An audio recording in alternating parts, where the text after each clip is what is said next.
long and winding road.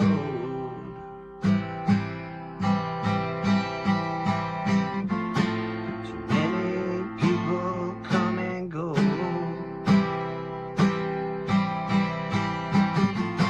The church's walls are made of stone. We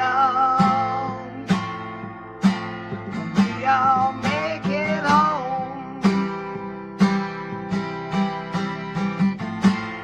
Tired of trading sunshine for a pocket full of rain. Tired of chasing butterflies, getting nothing back but pain. Come to the show. Take off that uniform. Come to the show. Come on in from the storm. It's a long and winding road. Too many people come and go. Churches' walls are made of stone.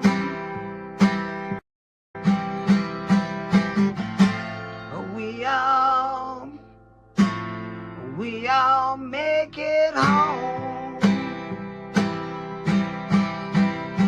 Churches' walls are made of stone.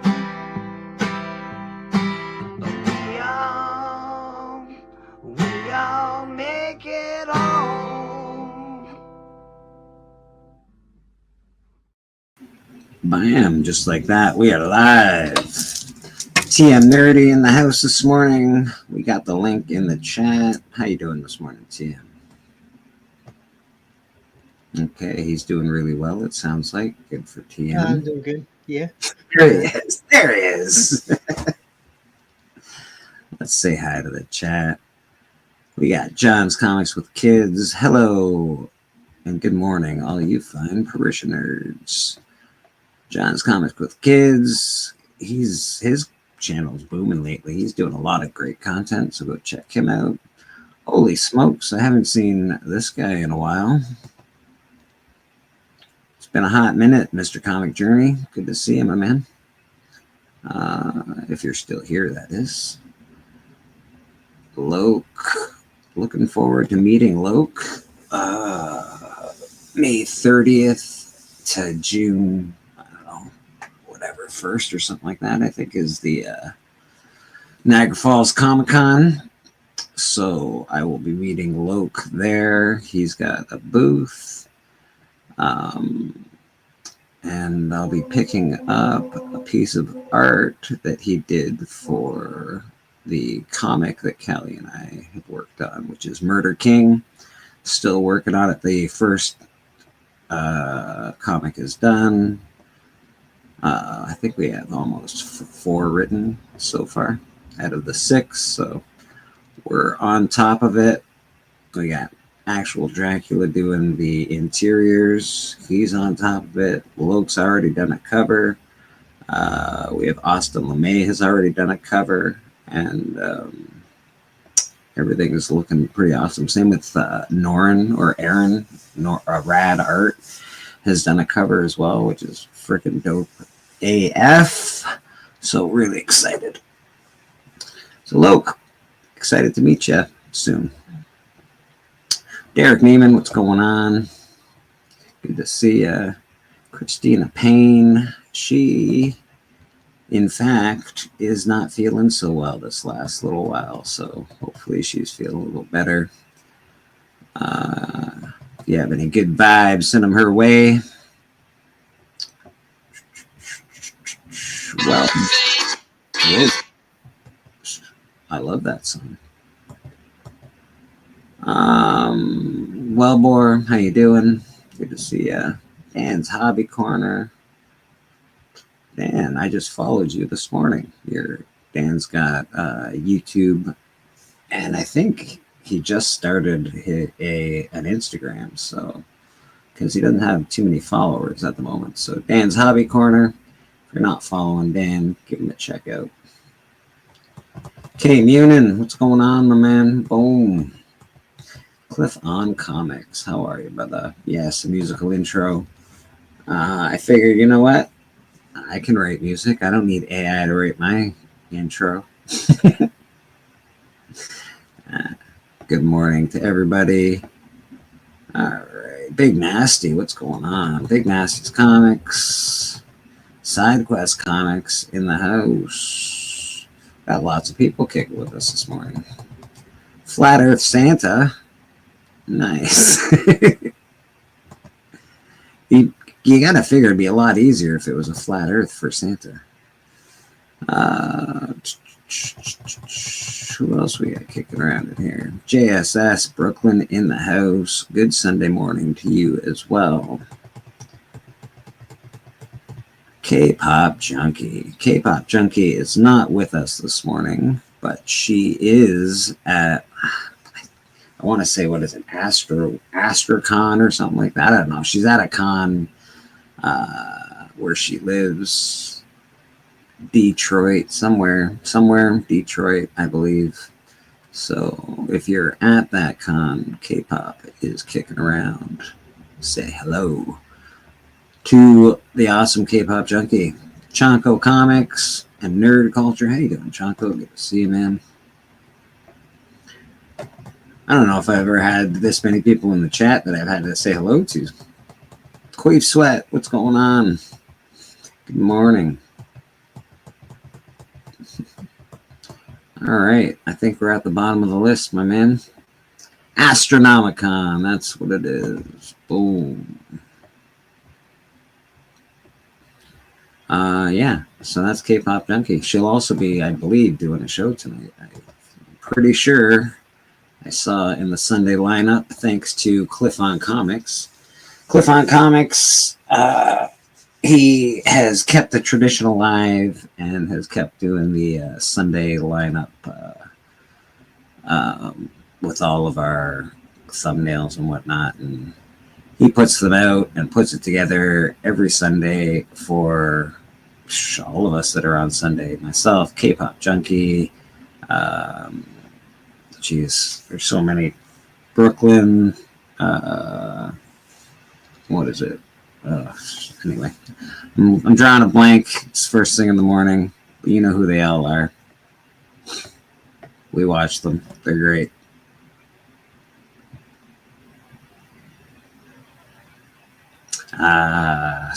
Flat Earth Santa.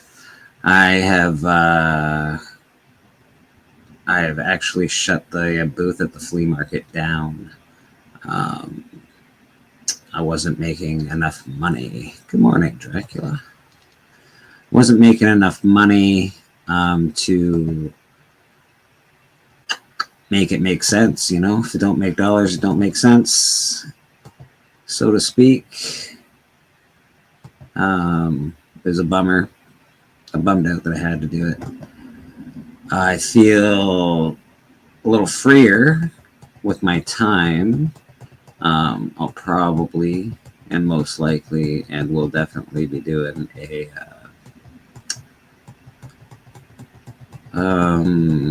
whatnot sales thing. I think I've been approved to be a whatnot seller for a while now. I just haven't really done it. So I think that's where we're gonna go. Can't find Dracula's intro for some reason, which bums me out. There he is. See? There it is. Let me explain. I work for Dracula. Count Dracula? It's the real fucking Dracula!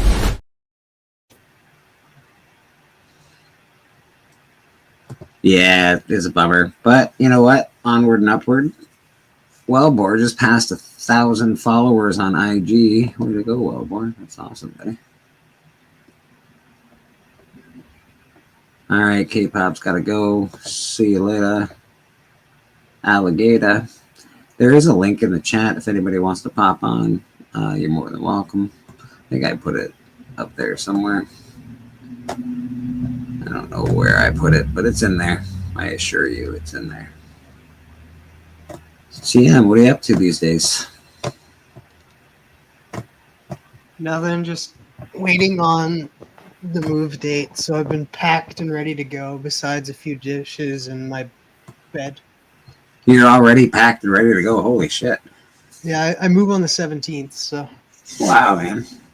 That's quick. Yeah, I didn't waste any time. No, good for you. Get the hell out of Dodge. I don't blame you, man. But I was gonna wait for a few more people to jump on. But are you a fan of the Beatles? Well, yeah, they're all right. You know, they're the Beatles. So how can you not be a fan of the Beatles? But yeah, they're pretty good. So I got Beatles news. Beatles news. Yeah, so the movie that's coming out, what is it? Let's see here. Oh, we got someone backstage. Let's bring him on in. I won't play his intro just yet. I have a feeling I'll have to play it many times today. Well, you don't even have to play it at all if you don't want to. Hi, Steven. How you doing? It's good morning. He always ends up yelling "shut up" at everybody, and I want to hear people talk. I am, of course, showing the colors. Representing the colors, Bleecker Street Comics. And of course, we all know this Mr. Stepo Collecto 6. TM Nerdy, what were you saying about the Beatles, my friend?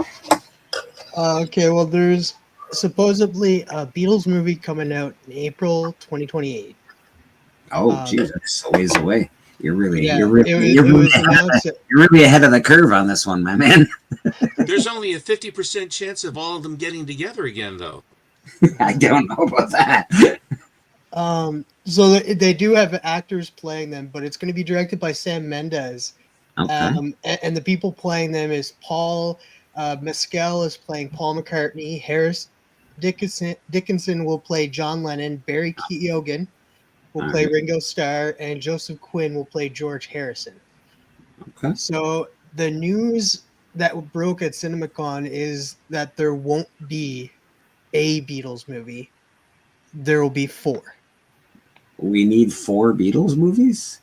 Don't we already each one of them will be following each Beatles journey. So one movie will be about Paul McCartney, the next one will be about John Lennon, the next one Ringo Starr and George Harrison. That's not the kicker. The kicker is that they're all releasing the same day, half an hour apart from each other. That's a half an hour. Well, we can't even finish the first movie before the other one. No, like after, the first movie ends, after it ends. Sorry. I worded that wrong. Yeah. Okay. So after the first one ends, a half an hour later, the next one will play. I don't like it. I don't like that whole setup.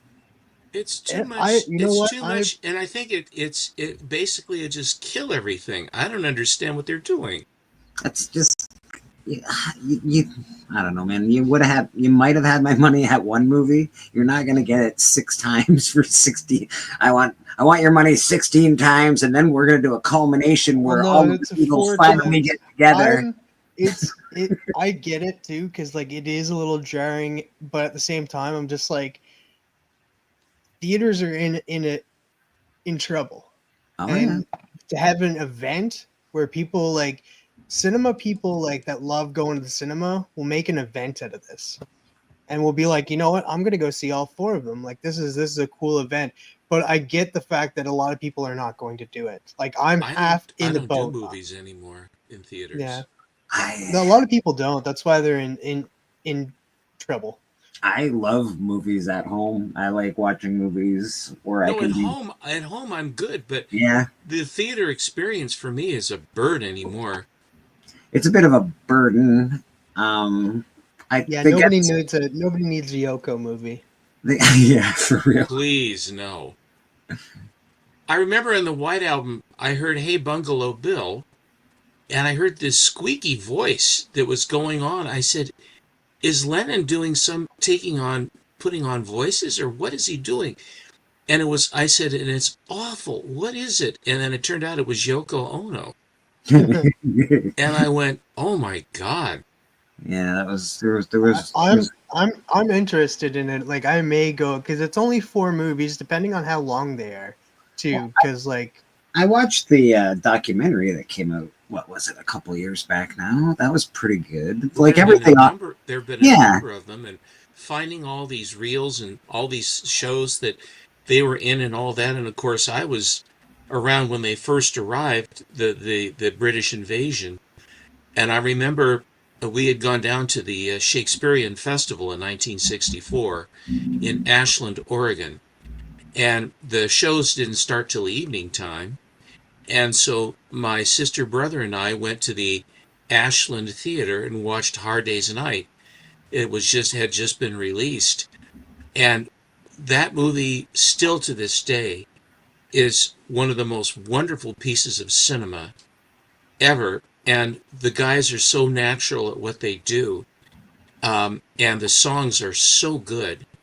And when they leave at the very end with the helicopter flying away, you want to go with them. You say, no, please, let's keep going with them, please. Because it was just so good. It really made an impression on me. But I was a Beatles fan right from the jump. I got a RCA Victor radio for Christmas one year. I think it was in 1962. Big old, it was a console thing. And at nighttime, I would turn the radio on, and they would have, Bill Haley and the Comets, and they'd have Elvis, and then a Beatles song would come on. And my very first record album I ever bought was Meet the Beatles. The second was the Beatles' second album. I was Beatles fan all the way through, sang them, everything else, and harmony and all this jazz. I'm just Beatles all the way. And the amount of information that has come out, there wasn't anywhere approaching the amount of information in the United States like there is now. All these BBC broadcasts and all these variety shows that they do. Hello, Thomas, and Big Matt. It's just the Beatles are huge, but what you're describing there, and I'm a Beatle guy, I don't have any interest in that at all. I really don't. And I'm sad to say it, and I hope that it's good for you, TM. I hope that you enjoy it. I'm not trying to throw, cold water on you, but I just, all the BBC Beatles and a lot of the songs, the really early creaky songs that they did. And I'm Bleecker, you were talking about the documentary where they were talking about taking Prellies and all these other things so they could get all wired to be down at the cave and all the other places, the Quarrymen and all the things that they did. And Pete Best and as far as, and then getting Ringo to play and all of that stuff. And they have all these things too. That some of these guys are saying that Ringo really wasn't the drummer that was playing, and all these conspiracy theories and stuff. It's ridiculous. Wow. Well, he wasn't the original drummer. No, he wasn't. But he was from another band that was far more successful than what the Beatles turned into. But and they wanted to get Ringo because the girls really they all came to see Ringo play. Ringo was very charismatic as a drummer, which says something because you don't have a whole lot of drum solos. You're there to provide the beat. But Ringo had a very distinctive style of drumming, and they call it the Beatle beat. Nobody wants to date the drummer, Stephen. Nobody wants to date the drummer. Where he would have to cross over, the time that it would take him to cross over changed the cadence of the beat, and it became very distinctive as far as a drummer as how he drummed. And they were always after. They landed him, and they gave the other drummer the heave ho, and they were it was just lightning in a bottle. And Kennedy had been assassinated in '63 in November. Oh my God, we're gonna go into the Kennedy assassination with the Beatles. Well, no, they came in and they basically changed the climate. They brought joy and happiness and brightness and beautiful music to listen to at a very, very dark time in America. That's And I fun. lived, like I say, I lived through it, and it's hard for me to describe to you guys just how big they were at that time. There was no one bigger than the Beatles ever. Well, So there's only been a few in history, really. Even you could count them still on one hand, and the Beatles are one of them. Elvis is one of them. The Beatles. There's not too many people where women are fainting in lines to go see these people. And yeah, man, the Beatles were great. They were awesome. I don't think you need 4 Beatles movies. It feels like they're trying to do. It feels like they're trying to do what Disney does with with their Well, I with think their it's interesting. Like you will 4 movies, definitely. and then we're going to do a culmination event where they all come together. I don't think they're doing a culmination. I think they're just doing 4 separate stories, just following each Beatles life story. Yeah, I don't care for it. I don't. No, you won't even. Will you check it out? Like, let's No, say that they're. Let's no, say I that probably. they're like an hour long. Each I one don't. is an hour Okay, but long. I don't care about John Lennon. I don't care about Ringo Starr. I don't care about the rest of the Beatles. What I care about are the Beatles. I don't need to see each of their lives, their whole life journey to become a Beatle. I don't need to see it.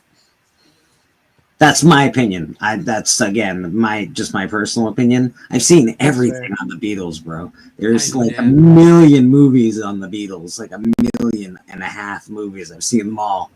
I'm okay. Well, I thought that Magical Mystery Tour was quite surreal.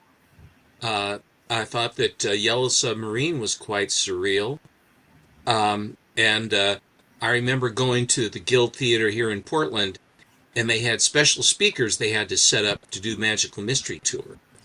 And it was an event, but the movie was quite creaky, and the sound system didn't really work very well. It was a big deal at the time. They were very innovative, and you always wondered where they would go. But Revolver and Rubber Soul, after the second album, and all the songs that they had. I mean, it truly, the number of hits that they had and the airtime that they received was really quite something. And it's again culturally, they really had a huge effect. Clean, bright fellas, and of course Lennon stepped on it when he said that they were more popular than Jesus Christ. That they basically had people burning the Beatle records and destroying them and all that stuff. He shouldn't, and then he had to recant, and I think he was flipped, but I don't think he realized just quite what kind of a megaphone he had. But if that was his intent to do it, he couldn't have gotten more press for the Beatles by doing that. So Yeah, there's not the first band that has gotten crap for gotten real bad crap from trying to mess with the church. That is for sure. I think Sinead O'Connor, and she wasn't wrong, but still, she messed with the Catholic Church, and man, her career was never, ever, ever the same No. no, she after that really shot herself in the foot completely by doing that. Yeah, she And tried to do something really aggressively artistic, and all she had to do was try and just explain what she was doing. Because I know what she was doing, and what she was doing was inherently right. But that being said, you don't do that. and there's a time and a place, and she did it on SNL, didn't she? Saturday Night Live, and she didn't explain what she was doing. She just burned the picture. She didn't. There wasn't.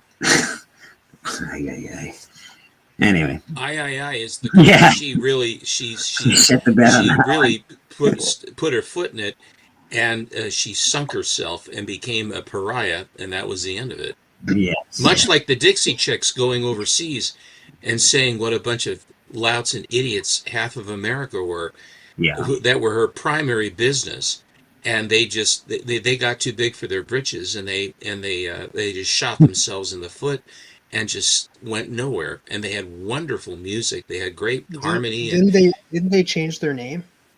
yeah, they did. They've tried to rebrand and stuff, they were getting awfully precious in their music videos and stuff too, unless that was just the way they were. But it's the whole idea of basically going and doing it overseas as Yeah, well. and they did something like it was very presidential too. They were like blah blah. They were not, you know, you just I don't know, And that sucks.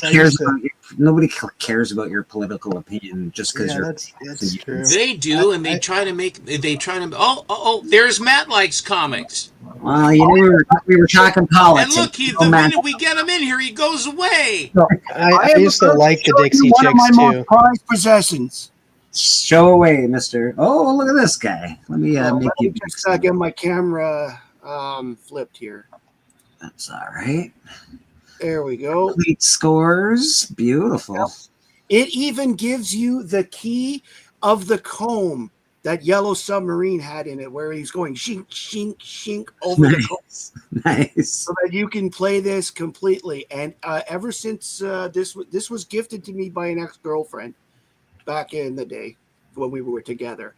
And ever since she gave it to me, I have like probably read something out of this book at least once a week ever since.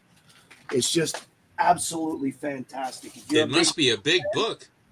It's got everything. I mean, obviously it doesn't have Free as a Bird and the other two songs that came out with Anthology, but it has every other Beatles recording song ever, down to the complete scores, as if George Martin wrote it all out. And it includes tablature for those that for the guitar and the bass as well. Chonko, how you doing this morning, buddy? Yo, guys. Hi, Chonko. So Yeah, anyway, some buddies around. whenever people talk about the Beatles, and that's a big part of my life, and I just had to come on and share that book. That's all. I love Bush, but don't care about politics. I'm with you, Queef. Pop musicians better have a real good grasp of what they are talking about before they think about not being, but being really into violence. Yeah, pop musicians are, they got big mouths and don't realize what they're saying half the time. Came Union's headed out. Have a good one, Came Union. What do you got there? Sorry about that. That's fine. Stephen, when you were talking about the Beatles and their whole influence on America after Kennedy's assassination, I would have to agree. I really think when they showed up on the Sullivan Show, Ed Sullivan, that was a complete change, not just in America, but the world. Because the crime rate, the crime in New York and across the country dropped by 70%. Because even the crooks wanted to watch the Beatles on Ed Sullivan, and that's a fact. That's interesting. That's a very interesting fact, actually. I posted in the chat earlier. If you ever want a good laugh that completely talks about the Yoko Ono thing, watch the Lennon Chuck Berry clip from when Lennon was hosting that daytime show in the 70s, and just she starts screaming like "ah!" and both Berry and Lennon go "what?" Like you could see it, and they actually cut her mic. Yeah, did you see? I saw it. There's like was it a meme? It was like the best decision a sound guy's ever made in his life. Exactly. She's just awful, absolutely awful. Do you know why Lennon hooked up with her? You know why he said he hooked up with her? Huh? Because she made tea. She made tea like his mother did, or if it was Julia or whoever was doing it. And it was that she could make the tea exactly the way he liked it. So he pitched his first wife and basically broke up the band to be with her. So first things first, you know. I'm gonna tell you, Stephen, I've never seen a woman because she could make tea. In a way, he broke up the Beatles because of tea. Yeah, I don't know about that. I think that's Well, it's true. If you read a lot of the stories in behind, let me see if I still got a book down here. Behind the scenes with regards to why Lennon felt a lot. He was getting very paranoid from his drug use. Yoko was actually complaining at the time that Lennon wouldn't let her out of her sight. And because here we go. Here's a book that I was reading not too long ago, and in the end, and it talks about the final days. Like if you've seen the Get Back stuff on Amazon and you read this book, this fills in some of the other parts. Like you get to in this book, Paul actually says what the two of them talked about when they went off by themselves in the cafeteria, with regards to they were ready to offer Eric Clapton the spot for George Harrison, and if that had happened, Lennon would have stuck around because They wanted to get rid of George? Well, it was a case of it was something new. And Lennon thought that it would be a balance because Paul at this point ran the Beatles. Boom. Quivon Comics in the house.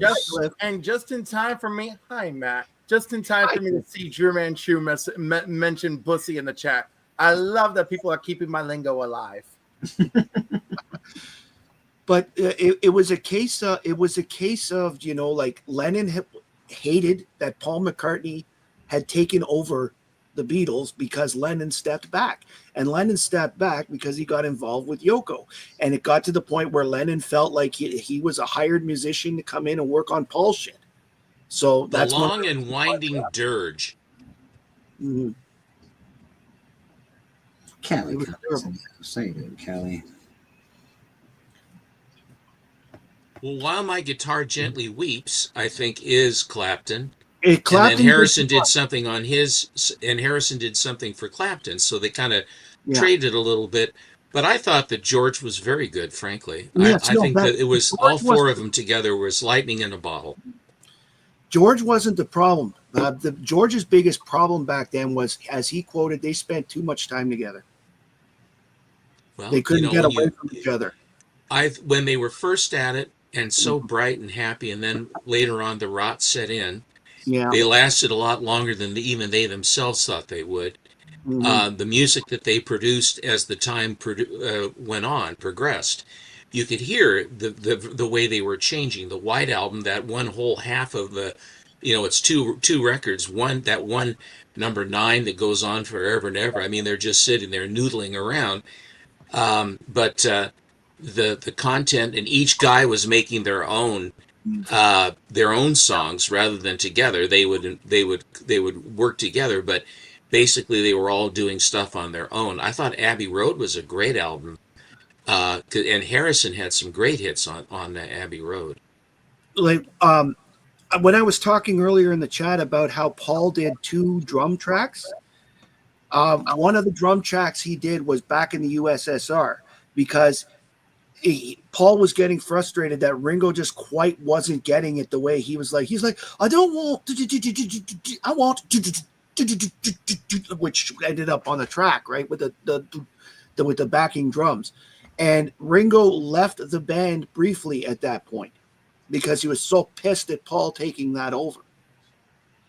The only other time that Paul did drums on a Beatles track was the one there, John and Yoko, the Ballad of John and Yoko, because it was just the two of them at the studio at the time, so they did everything together, just the two of them. That's the only reason. Funniest story about the Beatles is their trip to India, why some came home and yet others stayed. Yeah, Ringo took a suitcase full of baked beans and canned salmon. And because he would not eat the food they had at the commune, the whatever the Swami was or whatever. And when he ran out of food, he said, "Okay, fellas, it's been real. Later." And which is a great story. And Lennon was talking to the Swami, whatever the clown's name was, and Drew, that's terrible. Oh, Drew, that is painful. That's Good painful. Lord. We don't make fun of that. That is off limits. Ouch. Too soon, even still. Yeah. What I don't care how long it's been. Damn. Clapton is great at everything except securing windows. Ugh, rough. We got a harsh crowd. Damn, it's church, too. You know what, Drew? Yes, there are some things that are too soon. That one's too soon. Too soon. Oh, speaking of not soon enough, Peacock is going, and NBC is going to have a tribute to Joan Rivers in May, and I'm really looking forward to it because she was the queen of too soon. The queen. Rivers. God. I remember watching her growing up when I was like a kid. My mom see, my mom and sisters loved her a lot. She was definitely a big late night, like a host. She was the host with the most, that's for sure. She was. I'm so sorry that, the Tonight Show did it dirty by her. Fox offered her own late show. It didn't take off. She did have a nice daytime show. She clearly had a successful career otherwise. She lived her best life. She just went to that damn doctor. It was like, oh, while we're in here, let's go snip this other thing. Never. Actual Dracula looking to tell jokes in the chat. I don't know about that. No, Dracula. we're not doing that, Drag. The last time someone said you want to hear it, it sparked another controversy. That's true. Oh my God. We're not going to play that game. But I love Adrian so much. You Canadians, like 95% of you, are so great. I just love it. And just like it feels like home. And the other 5% of you feel like my dirty old uncle. But it's like, it's just such a beautiful place in my heart. And Chanko, I have like never, I can't remember if I've ever seen you like live. And it's just, I'm also excited. Sometimes I think people are getting tired of me because I'm showing up everywhere. I don't know. I feel that way too. But then I remember if I stop showing up, my depression will set in. So here I am. Everybody's welcome here. And that's the way we like it, man. Got a new mic. That joke is already dark. That joke is already dark. And I know it has something to do with Clapton's cocaine addiction. See, that's the funny thing about Eric Clapton and George Harrison. The two of them were best friends for life, yet Eric spent the entire time taking everything away from George. He took his wife, he took his car, he took his house, he took his. Well, if you're going to be irresponsible with your stuff, then something snatch it up. Man, if you're everybody's out on the porch again, and someone just snatched her up. Yeah, if you are not clapping me properly, then the next two who clap me are going to get it. But and of course, it's the. By the way, little known fact about Eric Clapton: his father, who he never knew, was a Canadian soldier in the war from Ottawa. I just bring that up because it's an interesting fact I saw on Wikipedia, and then I saw it somewhere else, so I actually saw a real source. But he never knew him because that soldier went back to Canada and never contacted his mom again. Oh my God, Drew! Like this was so aggressive. This is a real people go. Also, weren't even equipped for addiction back then the way we are now. That's true. That is true. I don't know. Screaming in high-pitched liberal. Okay, so Chanko, is that like a spinner rack for slabs behind you? Is that what I'm seeing?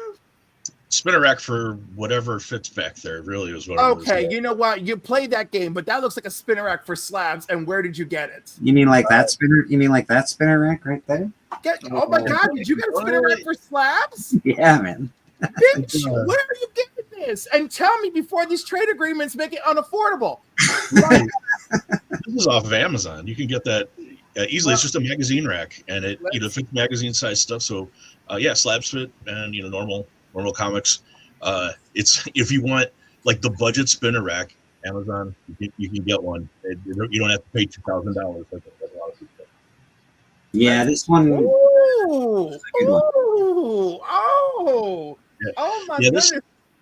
This thing, I mean, it's like advertised for like doctors' offices and stuff like that. But but comic nerds should pay attention to Amazon. It's on there. The first one I found is $182, and it's designed for comics. That's annoying.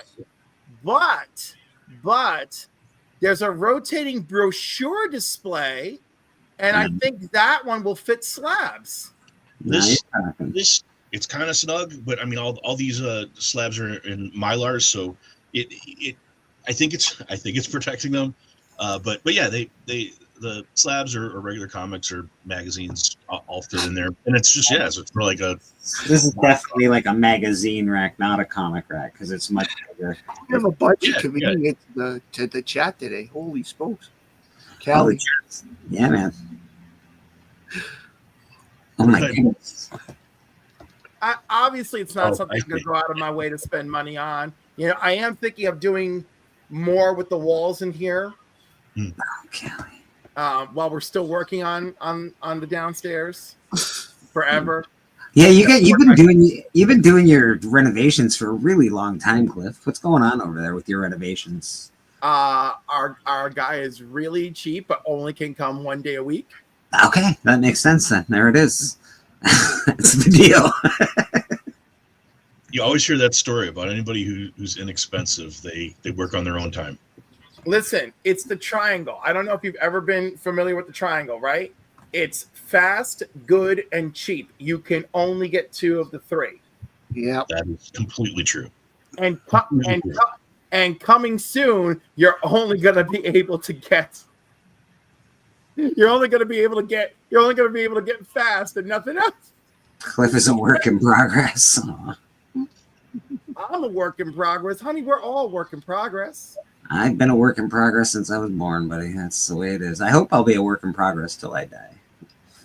I mean, that's the beautiful thing. Is like, you know, really, we kind of are. Although some people are so self-actualized, it's like beautiful, you know. And I'm like, my God, I would. And the thing is, maybe I'm fairly self-actualized at this point in my life, you know, because other people tell me about the way that I move through the world, and I'm like, really? Yeah, there's always something. Like even if you are the most self-actualized, you know, like perceived to be perfect person, there's bodies buried in the backyard. If you're that person, there's something's going on. No. Let's not confuse self-actualized with any sense of perfection.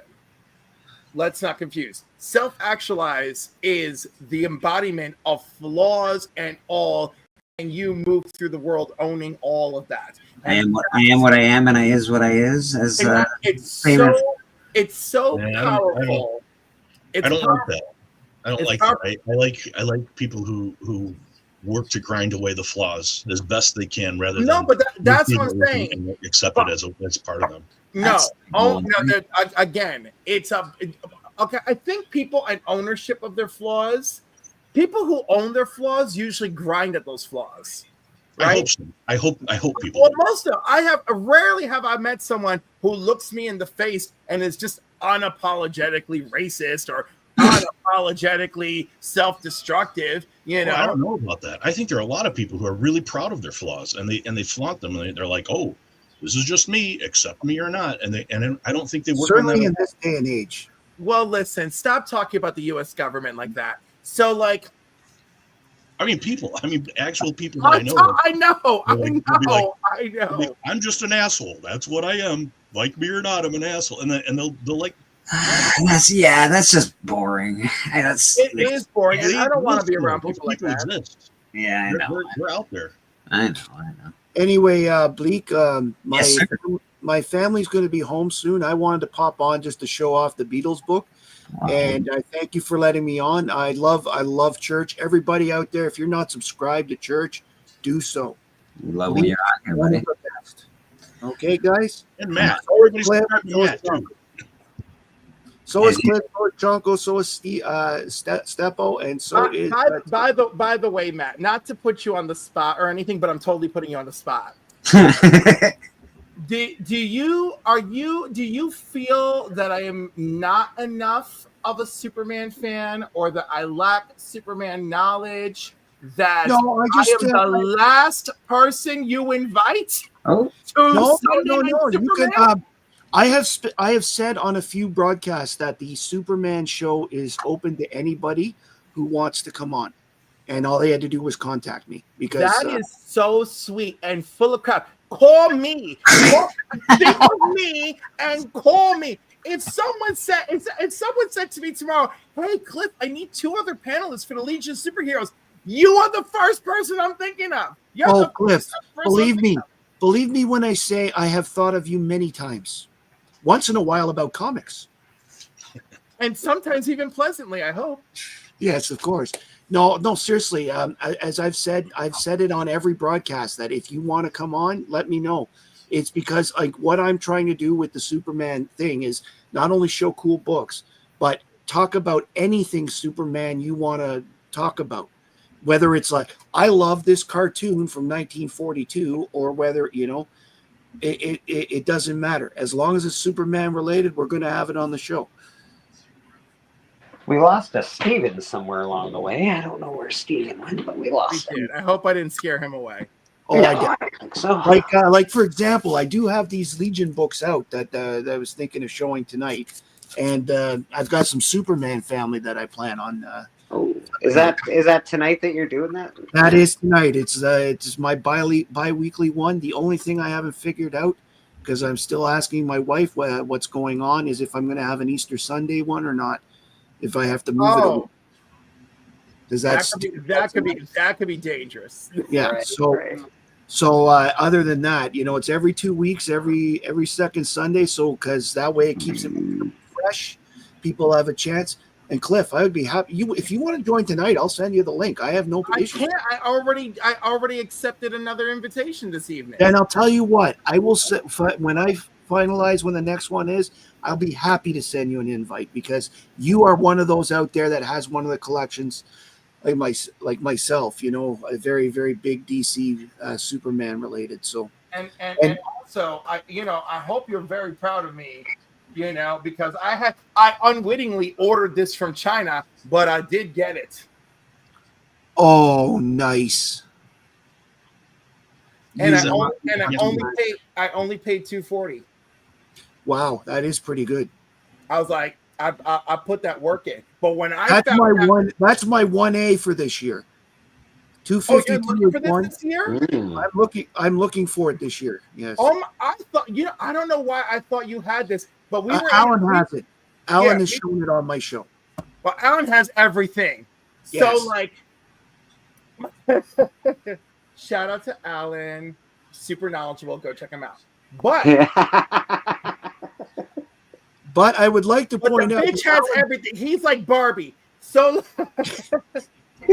but I really was going after this, and we were in a mutual chat, and you're like, "Oh, Cliff, well, it's difficult to go after 276 or whatever," and I'm like, "I'm all over that. I'm all over it." And like in the meantime, I was like scouting this on eBay and like in a war to get it, and like I have never. It's so funny because I thought I sorted it to US and Canada, but I didn't. Mm-hmm. So I saw this and it accepts offer. So I put $240 in. I've never had anything accepted so fast. In 10 minutes, he accepted and he took my damn money. And then when I put this into the CGC census, he transferred it over to me over the CGC census. Very nice. So that was very nice. And I got to tell you, I've only been messing around with the CGC census like for only maybe the last 3 weeks. Don't do it, buddy. Don't do it. It's fun to see my numbers change. There you go. There it is. It's fun. You're falling into the CGC census trap. But you know what? Who cares? I need something to keep me going. I love Superman. I love the Legion of Superheroes. I made that my goal this year, and I'm going to have a good time with it. And let me tell you, an official CGC sale. What the way to go, Cliff. An official CGC sale. Oh, that's when the numbers actually move accurately. Oh, cool. So anyhow, like last year, I got really off the rails. I gave myself too much to think about, Marvel Team Up, Defenders, Invaders. I was secretive about it because, of the competition. This year, I'm only semi-secretive about it because I have a members-only series where I talk about acquiring these things. And then all those members episodes will release in December to the public, and then we can see how I did over the year getting my Superman, Supergirl, Superboy, Legion stuff. Right? I like it. I think it's a great goal. Awesome. It's smart. It's really smart. Well, you are giving me hope. You are giving me hope that I'll find one. And you do have to honestly. You can find one. Sadly, you do have to be secretive in this community because there's people out there that are like, "Oh, you're after that? What are you after there? What are you doing over there?" I'm sure there's people that monitor Alan's cart. I definitely monitor Alan's cart. What's Alan after these days? Cart. He's being secretive about it. What's really what's really awful about like Alan's collection poisoning my mind is like I'll see some rando things on the low somewhere, and I'm like, why is Romance Comics number 30 going for $5 right now? No one is bidding on this. Maybe I should get it. And it's stuff like that I ended up with an $88 one of one CGC Joe Palooka. And I'm like, damn it, I didn't need this. But now I have it and I love it because it's one of one. You know? There's another comic that I have coming to me, and it's one of two on the CGC census. And I'm like, oh shit! Like I would say, there's another one that's in a giveaway Thursday night. Give us a hint. Give us a hint of like what it could be. Well, it involves Superman. That's your hint. Well, Clint, I will happily send you an invite. Okay, I have Nick coming on tonight. I haven't heard back from Steppo if he's coming or not. So I mean, there's room if anybody. Well, like as I said, I'm not gonna be there to scare Steven away. So I'm sure he'll join in. All I'm saying is like if you want on, you can send me a message. I have as long as you realize. I just wanted to bust your chops because I hope you know I love you, but I do feel a certain kind of way when it's Superman Sunday, and I was like, did you not even want to send a signal flare to me? Like not even Morse code? Don't you even know who I am? I sit there and I watch Hagen and Nate in the morning. Look at my logo. Yes. But they go over the TV schedule and they're like, oh, there's this one, and Cliff is on this one, and Cliff is on this one, and Cliff is on this. Listen, I missed a show this week, because it was the gentleman whose show. And by the way, if you guys can find, I'm in the thumbnail and everything, and then I'm just a no-show. He sent me a reminder about like, are we all go on Tuesday? Now that was Son of Crumb show. Yes, so that was awful. And I saw the email last night while I was cleaning emails, and I was like very upset. But that Tuesday when he reached out to me, I was at my friend's funeral, who deleted himself 2 weeks ago. And I run a monthly class on awareness for people who delete themselves, and it has hurt me not as much as it has hurt his closer friends, but goddamn, the hurt and the heaviness, it has left me very, very unhinged the last couple of weeks. And I'm kind of just starting to talk about it more. Most of you all saw that I made a post for him and liked it and sent me sympathy and whatever. Comic Journey, get over yourself. Oh my God. Why don't you just tell me to go throw my son out a window? Let's just do that kind of day. So anyhow. Unfortunately, I do like the dark jokes. That's happened twice to me with friends, and it's you never actually forgive yourself. You always think, what could I have said? Or why didn't they call? It's the absolute worst feeling. 5 times. It's terrible. It's terrible. After number 3, after number 3 is when I signed up for suicide prevention and got certified. Don't say the word. Oh damn! I said it one time. They're not going to come after me for one time. I know. I said, quick, edit the video and switch it to education. That'll save you from the algorithm. So anyway, I do have to go. Thank you very much, Bleak, for letting me on. And Cliff, I will contact you about it. When I know when the next show is, I will definitely just let me know the date, and I'll be happy to join. If you're not checking out Matt Collects Comics, go check him out. It's awesome. Thanks a lot, guys. You're great, Matt. Love you. Matt Likes Comics actually is what his handle actually is. We got Boston Chris on the back. How you doing, Boston? Let's add him up. There he is. Boston Chris. Wait, why can't Elmo... Hey. Hi, everybody. Hi. Hi. I'm eating an Elmo cookie, and and now he has no eye. Whoa. Ooh. Now he's blind. And now he can't see. Now you can't see you eat the rest of them. Smart. Bye-bye. Can I just tell you that I have many fond memories of Terrificon, but the random appearance of Boston Chris and him calling out for me, and it like me like having that moment of like, I'm like, what is happening? And I'm like, oh my God, is that Boston Chris? Like, I was like, did you just call me the same way you call me when we're online together? Like, it was just like such a moment, you know? Well, here's the deal.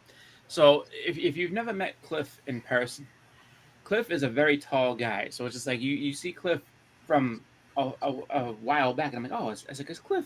And then he was, I think you were live for a second. You were live doing something on Instagram, and so I had said Cliff, and then nothing. So then I had to project. I was like, yo, Cliff. And I think I scared him a little bit because I yelled it, and I was a little closer than I thought I was. And then he turned around and he's like, Boston Chris. I was like, yeah. And then it was fun. It was like just that I have to say, as far as every convention I've been to was my favorite one as far as like community, because of the fact that there was so many people there. Like there was so many people that I was getting to actually meet for the first time in person, that I've met online. So I mean, I have to say, like my expectations for Heroes is kind of high like that, because I'm hoping to meet a lot of people that I haven't met before, and but to have that for our group, for our area is amazing. That's why I love Terrificon as much as I do. Is just because I mean, you can't beat Mohegan Sun as far as a place to go, and then at have a convention, you can't beat the show itself, and then on top of that, just all the community that shows up and you get to hang out with is just incredible. So, let's be honest. I assume that Cliff being at a show, I know he's very tall, but I assume that you can hear him well before you can see Cliff. I know he's a very tall, big dude, but I feel like his presence is even bigger. Yeah, not in a large. It's harder in a larger show. I'll say this much. No. So here's the deal.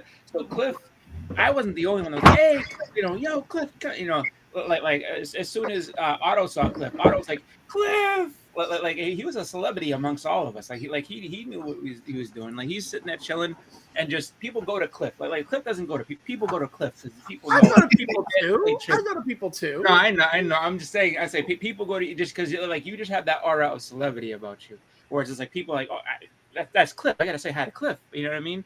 Which is awesome, just because I mean, it was great meeting you. It was just fun talking and having some good times. We all get that big picture to remember TiVo. It was a great show. Oh my God, I felt so bad because it was one of those things like, oh, what are we doing? And I was like, oh, I'm not sure I should be here, but okay. No, man, no. I'll say that Tim loved the community. Like Tim was big on that. So to have everybody in one spot would have been like, look at that sexy daywalker. To have everybody in one spot. My mic's not plugged in, so you sound good. You sound all right. Okay. Yeah. So for Tim, I mean, if he could have had a show that had everybody just there like that, like he would have been in heaven. Like, I mean, he would have absolutely loved that. So I know, the tribute that we did for him, everything, I mean, that's something that he would have loved. Like he would have been so happy to see everybody just kind of hanging out and having, because that was his whole deal. Like Tim was really, really just like I said, he was a pillar of the community, to the point of like a lot of channels I would say a lot of channels looked up to him, myself included, and he showed us how to really do this thing right. And and on top of that, if you got to know him, like he was just a great guy. So he's someone I miss daily, like all the time, just because it's like somebody had posted, I want to say recently, it was like a lot along about just just him doing the call out and the tribute, and it was good. It was really fun to see that again. He's someone I absolutely hate this conversation. My brother just passed away, and it sucks. So yeah. No, I hate it. I absolutely hate this conversation. I don't even like talking about it. I don't like thinking about it. I do miss my brother a lot, and I'm sure everybody misses their friends a lot. Yeah. I'm sorry.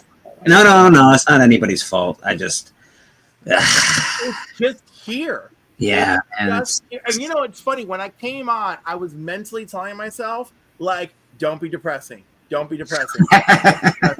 you know, because like it's like even I was streaming for like 8 hours yesterday, just trying so hard to keep the cages on the Dark Phoenix in here, you know, and it's just it there, and there's so many things I'm not even telling you that like are wrapped in. But if anyone wants to keep checking up on me, you're more than welcome. This is my public cry. If anyone wants to just do check-ins are welcome.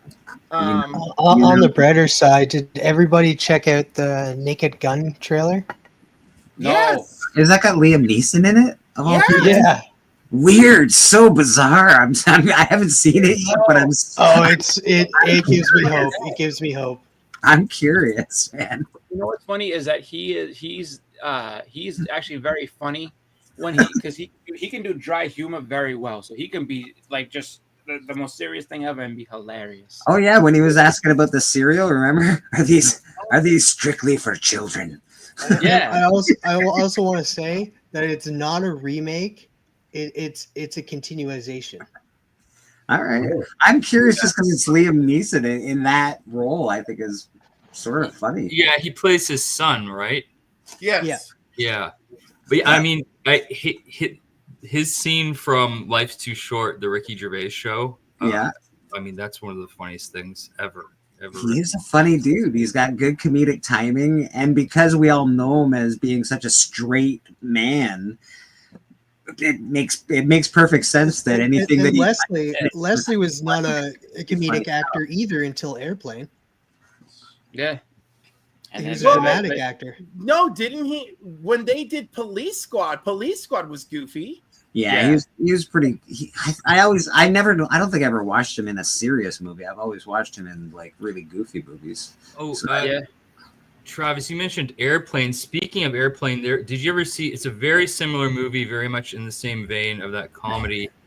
Did you ever see Top Secret? I love Top Secret. Yeah, No. that was Val Kilmer's first movie.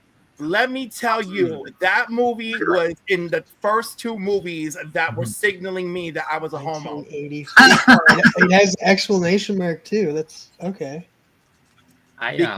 Because the gay jokes and that guy with the shell necklace and the body, I'm like, why do I feel so weird watching this? And then Blue Lagoon, I was like, oh my god, what is happening? I'm so uncomfortable watching these movies. What are all these feelings? Yeah, and it wasn't Superman, by the way. It wasn't Superman. Like, people think that, but like nothing like that. I never felt anything like that with Christopher Reeve. With Christopher Reeve, it felt very comforting, you know? Like I wanted someone or something to embody these ideals, and he did, and that was it, you know? And then that's just how I felt about nearly anyone playing Superman until Henry Cavill showed up and broke my loins open, and I was like, what? I say when it comes to the dry comedy, like if you have somebody that can master that, like sometimes that's the funniest comedy you can get. Like another guy who's good at that is Jason Bateman. Like he can tell a joke with a straight face, like, and it's just like everybody else would be smiling or doing something. He just straight to the point. You know who else was great at that too? Was Phil Hartman. Phil Hartman was very good at that. Yeah, one of the best. I'm gonna head out, guys. Nice meeting you, Cliff. Lovely to see you, Chunk. And now I love that spinner rack. I love it. Yeah, you can get it on Amazon. It turns out you don't have to spend $2,000. Right. Cheers, guys. Bye. Cheers, Russ. I was spinning a spinner rack yesterday, and I swear to God, I thought the thing was gonna topple over. It was just like teetering like crazy. I was like, I'm gonna be the guy that finally breaks this. You're not wrong. They don't have great I would think the base would be big. This is an older spinner rack, and the base, I'd like if somebody just sat here and spun it for a while. I'm like, this is not going to work out. It's like, what's hilarious? So it took me a while. My spinner rack. Spinner rack was just specifically for comics because we used to have a corner store that used to have a spinner rack, and they used to put like snacks in there, like Hostess snacks and this and that. Like, oh, you buy this and that. So for the longest time, I'm like, So they have a spinner rack for this because like when people are like, oh, like you know, it's supposed to, because it has Batman on it. Like, why does it have Batman? And but there's Twinkies in it. Like, I don't understand. And so like the shop that was over there, they used to just put Twinkies. They never had comics. They always just used to put Twinkies in there. Twinkies in it. That's crazy. Yep. I get it. That makes sense to me. Twinkie rack. That does crack me up though. It's just like, I mean, that they're so expensive. Like the original ones are that expensive. Like I would have never thought that having a spinner rack would set you back, you know, upwards of somewhere. I'm gonna look it up now on Amazon. See if we can get a spinner rack. I hope you feel better. She's not feeling well these days, so send some healing vibes that way if that's your thing. Well, I'm seeing on Amazon right now, there's a Vivor brochure display rack, 4-tier, 32 pockets, rotating magazine literature display for $135.99. Cheap garbage. That's what I worry about. Is that just like a little tabletop one? No, it's standing. Okay. And it has wheels too. I would be nervous about that just because, I mean, those old spinner No, racks, it looks sturdy. It looks really sturdy. And I like watching that with Boy Pinto and No, just it has a really good base. And now that there's another one where it's just like a standing wall kind of rack, like floor standing magazine rack, $99.99. Oh, nice. Yeah, you can get some cheap ones. You can get some cheap ones. I like the standing racks. Like, don't get me wrong. Like the spinner racks are cool, but the standing racks, I like it more. I finally finished Friendly Neighborhood Spider-Man, which was very good. It was very good. I enjoyed it a lot. I watched Friendly Neighborhood. Oh, the series, yeah. It was very good. It's always the ones you're not expecting, you know? Yeah. Like almost everyone had the same reactions, like, oh, I don't know how I feel about the animation. And then like 2 episodes in, everyone's like, oh, this is so much better than I ever thought. Like it just works. And I'm like, figure. That's literally exactly how I felt. I'm like, animation style, not so, okay, it's good. Like it was that quick. And then like you're like, oh my god, it's the last episode. What's happening? How did we get here? It's true. I have a question for those on the panel who've seen both, and for those in the chat who have seen both of those. So X-Men 97 and Friendly Neighborhood Spider-Man were both very good. Very good. Does DC's animation now have a legitimate competitor that they can, does Marvel now be on point with what DC does? I will say yes, because DC's animation has gone down. Creature Commandos. Yeah, that is true. That is true. Creature Commandos brought us right back on track. I'm gonna have to actually. You know what? I will say, because the Tomorrowverse was a letdown, especially the animation and a lot of the movies. But those are done now. So is Creature Commandos is like kind of the pickup saying like, hey, this is our animation now. So Cliff, you're kind of right on that. Yeah, I haven't seen the new Spider-Man, but X-Men 97 and with the Spider-Verse stuff, DC's never put out an animated thing anywhere near as big as the Spider-Verse movies. Also, who's to say different? DC has never focused on theatrical animated releases. Yeah, that's true. So we're just talking about the straight to video on demand, straight to home. So in the straight to home category and animation, DC has just been like. Well, I think Marvel does stylized animation, even in their What If series. Yeah. That was over stylized. Like, and I did love What If until the final season. I liked it. I liked most of it. The final season. Spider-Man. I don't. It's disjointed. Yeah. It feels a little bit rushed at times. That if I can notice things, the more I notice things that are wrong, the more I'm out of it. You know. X-Men's done in a nostalgic TV vibe. I know, but they were so good about that. I'm not, but this is why I have to say that DC animation is still better. Also, I also want to point out on the animation itself, I think DC animation is better. I also want to point out, like, step aside from like the animation, like just an animated show. X-Men '97 season 1 was fantastic.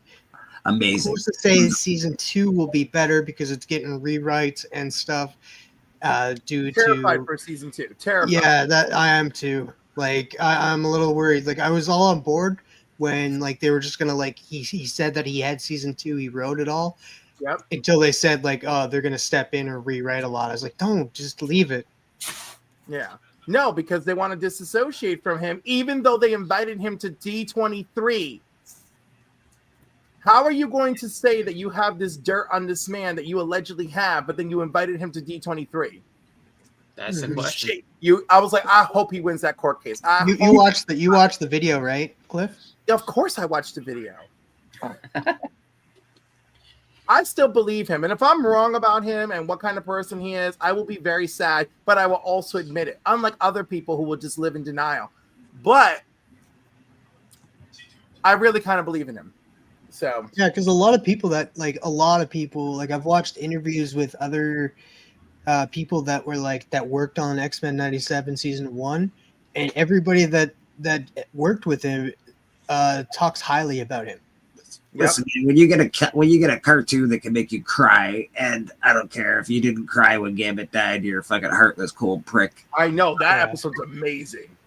You know, like there's certain things in these cartoons that are amazing, and that was an amazing, well written story cartoon. It was awesome. It was one full story, which was really interesting, a little different than the older version. I guess there was sort of a loosely full story. The old one really tried to stick to that soap opera vibe. Yeah.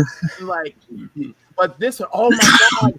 Crowley said, I cried when the intro came on. Remember the intro to the following episode, like straight up changed? And he was like, what? And then it's just Nightcrawler, and you're like, oh, it's like we get hurt. Like, you're like all messed up. You're all messed up.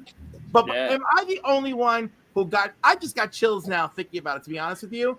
Am I the only one who got chills when Wolverine gets ready to fight and he goes, no? And you like Nightcrawler appears with the freaking swords and the tail sword. Like, I love that moment so much. Like, that's just like such a comic book action brought to life moment. And like, that is a scene that my inner child lost his shit over, right? There was stuff up until then that the adult me was in love with.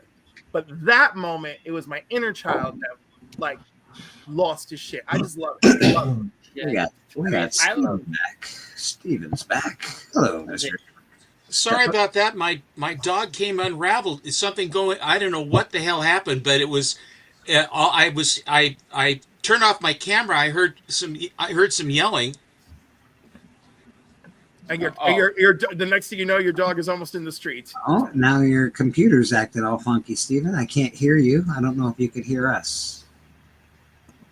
Okay, you're muted. You muted yourself. I see that you're muted. Of course. Yeah, he's checking settings right now. Okay, yeah. King of the Wicker people. I just noticed that.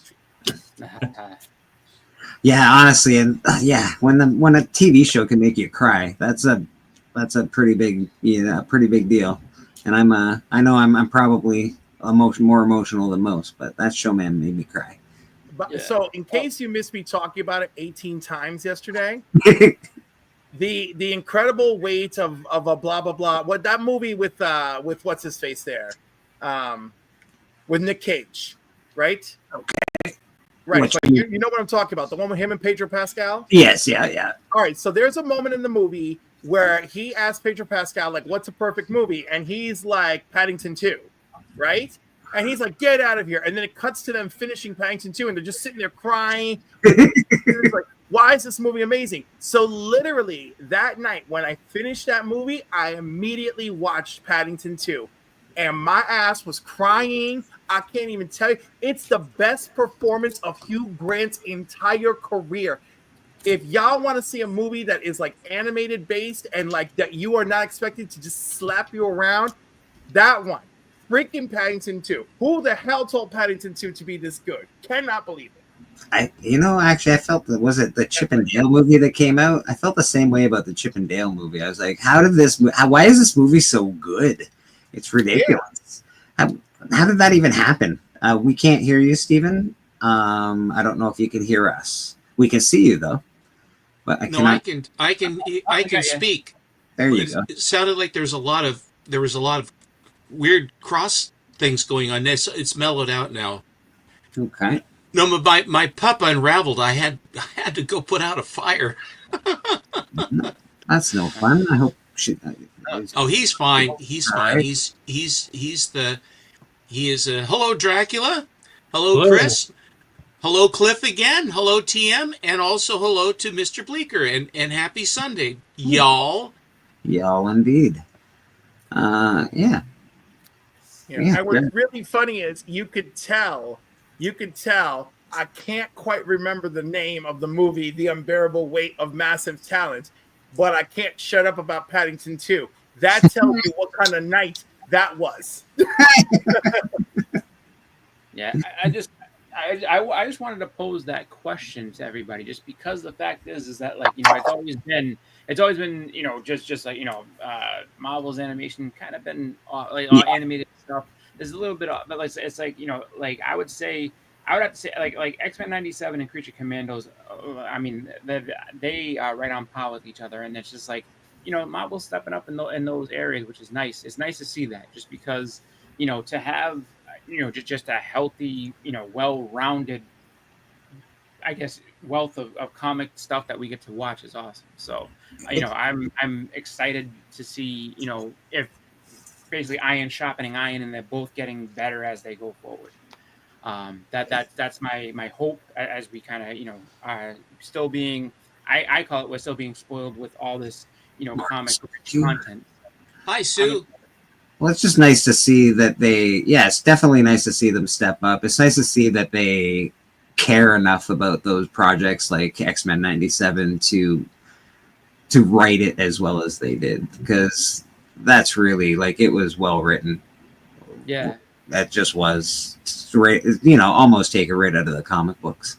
Yeah. Well, I have to say, I do love that, you know, I mean, and this is my own personal thing, but I love that the stuff that I've grown up, you know, loving and watching and reading and everything else is getting all this attention, and is still, I would say, like the forefront of entertainment right now. Just, and I know, you know, you go back to, you know, back in the days, it was like, you know, like you have Westerns and things that, so it's like, you know, people that were, you know, read those as books, you know, got to see them come to life and everything. So it's cool to see that that's happening for, you know, just our group and what we like, which is like, I have to say, it's almost, I would liken it to being a Patriots fan, where it's like, you know, you've had, you know, they're like, oh, like, you know, you had 20 straight great years of football. It's like, yeah, and I'm riding this out until the end too, just because. I agree, Boston. I don't want them to stop. And you know, it's at some point in time, they're going to be like, nah, this doesn't make any more sense. Let's cut this out. These movies aren't making the money they used to make. Well, that's the thing, is that, like, when the budget crosses the amount of money that you can make, that's where I think you're going to end up. All right, look, these are getting way too expensive. Yeah. We either got to pull them back, or people got to see these things 5 times in the day. We got Random Reed just kicking in the back shelf. Let's bring him on in. Good morning, y'all. Good morning, sir. Hello, Random. Hello, Kevin. Hey, Steve. Hey, Cliff. Chris. How's it going? Did you get your proper sleep last night? Huh? Did you get proper sleep last night? Yeah, most of the night. Yeah, let me tell you, I was up to almost 4 a.m. Oh. You know, y'all left. Y'all just left us. Y'all just left us alone. Cliff is a grumpy bear. Why am I a grumpy bear? What did I do? Am I having resting bitch face? I think you might. Yeah, you might have had resting bitch face there for a second. Oh. You know what? You were probably reading, I would imagine. I was. Yeah, I always have resting bitch face when I'm reading. My boss found me, like, waiting for him online for a one-on-one, and he's like, "Oh my God, Clifford, I'm here." I'm like, "Hi." He goes, "That face you made." He goes, "Is that what I look like?" because I know I have resting bee face, right? And I'm like dying laughing, and I'm like, oh my god, and I was like, now I know that when I'm not talking. I have to say, I was looking for that King of the Wicked People thing because I didn't know where it was, and I see that's Drax's title there at the bottom, and that's one of my favorite jokes from the original Batman movie. Just when they go into the suit, and he must have been King of the Wicked People, and then all of a sudden, oh, where'd this come from? Came from Japan. He's like, how do you know? Well, I bought it when I was in Japan. Like, yes, oh right, the Batman movie, right? Like that was one of the greatest times that ever happened for me as a kid. I remember going to school, like literally, like, so this is how my father used to work nights, and so I had gone to school, like literally just walked in the door, put my stuff down, and so I walk into school, and then all of a sudden my father comes in, he's like, I need Chris. He's like, come with me. And so I was like, what's wrong? What's going on? He's like, come on, we gotta go. And I was just like, okay. And then we go back home for a little bit. He's like, come on, we gotta, like, my father was very cryptic, so he didn't really say what was going on because it was a surprise. So he's just like, yeah, we gotta go. Okay, so we go, and then we're at the movies, and I was like, what are we doing here? He's like, let's go. And then he's like, 2 for Batman, please. And I was just like, so while everybody else is learning, I'm sitting there watching the first Batman movie, just like my face on the floor, just because such a fun time. That's awesome. That's a great memory, bud. That's a wicked memory, actually. It's like, that was incredible. That's super cool. And everybody, the next day, everyone's like, like, like, what? I was like, I saw Batman. I told everybody, I was like, you gotta go see it. My dad's the best dad ever. He took me to see Batman while you suckers were here studying. Yeah, that was part of the fun. That is just. I just remember that whole movie was incredible. That's why, like, as far as every Batman, that first one always stands out just because of, number one, that memory, but just how well it was. Well, it's done. also a damn good movie. Yeah. Oh my god, yeah. And I think now, like, think of the budget now, like a cast of that caliber nowadays doing that. Like, how much of a budget would that cost? I mean, just because it's like you had Billy D. Williams almost in a throwaway role coming off of the mayor. Empire. Yeah, he was a great mayor too. He was really a great mayor. They really, I wish they. He had a little bit of the weasel going with him. It's very, very believable. That's how they always portray the civic leaders. It's just slightly weaselly people. Yep. Yeah. Wasn't Christopher Walken? Wasn't he the mayor or whatever when that one that he was doing, and his son was the beefcake guy or whatever? Number 2, he was the mayor. He was a mayor, I think, or he was going to try to be mayor or something like that. Yeah, sociopath. He was basically trying to put the Penguin as the mayor, but he was like the guy behind him, really. Okay, I just want to be clear. Batman '89. Billy D. Williams is Harvey Dent. Yes. District attorney, not a mayor. But he is right. He was kind of like, like he put himself. No, there's a few reasons he had to be Weasley, because Harvey Dent, Two-Face, has to be a little bit Two-Face. Right. That one scene where it's like what like they're talking about like what about this? What about that? He's like, I'm working on it. But you can tell that he's got some things going in the background. It would have been really nice to see Billy D do the actual Two-Face role, though. Yeah. I don't know. Like, that was talked about, and I don't know why it fell through. I'm curious too. I'm curious, like, because what's his name? I know the guy that played Two-Face and the other one, and the then blonde guy. I don't even remember his name. Tommy Lee Jones was. Tommy Lee. No. I mean, Tommy Lee Jones was the full blown. Yeah, but yeah. the guy that the blonde guy that they had that turned into him was pretty dark. Aaron Eckhart, I think his name is Aaron Eckhart, something like that. Why do I think this comes up more often than not? Like, I feel like we've talked Aaron Eckhart. I feel like we have to bring up Aaron Eckhart like every other week. Magically, somewhere I'm there where people try to remember him. No, he's been in a bunch of stuff. He's all right. But I know Tommy Lee did not like the Riddler at all. Him and Jim Carrey didn't get along. Oh, yeah. And great stories of what went between them. And then obviously at some point in time, those movies became about toys, and You know what I find ridiculous about the fact that Tommy Lee Jones didn't like Jim Carrey because he was too over the top. Go back and watch that movie and look how over the top Tommy Lee is acting. Oh, he put it on to try to counterbalance. That's what that's what he basically responded in kind. Yeah, that's what he said. I remember that. Yeah, I think Jim Carrey said that I forget the way exactly he words it, but it's like I refuse to suffer your buffoonery or something like this. It's like almost everyone. Yeah, almost everyone.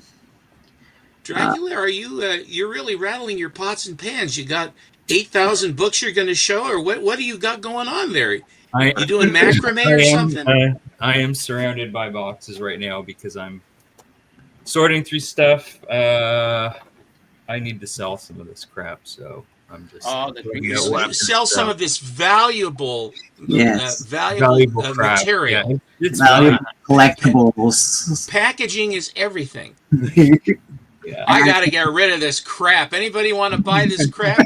No, I don't think so. I have some really cool books. Oh, what do you got? They are very cool. Yeah.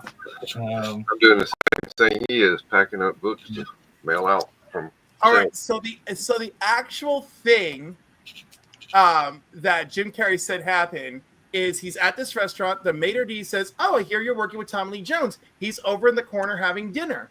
I went over and I said, "Hey, Tommy, how are you doing?" And the blood drained from his face as he got up shaking. He must have been in mid-kill me fantasy or something like that.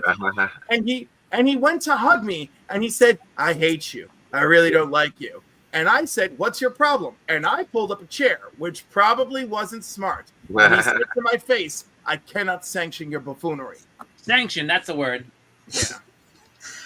Who Dat's giveaway for channel members ends on May the 31st, it looks like.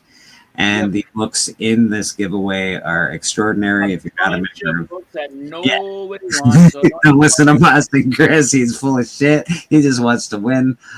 These are some great books. So if you aren't a member of Who Dat Comics and Movies channel, check him out. He does great unboxing. Yeah, I'm trying to get him also on the lips of the people as far as his unboxings. His unboxings this year have been great. 2025 Comic Book Community Awards. If you're struggling to know of someone to vote for Who Dat Comics for best unboxing channel. I'm gonna say sheer volume of unboxing. Okay, before we get carried away with that, stay tuned for changes for this year. Oh shit! We got change. I'm almost positive, like the number of unboxings Who Dat has done. Like, if you were keeping a running tally of like who's done the most, he's got to be up there. Like he does like at least once or twice a week. So exactly.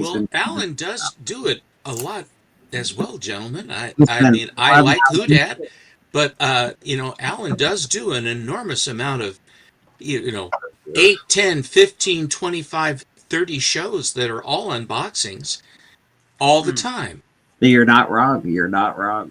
You are not wrong. I can't. How do I pick between my children? It's very difficult. It's very difficult. Last year, Alan won. So, and he also won the year before too. The year before as well. So I think that as my friend, I'm gonna go vote for Who Dat this year to see if we can't get him an award. I think they're in different groups. Like Who Dat.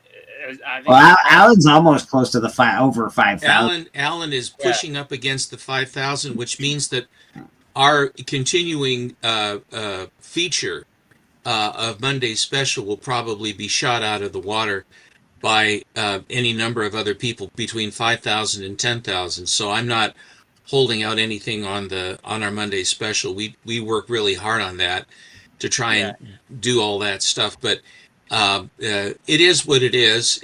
I don't do it for the awards. It's just fun to basically have fun and show stuff. Yeah. Dracula, are you going to show some of these wonderful books that you've been they're getting ready to get rid of? I can show some stuff. There we go. That's just code for simple. That's just I don't know if this stuff I'm going to sell. I don't know. I'm not selling this. This is not for sale. This is my Wow. turtles. Ooh. Oh, This is my Oh turtle my. turn. I'm keeping that. So Clearly. I Well, had your some priorities are straight. I did go to a signing yesterday. Nice. So some of these Tyler Boss and Matthew Rosenberg, who did 4 Kids Walk Into a Bank. Oh, nice. Yeah. They also did What's the Furthest Place from Here. Oh, wow.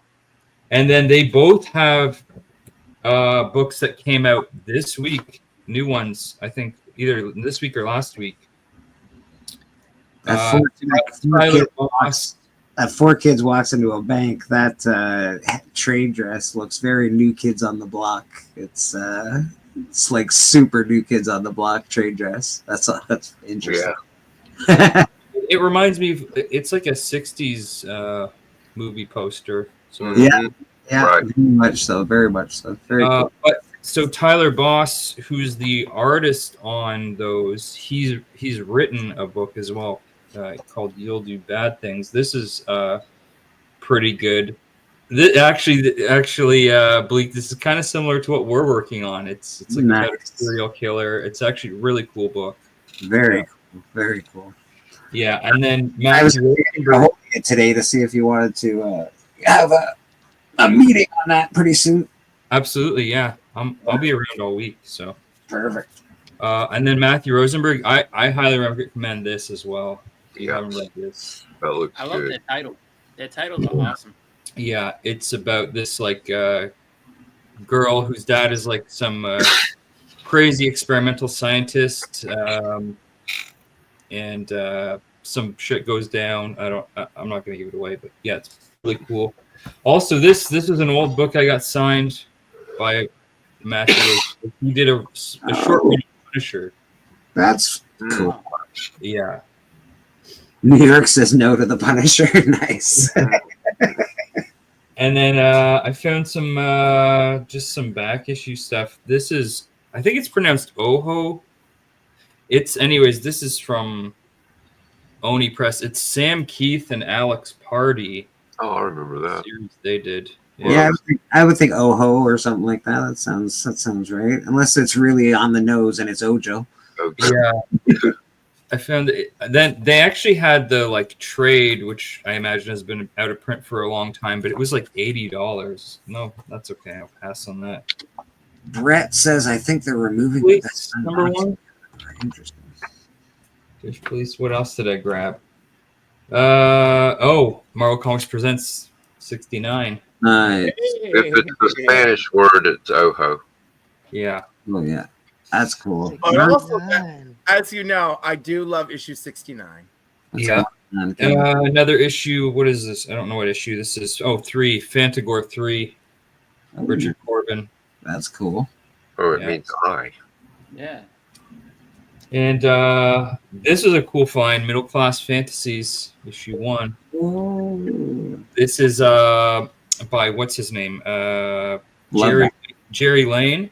This was the first comic published by, they were called like the Comics Creators Co-op or something. Okay. I know. So there was a bunch of like indie creators, underground creators that got together in the 60s. And so it was like,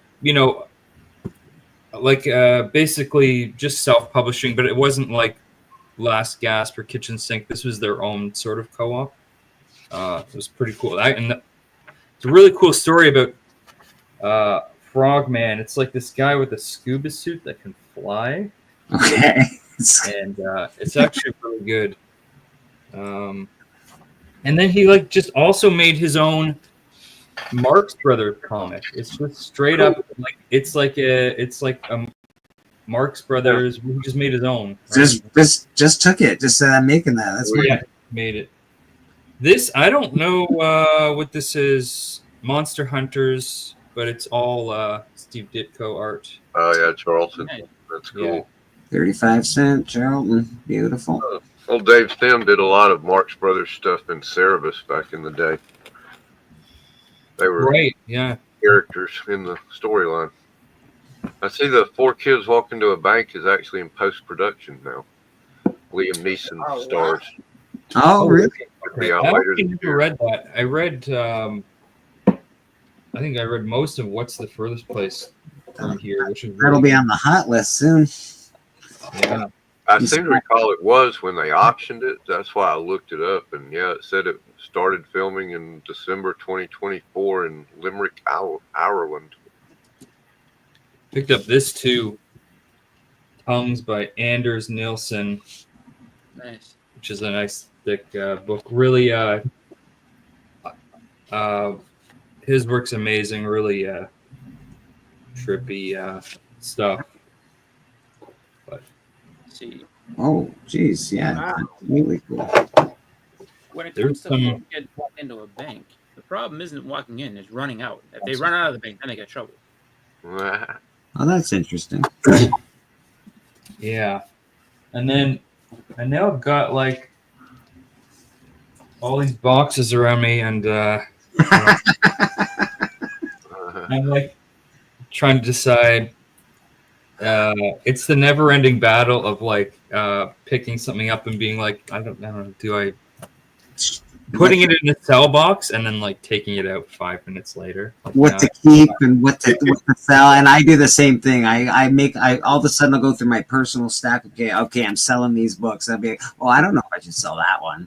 Yeah, going back through the stuff you already picked out to sell and going, well, maybe not. Maybe not. No, I'm not ready for that just yet. Or when you're in the middle of a claim sale and you decide, I really don't want to sell it. I mean, Presentation. Can you get a sampling of the on the bubble? It's almost. I got a couple of books I'm going to show as well. I'm selling pretty much all modern stuff. I just go through a box every now and again because all my boxes, because I play on the hunt all the time, I have a bunch of short boxes that are just filled with different random stuff. So I really have to go through my boxes and reorganize everything again, which is supremely annoying. I am trying to collect a full run of the Ice Cream Man right now. So that is something I'm actively working on. I've got most of them now. Yeah, I think it's a great series, and I just didn't want to pay $100 a book when it was coming out. So I'll pay $10 a book or whatever it is now. That is just an awesome cover of Mr. Sexton. Mm-hmm. I think it's his second appearance, maybe first cover appearance. Yep. Oh, this is. I know number 4 is the key, but this is just a far better cover. That is my favorite Jim Lee cover. Yeah, it is awesome. And then I also really like this Jim Lee cover as well. I like that Magneto. I think it's wicked. That's the one that's the first X-Men comic that was given. I just love that version of Magneto. I think he looks the best in that. I think it's cool. Yeah. This is a reprint. I have the original as a slab, but that's the Rick and Morty #1. If people are trying to sell it, it has that silver stuff at the bottom. That's a reprint. Don't buy that shit unless you want the reprint.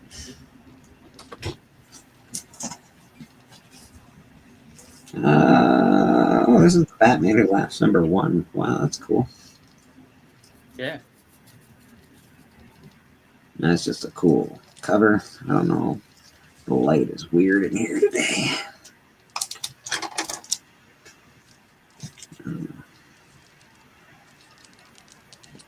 But very cool cover. I do like me some Miles Morales Spider-Man. I don't know why this is just pulled out in a random spot in a box. It's like, all right, whatever. This is Batman Black and White #4. I absolutely love this cover. So I think it's just a really cool cover. Yeah, Batman Black and White #1. I think this is a Peach Momoko, if I'm not mistaken. would I ask if this is one of your mystery boxes? This is just a random box of comic books. This is not my mystery box. This is like just stuff that I've collected. These are my personal books. This, I believe I got this from Mr. Steppo, Collecto 6. Yeah. And I was at my LCS years ago, and some guy had spec'd on that book, and he had about 30 copies. And I was able to cherry pick, and when I went through, so many of them were not registered correctly. In other words, the left side had a white stripe on it, and so the first sweep, I took all the ones that were registered correctly, and then I looked for defects. I think I ended up getting, about 7 or 8 of them, and they're not. It's not a major key, but it is a minor key for sure. Yeah, and it's just, and you're right, a lot of them were miswrapped, so it's neat to see one that's not. And also, I just like Death Metal a lot. I thought it was a wicked series. I like the covers a lot. So, this one especially, this one was really great. I loved it when it came out. Man, Death Metal just wanted me all weekend. I love Death Metal, bro. I can't help it. I thought it was awesome. I like the Batman Who Laughs. Somebody else was talking about Death Metal.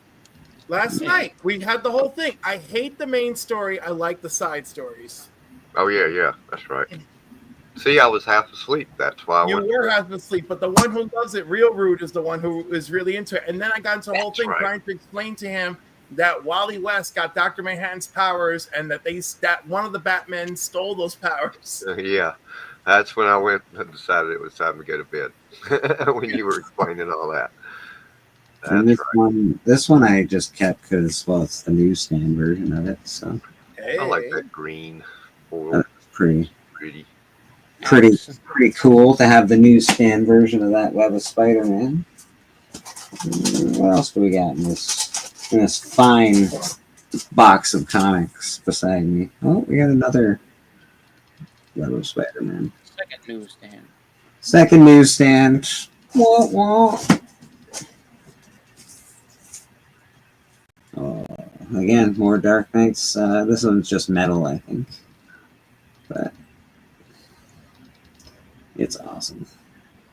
That's wicked. I don't know why I have a random Star Wars book. I have a lot of Star Wars stuff. I have almost 2 books. That was a good series. The Dark Empire. Yeah. Yeah, the art's good. The cover on this is great, actually. Yeah. Really good art. But we got some Alex Ross, some cool Iron Man. Nice.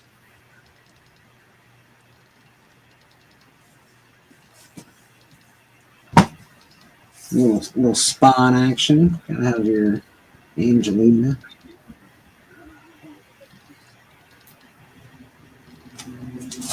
I've never gotten the one where she's in Marvel. I haven't picked that one up for some reason. Oh, where she arrives? Yeah. Because nobody cares.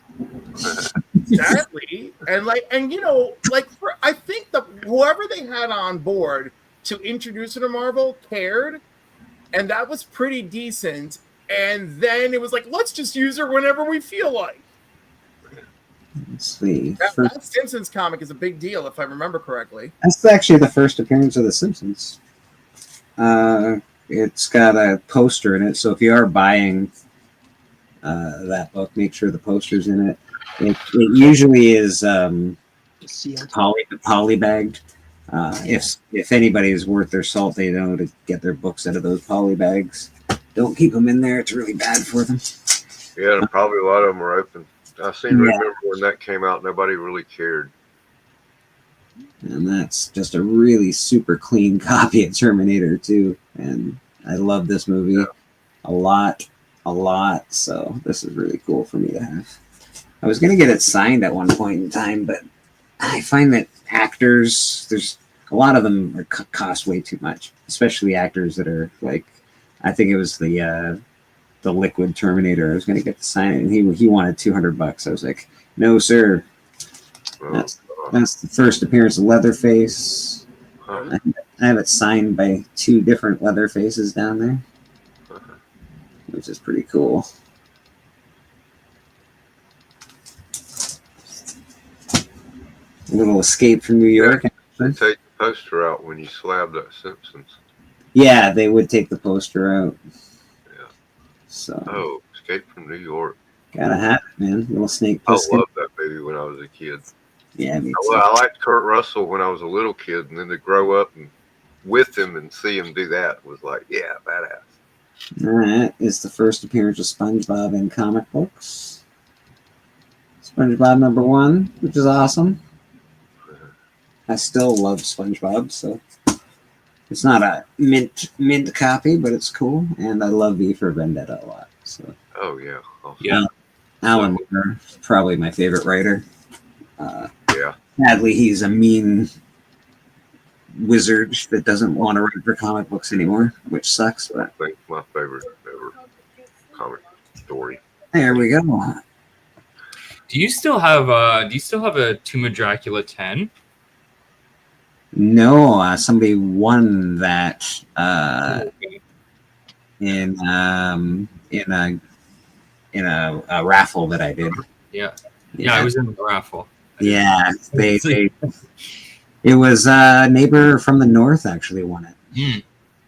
Okay, cool. Yeah, because I just found I've been looking for this forever in a raw copy. And I finally got one, which is issue 12. His second. Oh yes, that's the second. Yeah, nice. Very cool. Yeah, this has been impossible to find raw, like in the wild. I'm still looking for it myself. Yeah, I can't find that in the wild. I certainly can't find whatchamacallit, the number 10 at a good price. There's an X5. What you know about this? Look at this. What you know about this? Oh shit! Look at this guy's X-Men's. Oh, he's been collecting number 4s. Well, that's because they're like $10-$20 a piece. It's ridiculous. I think I got like 2 more somewhere too. You should. That's a great book to keep picking up. It's so. They finally lowered the I just hoard them. I'm never gonna sell them. I don't think. No, I wouldn't either, man. It's a really good book to keep picking up. It's weird. That's like Mark picking up Turok #1s. It's crazy because at the peak of like a couple years ago when there was crazy prices, I'd see those for like $70-$80, which is crazy. They typically go about $40, and more often than not, you can get them for $25-$30 if they're in pristine condition. If they're not in good condition, $20 all day long. And it's a great character. Like Omega Red is awesome. Yeah. If it'd be done with them not to use Omega Red at some point in time. He's such a cool bad guy. Only a matter of time. Out of all those, I got one newsstand. Oh, that's some good stuff. Steven, you got something you want to show off over there? Sure. All right, let's bring it. I have some Good Girl that I wanted to show, and then I have some other stuff from some auction wins that I got. Here is Joe Linsner. More of a bad girl, I think. Virgin covered. Yeah, that is a beauty.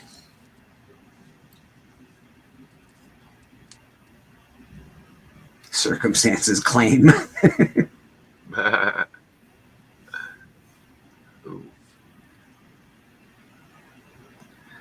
Badass Leatherface Bleak. I knew that book because of you, Mr. Cali Comics. Oh, that's really pretty, actually. If you're not familiar with Cali Comics, he has a very cool collection. And when he shows off books that I don't have, I'm like, oh, I didn't even know that existed. Ooh, pretty.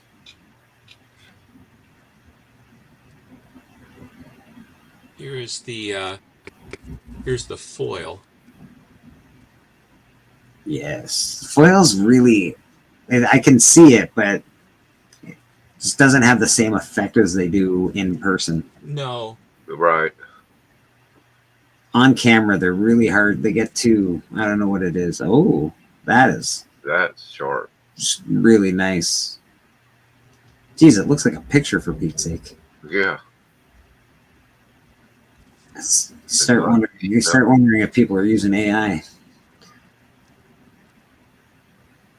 Wow. I don't know who she is, but I like what she's selling. I think, yeah, she can sell what she wants. Mr. Circumstances in the house. How you doing, Circumstances? Good to see you. That is something. Oh, that's like they do it sideways. Interesting. Yeah, they did her in a landscape. It kind of looks like Jasmine. Do you like that, Steven, when they do that with the landscape? Who is that? Is that one of the Warlord of Mars comics? Yeah, it's definitely Deja, but yeah, Deja. I'm just don't know if I'm a huge fan of the landscape when they do that. I'm like, because then I have to take my comic out and turn it sideways. Yeah, there's a few of that series that's like terrible. Dave Dorman. I'm with you, Blake. Nice, very nice. Oh.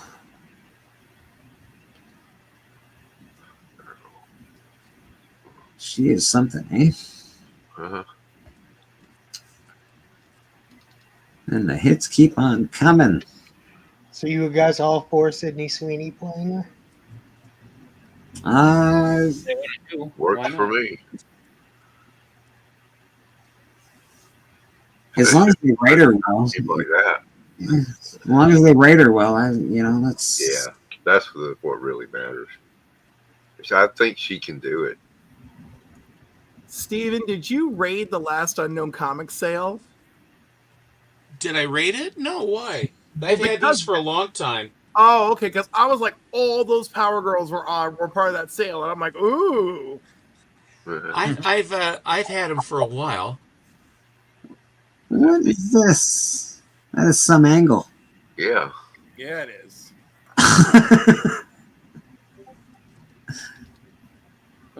Hey, Adrian, keep some of these covers in mind for when you have to turn it into Tom of Finland style for me. Yeah, I make boys cry, indeed. Oh my God! Like that has to be a cover.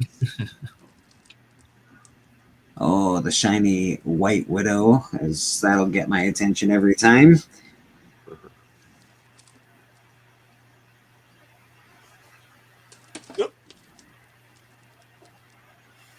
Beckerman said, I went 45 years without hearing the name Sydney Sweeney, and now I've heard her name no less than 5 times this weekend. Consider yourself lucky. Yeah, my buddy Paul in the 619, he talks about her every week for the past year or so. She was really good. I haven't watched Euphoria. That's on my list of shows to watch, but I recently started watching The White Lotus, and she's pretty good in the first season.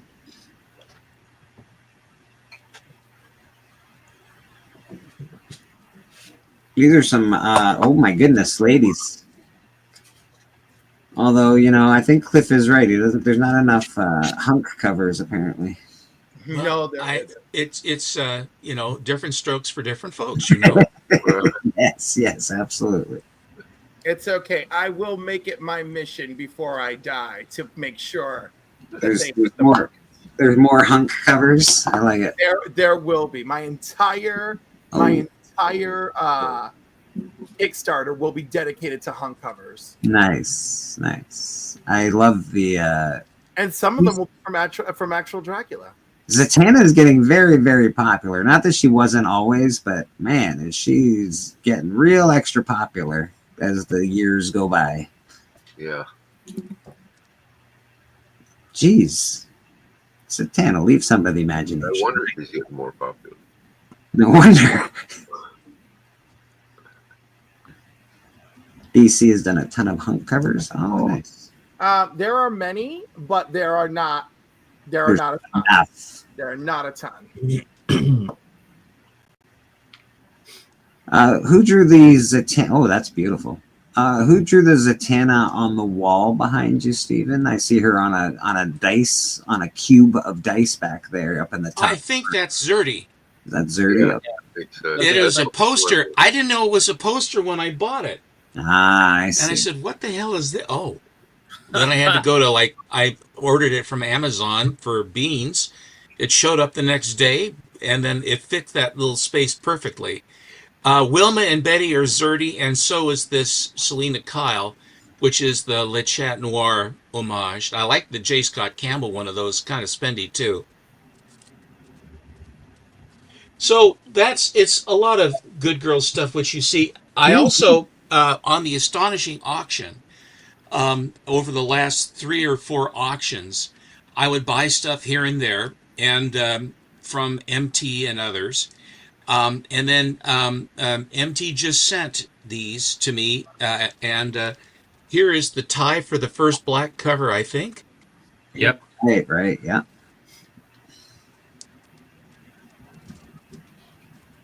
This is a Where Monsters Dwell, but this has the diamond, whatever it is, National Diamond cardboard insert. Ooh. I mean, usually on those you have a signature, didn't you? I know you bought a bunch from Whodat and stuff that had signatures on them, right?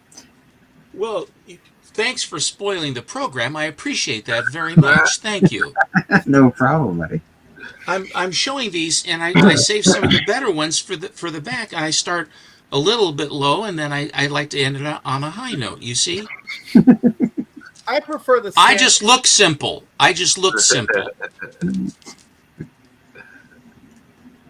Very nice. I love this.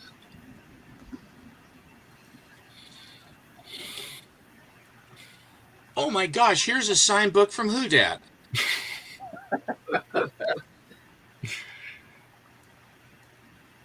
Why would Whodat sign your book for you? That seems weird. And he signed it Ron Wilson too. That seems weird.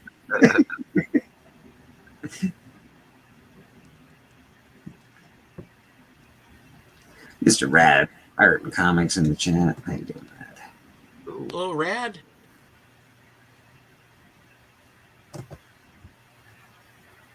Here's a signed Michael Turner. Nice.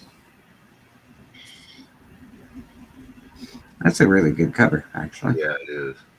Yeah, there's it's a full cover. It's got a lot going on that cover. All right. Yeah, I like that one too. I always like that. I got this from Spider Flint. I never had it, and it's a spendy book. And he was trying to get some money together, and this is a very high grade copy, and that's why I finally jumped. Still $140 though. Oddly enough, very spendy book for what it is. You're right. I've looked at it a couple times. I'm still trying to get one of those one day, but not right now. This book, MT had a copy that was a 4.55 that he said he thought it would press out to a 5.5 or a 6. And time passed, and he says, I'm going to give it another. Oh, yes, the Signed Avengers. I apologize. You're absolutely right. The Signed Avengers is is the Mark Jeweler, too.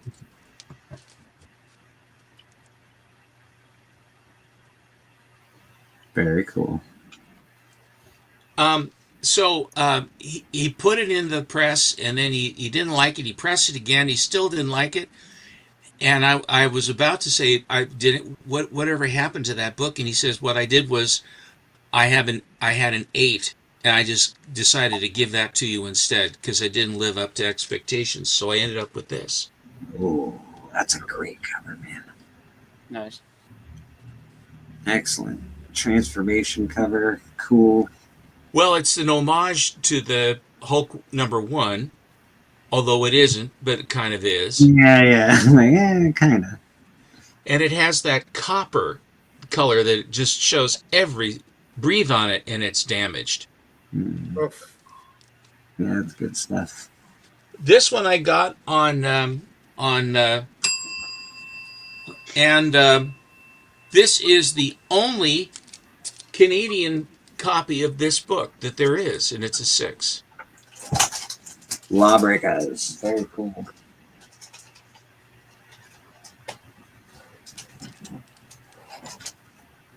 This one is a big book, and when Chonko was here, Chonko bought it the same time I did, and I think there's only like 18 or 19 of them on the census. It's not a common book, and yet we both bought it in the same week. It was weird. But this really cool Shadow skull cover. Wow. I like that. Yeah, Chonko bought one, right? Is that what you were just saying? I think so. Yeah. He has it on his wall behind him now. Very cool cover. And they got these guys inside the jaw. And then on the bottom here, the hand has this huge spider on it. And this is a they don't say who did the cover on these. That's a great cover, though. That's one of the best. And here is the Matty Freeze commission I did that I had him do for me of the Joker. It's such a good job. That's excellent. So cool. This is a panel from inside Batman #1. I sent him a whole bunch of different images of the Joker, OG Joker.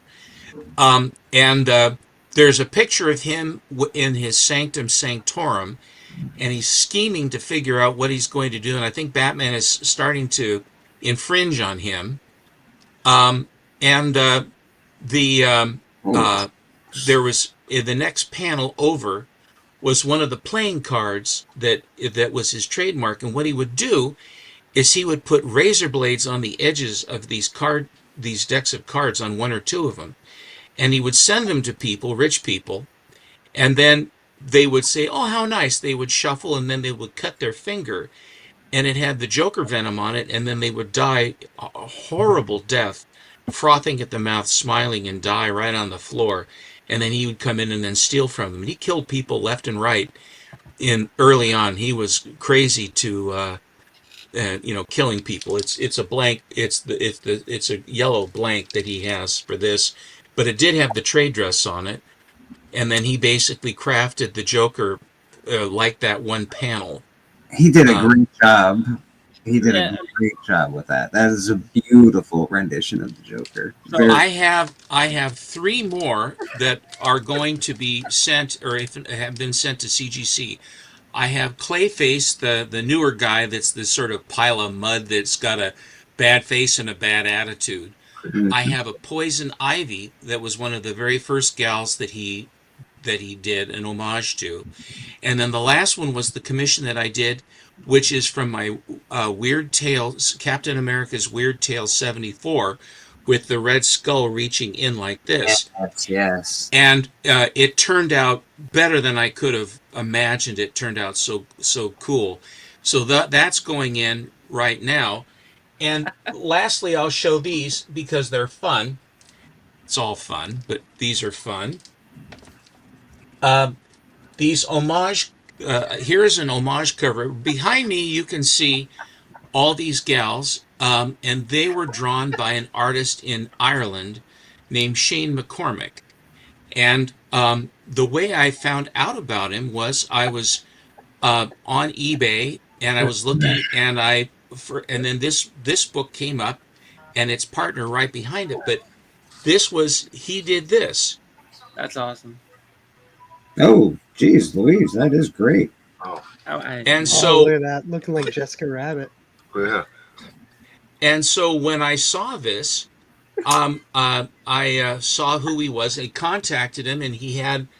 When I bought it, it was from his name. He has put his card in, Shane McCormick, and Mr. Harry Lime or whatever he goes is one of his handles.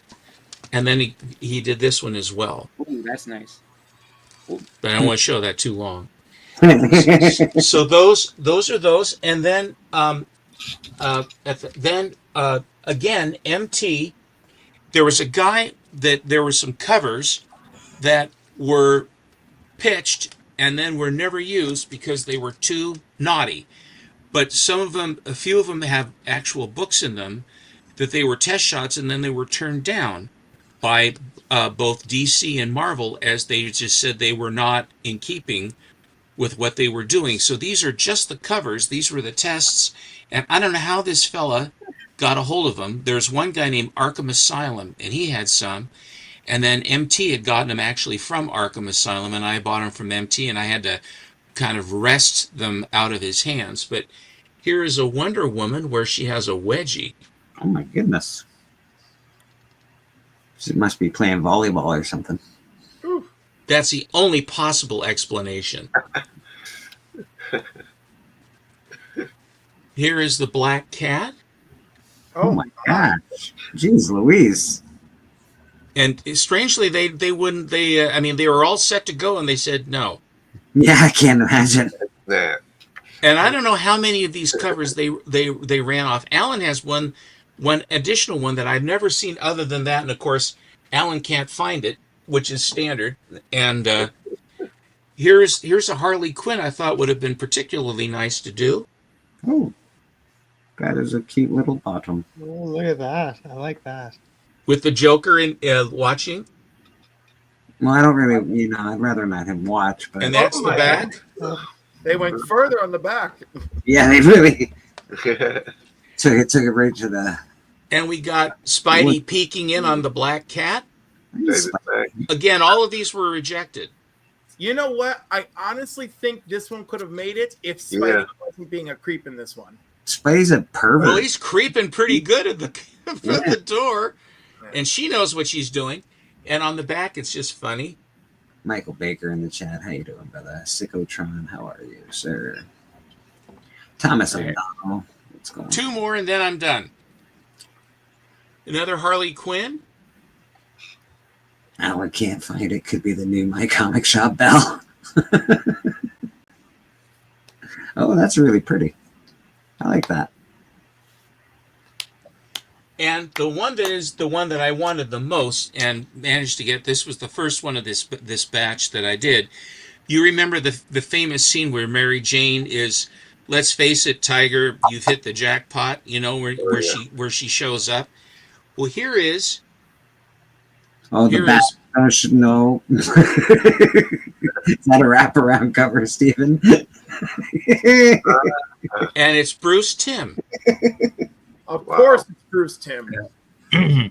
Nice. So those are the ones I wanted to show. That is a hell of a wraparound cover. Best one that they ever made. Please, reach around cover. Please. Reach around. Okay. So now, where did you? So those are just prints. Those are just prints of the rejected covers, right?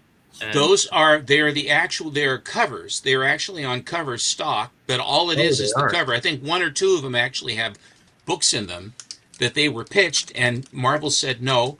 And then this guy had these extras, and he was selling them, and then Marvel clamped down. I think DC too. They said you can't do that anymore. So all there are the few that got out, and they were like, $1 1/4 around between $1 1/4 and $150 a throw, and they're complete ghosts. I mean, if you try to find them, they just aren't anywhere, and it just as an oddity, I just thought they're very, very intriguing.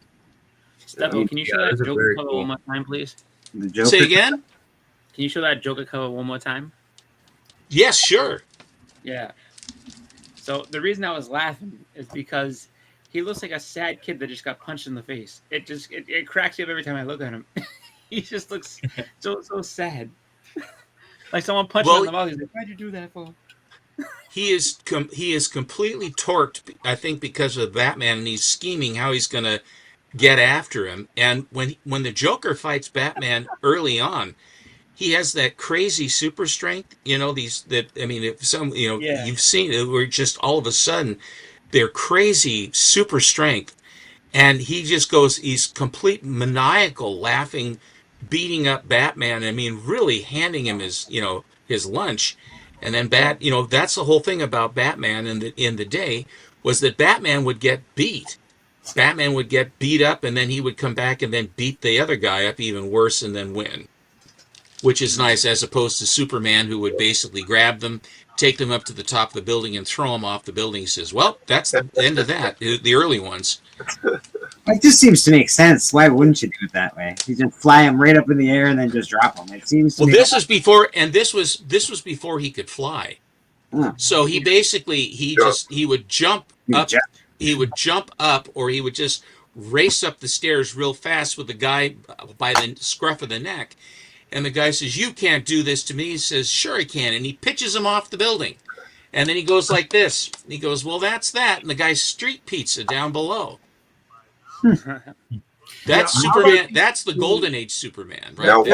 That Captain one of my Marvel trivia movie questions. serial. The Captain What- Marvel movie serial. He killed so many people left and right. If someone hired me to go after something called the Scorpion anything, and I'm like, there's a dude that flies that's tossing people off of buildings. No one is paying me enough money for this thuggery. No one. And if I see him coming at me, I'll be like, whoa, I don't want to die today. I don't want to die today, Captain Marvel. Yeah, just leave me alone. I'll tell you whatever you want. The Spider Woman is in a cave 26 miles out of town. Fly there. Leave me out of this. Continued existence is a strong motivator.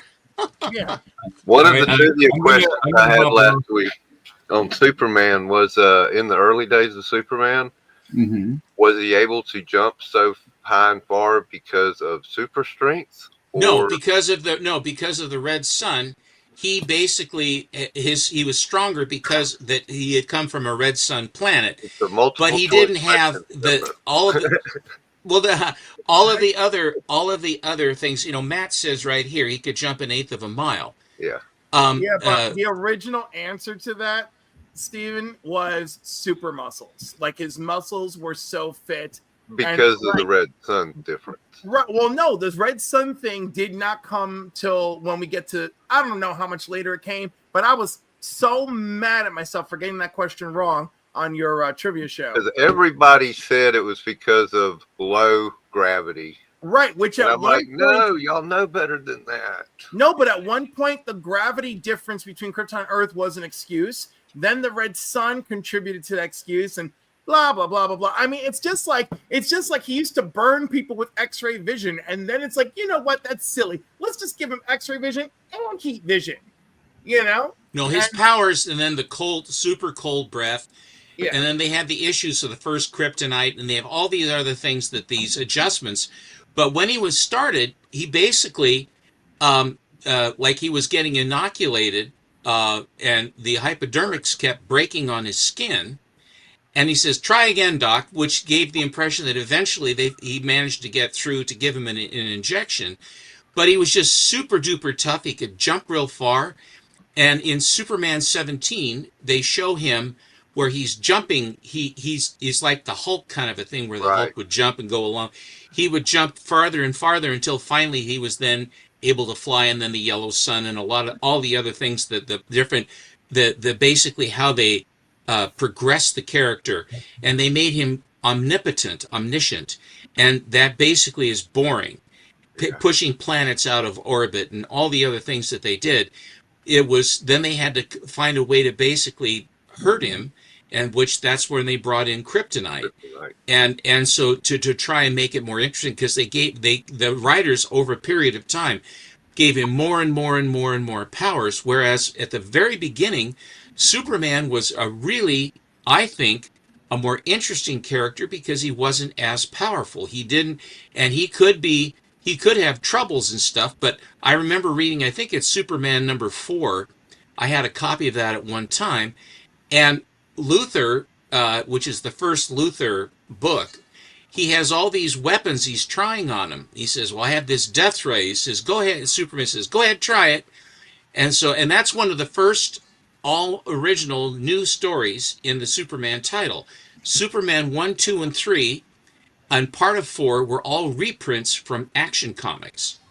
And so 4 was the first time you actually had new content in Superman.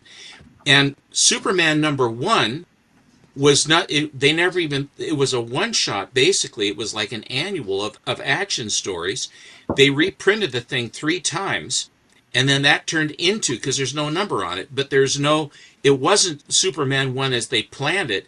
It became Superman 1 because of how it actually ended up. Boring, I know, but that's I'm just saying, like, Superman's history it's just the further I go back, the more convoluted it gets.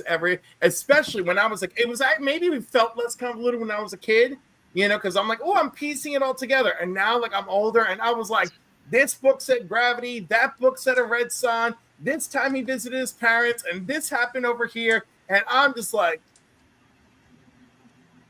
it's fine. It's confusing. It is confusing, but the actual character, if you read they've reprinted everything a zillion times, so if you wanted to read or go online, you can read it.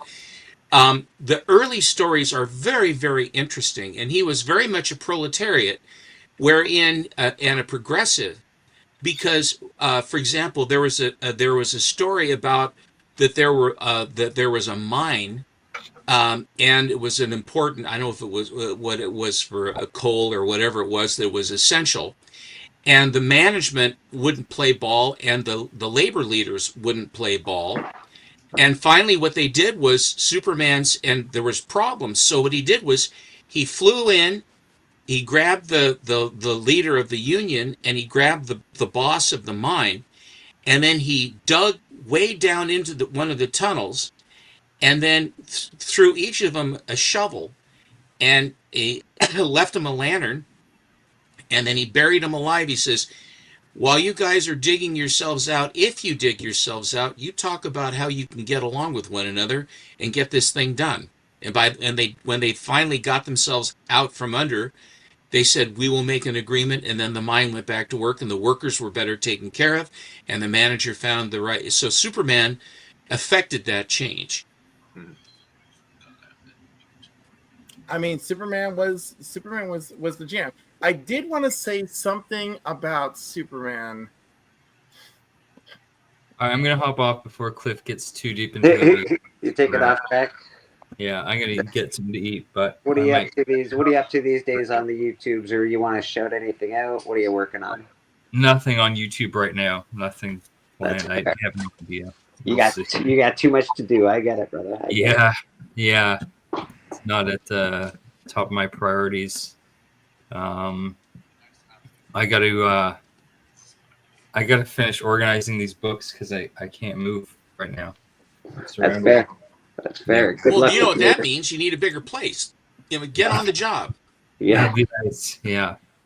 I live in Toronto. I don't think that's happening anytime soon. I live in St. Catharines. That's not happening here either. But don't worry about it. All right. Drac, thank you very much for coming on, and we appreciate you. Looking forward to talking to you soon. Drac's working on Murder King, the Kickstarter that Callie and I are putting out. We're very, very excited about it. So, yeah, we got to hit me up whenever you're available for if you want to do a meeting anytime, today, tomorrow, whenever. Sounds good, brother. Sounds really good. Peace, my man. All right. I'll see you guys later. Take care. Bye. Great. I have one more. I have a very rare Superman thing. I don't know if you guys have ever seen before. I'd love to show you. Yeah. We always love to see rare Superman things. Sounds weird when I said it. This is Look Magazine. This is from February 27th, 1940. And of course, what you have is a very young Rita Hayworth, best dressed girl in Hollywood.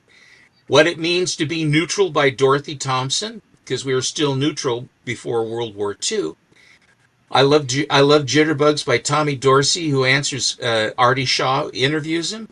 But you'll notice here that Superman captures Hitler and Stalin. Now, at this point in the war, Stalin was one of Hitler's boys, and they were causing all manner of problems. And so what they did was, in order to raise awareness, what they did was they came up with this. They had a story here inside, and what it is, it says, Superman of America, there's big money in fantasy. And they show Action Comics and Siegel and Schuster, Jerry Siegel and Joe Schuster. And then what they did was they have a story that only appeared here and was done specifically for this. It's done in duotone,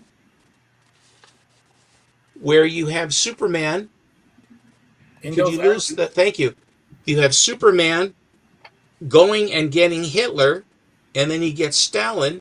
They take him to court, and they stop the war. That's awesome. Isn't that great? He took him right to Geneva. Which is what you do. So if you ever are out looking, this is really kind of an under the radar thing. But if you go like to these magazine stores, it's February 27th of 1940, Look Magazine. And it's a very interesting, it's a fun story done in duotone, and they talk with Siegel and Schuster and all that other stuff. So, but I just thought I'd share that and just keep your eyes out, because it is a very collectible thing. That is very cool. I'm a fan of changing history. I loved, Once Upon a Time in Hollywood. I liked the movie that he also did about the Jewish girl burning all the Nazis. I was like, this is great. So, I'm a fan of changing history. I'm a fan of fantasy. So yes. What do you got, Cliff? I'm heading out. We're doing Cooley High as our movie review on the Council of Comics at 5 p.m. Eastern. At 7 p.m. Eastern, I'm joining Kingdom of Nerds. And I'm not even sure what freaking show it is tonight. I'm gonna just get the link. I'm just gonna show up. I'm gonna talk about the deviants when it's my turn. I'm gonna nod my head for everything else. I'm gonna say my piece when we look at Rando Comics. Well, I'll Cliff, be there. You're always welcome here, Cliff, and especially when you're feeling down or when you're feeling whatever you're feeling. Please come by anytime, my friend. I appreciate it. I need something to keep me busy, and now the next thing to keep me busy will be my bathroom, and because it's time to clean it. Also, this week, okay, so Mondays 8 p.m. Eastern Council, Wednesdays 8 p.m. Eastern Council, but 9 p.m. Eastern on Wednesday, I'm on Guest at Key. Ooh. With Heroes for Hire Comic Book Club Matt. So that's going to be a lot of fun, and I'm looking forward to that. And oh my God, who the heck is my guest Friday night? I don't know. I got to put things up. Okay, I got to guess Friday night. I got to guess Saturday morning. You have things. I've got things, but no, I'm really bad. I'm still reeling over missing out Wednesday night. And everything has to go on the calendar. And also, I'm working on a series of all these things I brought back from BlizzCon. That's a lot. Yeah, so I got to work on my like little drops and all those things, all the videos. I don't know. It's just hard. I'm just been like, let's just keep doing lives, just going. I appreciate you guys. I appreciate being here. Appreciate you, brother. Appreciate you, my friend. See y'all later. Have a great rest of your day. Thank you. I have yanked out another box. If you'd like to see a few more books, I was gonna get some Golden Age going here. Unless it's too much books. I just head out for a little while, but I will check back in on y'all after I have lunch and stuff. Yeah. And tomorrow night, 9 o'clock, come try trivia. Last week was Superman and Spider-Man, so this week is Batman and Iron Man. I don't think last week was Superman because I wasn't there for Superman. So you're doing trivia. When is that again? Sorry, sir. Monday nights, 9 o'clock Eastern. Perfect. Usually it's a lot of fun. Start the trivia rounds till 9:30. We play crosswords and stuff like that. I got some cool software that that actually that's when I usually come in, is for the trivia. Yeah. I give away ducks for duck race, and I give away a big pack of comics at the end of the month. Very cool. Very cool. All right. That's Random Reach. Actually, Matt won't win again. I'm going to try and pick things he doesn't know anything about. He's pretty smart. I don't know. He's got his knowledge down. He has a surprising knowledge of some of the most obscure things. I think comics. you guys are speaking about two different Matts. Well, oh, maybe. Oh yeah. I was talking to Heroes for Hire. Yeah, I'm like Matt. Matt likes comics. He knows like writers and there was a time at 5 o'clock in the afternoon. They said that to that guy. I'm like, Jesus, how do you guys remember all that? Yeah, I figured you guys were talking about two different Matts. There's too many Matts. You are correct, sir. All right, Random. Have a good rest of your day. If you're still on in a couple hours, I will hop on. Yeah. Oh yeah, we'll be on. You're more than welcome back. Have a good one, y'all. You too. Let's go, Stephen, before we get to more books, which we will definitely do, because I also have some more books I can show. Let's do some keys of the week, because I like looking at keys of the week, and I like making fun of them, because... Do you want me to send Rad the link? Yes, please do. Absolutely. We love Rad on here. All right.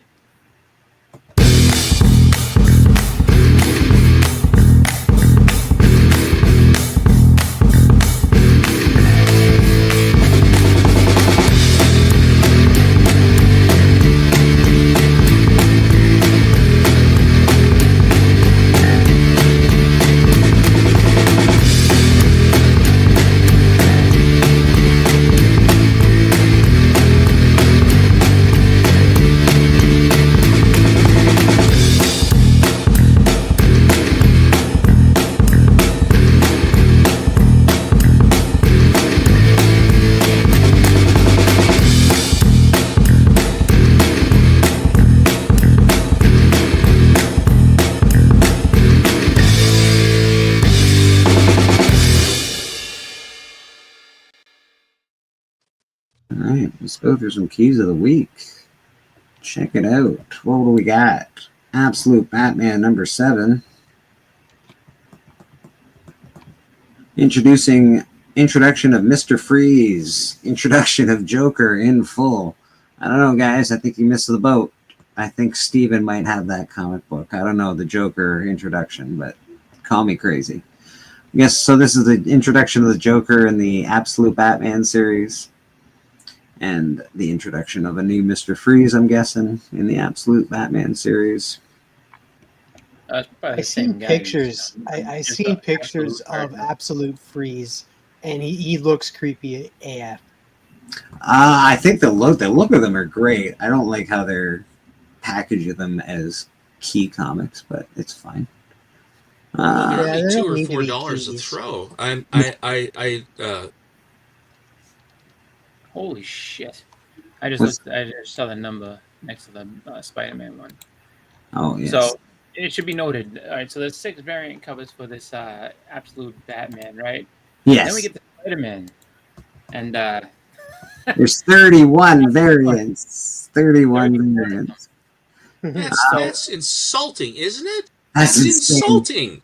Let's check out some of these Batman variants, because I do love the Joker. I might pick this up just because it's a Joker. Oh wow! All right. I thought it was one. Yeah, I just grabbed the cover. I don't hate this at all. I really love this, to be honest. That's been sort of done. It's still good. I'm a big fan of that, but you're right. It has been done. That's pretty cool. What else do they got down here? So most Batman covers have sort of been done. That's interesting. Just as far as an art piece goes, I think that's very cool. You know, if it was a little bit closer, so yeah, you could see him a little bit better, I think it would pop a little bit better. He's so far away, you can't hardly see in. I think the same thing, Stephen. It's a cool sort of art piece. That's a great picture. That's cool. He's got a knife. Maybe a batarang. Maybe, I don't know.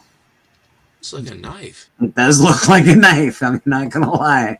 I don't know why Batman's got a knife, but it is Absolute Batman. Maybe he battles with a knife. All right.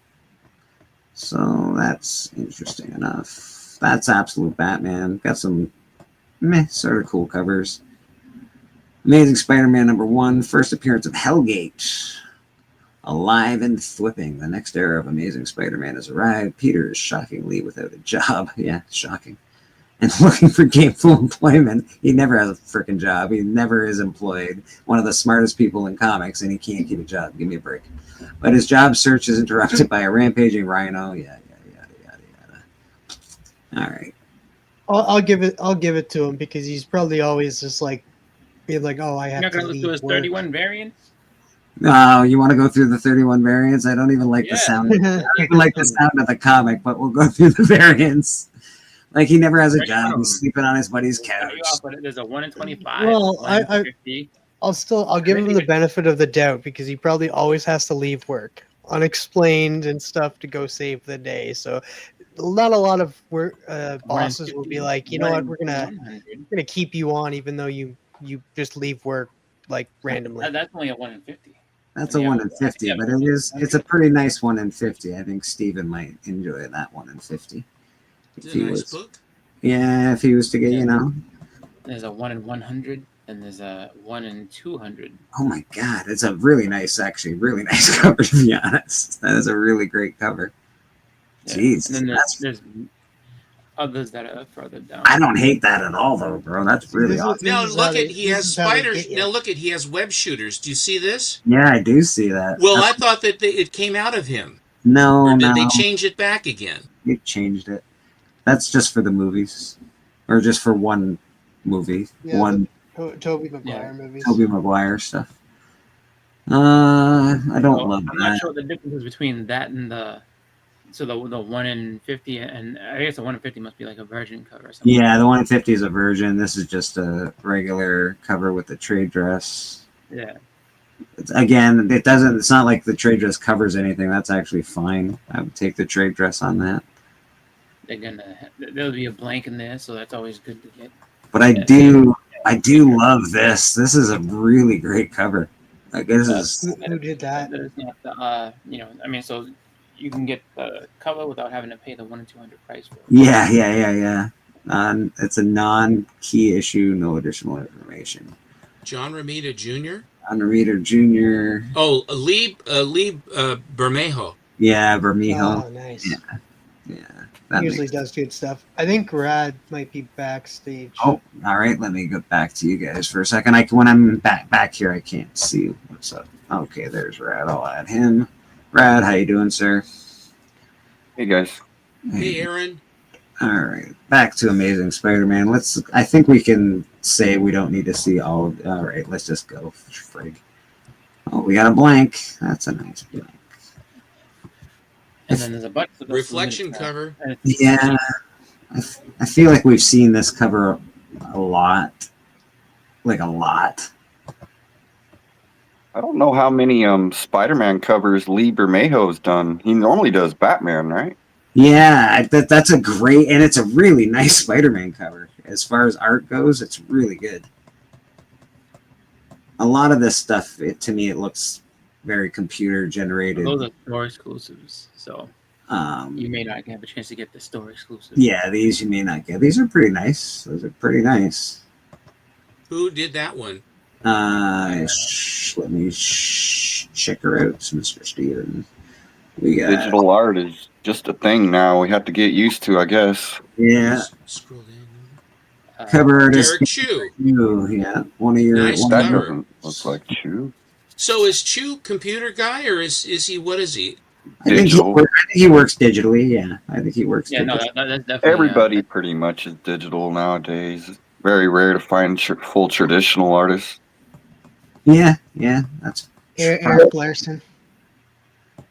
okay. So I don't hate that store exclusive. Sort of cool. Eric Larson still does it by hand. limited to 888. This is sort of This cool. is limited to 555. This one, same thing. Wow, what a package on that guy. Jeez Louise. Relax, Spidey.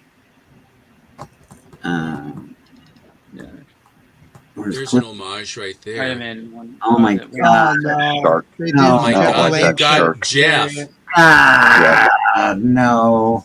This is going to be the one that everybody Yeah, wants. that's going to be the #1 seller. I don't know. God. I think that other one, the newspaper one, is people gonna go for? Because that's Oh no, this one people will like this Yeah, one. everybody's going for you can Jeff get Lanchek. I like that. That's I like nice. that cover. Who did that? Only 555, so it's like that. Yes, so that is I like her face in that. that is pretty nice. So we got John Romita They, Jr. s- the interiors. they switched the background. Ivan Pepe Tao. Larraz. Evan Tao. I'm sorry, I- I keep saying- I keep It's a saying- very I don't know. It's a very pretty cover. It's a very nice. Yeah, It's like one's at sunset and one's during the day. Mm-hmm. That's Yeah. really quite nice, actually. I do not hate that Sit at there all. all day. Yeah, she's been sitting in that spot all day. Well, she's busy, all right? Don't have a This, pink this internet. is just showing us how long she waits for Peter Parker. Yeah, Whatever she is thinking about, that's some heavy shit. that's some heavy stuff, man. Yeah, she hasn't even like moved positions. She's just been in the same position the entire time too. Oh, we got Black Cat must be Cat as Santa Claus. It looks like that's Not Santa. She's just a cat up on a. What's he? Can you see who did that one? I can, yes, absolutely. It was done by Billy. Billy Bob. Yeah, Cover artist Panosian. Panosian. Nice. There's another one. There's another Black Cat. Limited to 1,000. That's limited to 1,000 copies. That one. Yeah, that's a store exclusive. But That's that's all why- right. 'Cause that's why- That's when you go. That's when you hope that somebody on the auctions got it and then step up. Yeah, and- that's Beta Ray Jim trade right there. So On Action Auctions, that's the stuff. He gets all those different the low ratios. we got Daredevil number 20. The key facts: reintroduction of Daredevil's black armor suit. Yeah, so they're giving him back his. I don't his like that because the black armor suit's my favorite, and he uses that for a specific reason. He fought a demon with it because it helps him be more stealth. Okay. And the armor helped him against the demon. But cool sketch cover. yeah, I don't know about just bringing it back for just Maybe bringing he's it going to back. take on another demon, Aaron. That's my shop first character is the black armor suit of Daredevil. That's awesome. Yeah, that one is done by Chris Giarusso. I know his art. So it's not done by Scotty Young, then. It's like No, another- Chris Giarusso does kind of a similar thing, but he was like they both kind of ran neck and neck as far as like I doing don't. that. But his I is very just different. don't care for that stuff. I don't either. I'm glad that I'm glad it's popular. I'm glad he's making money, but that stuff just leaves me absolutely cold. Well, he's Yeah. not. He doesn't do as much as like it's not like a Scotty Young thing. He's very different from him. But it's just like Ooh, 20, that one right there. That's a nice looking cover right there. That one right This is a there. very nice looking cover. That looks like That is really a nice that's looking cover. definitely what's his name, Charlie Cox. interesting. Yeah, It's that's like even the metal around it is It's a photo variant. that's Yeah. very cool looking, man. Who did? Yeah, it looks like a Who photo. did it? Who did it? Who done it, son? Ryan Miner. Jose Luis Scar No, the Suarez. No, No, that's the interior artist. Oh yeah, Ryan Ryan Meandering. Ryan Minderling. M. I can't say his name right. So Ryan M. Minor ding. He No, has a minor ding.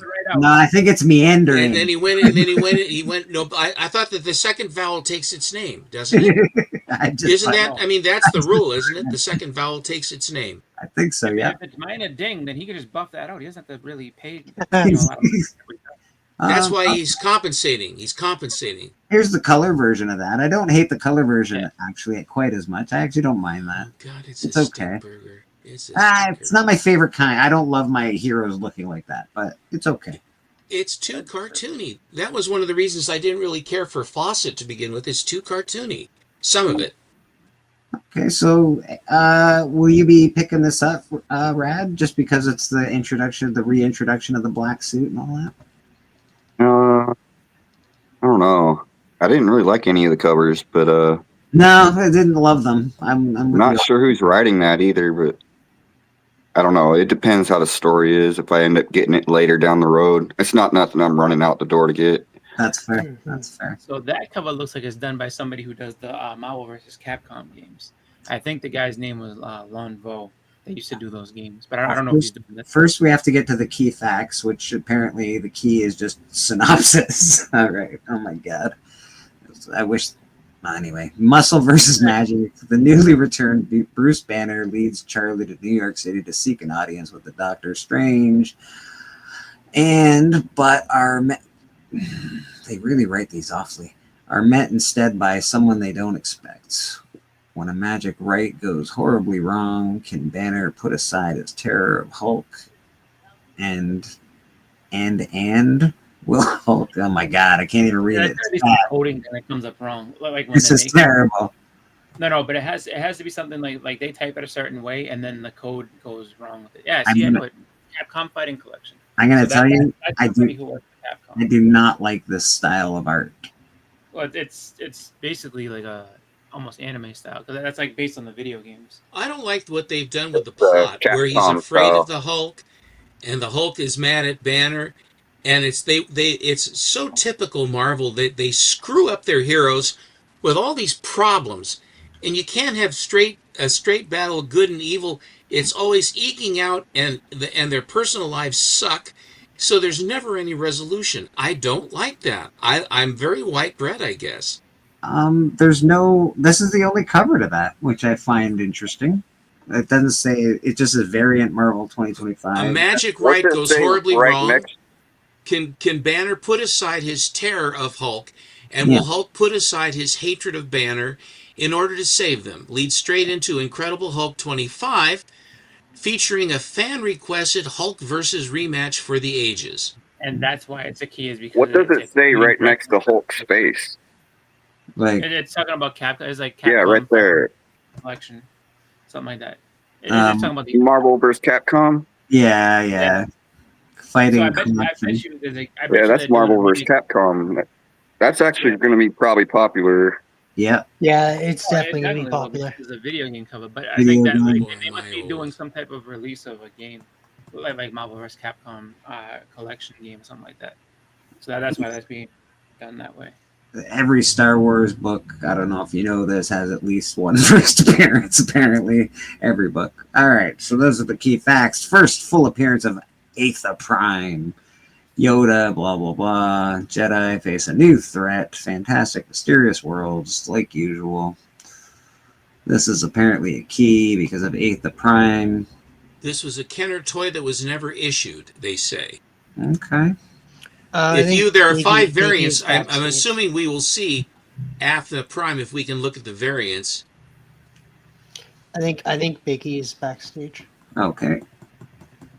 Well, I already know the one that's going to be real popular. I can tell. Let me just get Biggie up here. Mr. Biggie Shack, how you doing, brother? Oh, thanks for shouting me out there, TM. Appreciate y'all.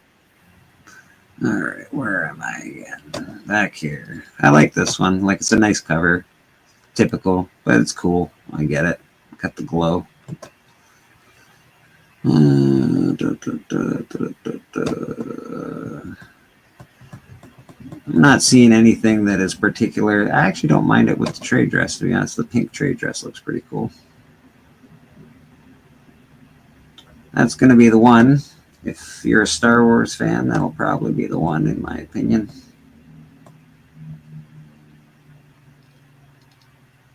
You got the 1 in 25s. Doesn't really do it for me.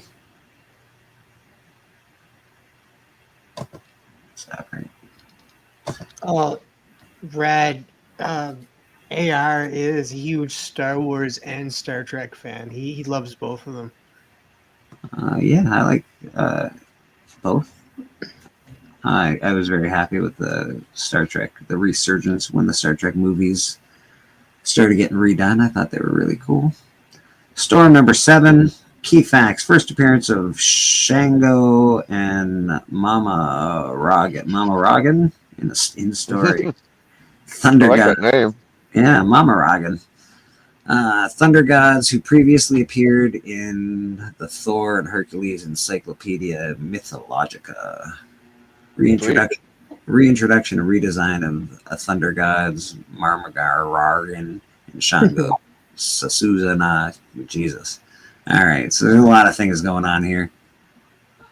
Storm, everybody's digging Storm. She's, everybody likes her covers. They always do pretty cool stuff for Storm. I don't really pick up Storm. I don't pick up a lot of X-Men related stuff. Doesn't look like there's Must be successful. Like they had her solo series in the '90s that did pretty good. It was like 4 issues. Now they're doing it again. I'm thinking that she must sell. Yeah, I don't see a lot of extra cover. What the fuck? Yeah, I can't. I'm on my phone, but that looked really bad. It's I liked when she was the leader of the X-Men on Mars, the Red X-Men Red. Okay. That was awesome. She went like super Omega level where she like terraformed Mars so they could live there. That's awesome. Yeah, so a lot of those look really good though. Like that first one you showed, that cover looked good. That last one, Yeah, it looks alright. that one looks weird. It looks a little weird. Is that Peach? Yeah, it might be Peach actually. And again, she's hit or miss for me. Like she's trying new stuff. At least every cover don't look the same. No, that's true. No, it doesn't say who did the cover on this one, oddly enough. You don't own any copies of this issue. No, I don't. I do not, and I will not. And I Alert! will not. Alert! Me, and you cannot force me. Vatican City. Okay, you had me at the name Vatican City. The world has been overrun by vampire apocalypse. Yeah. Yeah. Every man, woman, and child dead except the 2,000 tourists safe behind the walls and holy relics of Vatican City. Okay, all right. Interesting. I think that. I don't think you showed them yet, but I know Spawn's got some new books. The Book of Nyx. This is just the keys of the week. These aren't like. Oh, okay. These are just keys of the week. I see. I thought it was for FOC. I see. Vatican City. The world has been again overrun. It's probably book number 1. I'm guessing is why it's a key. There's 2 variants to this. I don't love cover A. It is Dark Horse though, and Dark Horse does write good stuff. I'm a fan of Dark Horse as a comic company. I wonder if that got optioned. That's interesting. Probably. It sounds like something that would get optioned, to be honest. It has a very option sound to it. Hollywood loves vampires. Yeah, they keep pumping them out. I like vampires too quite a bit, but I don't know. I like that cover. That's cool. I don't like the cover A. I'm not a huge fan of the black and white cover. Not my favorite. I prefer it with color. I like the Vatican City in red, though. I think that's nice. We got Mark Miller and Per Berg. Okay. And that is Keys of the Week, apparently. I think that's everything as far as Keys of the Week go. Not too many keys this week. Usually the top seller thing, too, that you show? I can, yes. What do we got? Keys of the Week trending 20? Or the hot 10? Let's see what the hot 10 is just for the hell of it. Oh, there's a surprise. I love this book. I got this book last year for, I don't know, $150 or something. Damn, what kind of grade was it? Like, it's about a 6.5, probably. Nice, wow. Yeah, it's pretty good. It might be a 7, but it's definitely a 6.5. Brother Voodoo. I have a nice looking copy, so I'm pretty happy to have that. I was very happy to get this book. I don't know what it was with this book. I think I saw it first on The Hunt. I'm not sure if it was Biggie that showed it or somebody, but I wanted this book so bad. I got a 4.0 for like $30. Yeah. Like, hell yeah. It's a great book. It's cool, man. All right. So that is Brother Voodoo. Oh, sorry. Apparently I went in the wrong section of town.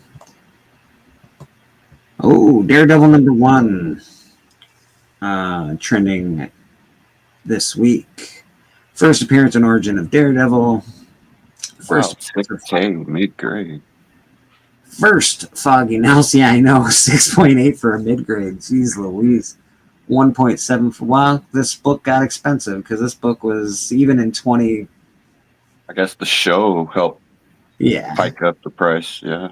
Daredevil has been criminally underrated and low priced for years and years and years, and apparently not anymore. 21,000 is a high for this book. Oh, jeez, seems excessive. I think Monty's got a couple of them, don't he? Probably, yeah. He has one at least. Yeah. This is actually one turtle book that I actually want. I don't have it. I had it at one time, and I should not have got rid of it. I love this book. I love Casey Jones. I like the look of this cover a lot. There's something about it that's cool. It's got a real underground art feel to it. Aaron, is it you that is selling that Bruce Timm original art thing? Okay, there was someone, some guy, Aaron something or another. I didn't know if it was you.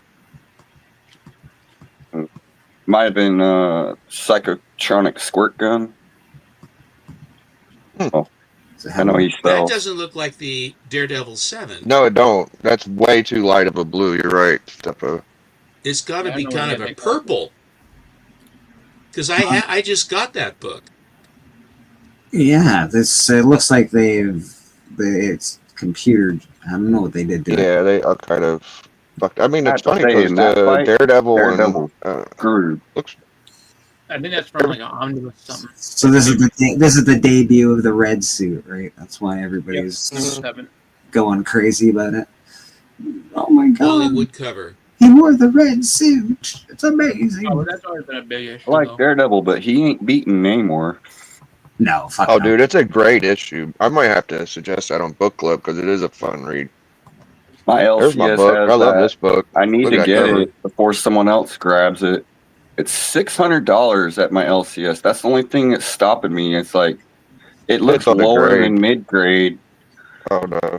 and he Yeah. wants 600. And I'm like, man, The it Silver should be like Surfer, he has it? 450.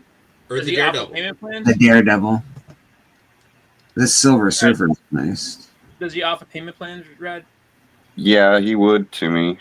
So just I wouldn't do it pay that way. 600 for a mid grade of that though. I would. You I'd kind of look have to for now. Daredevil 7. If I No, could no, no, haggle no. him Silver to Surfer 450, I would do it. But You're talking about Daredevil, right, Rad? You're talking no, Silver Surfer. You're talking about Oh, Silver. Silver Surfer 1 for a mid grade. Yeah, that's right. That's about right. Yeah, mid He grade wants 600. 450. Well, that's what they say, but I'm telling you, like 600 is pretty much like where they're at. Yeah. It's an expensive book. Yeah, Yeah, well, that's you what- got first ongoing origin of the Watchers, first appearance of Shalabal. I'll say this much: if you go on eBay, you I mean, I can see low grades going for like 450. You're not getting it for any cheaper than 600. Shalabal, Yeah, portrayed by Julia Garner, will be a version of the Silver Surfer in the Fantastic Four film. That is so silly, bro. It's like all these years we went and everybody's like, "Oh, this is just a no key book."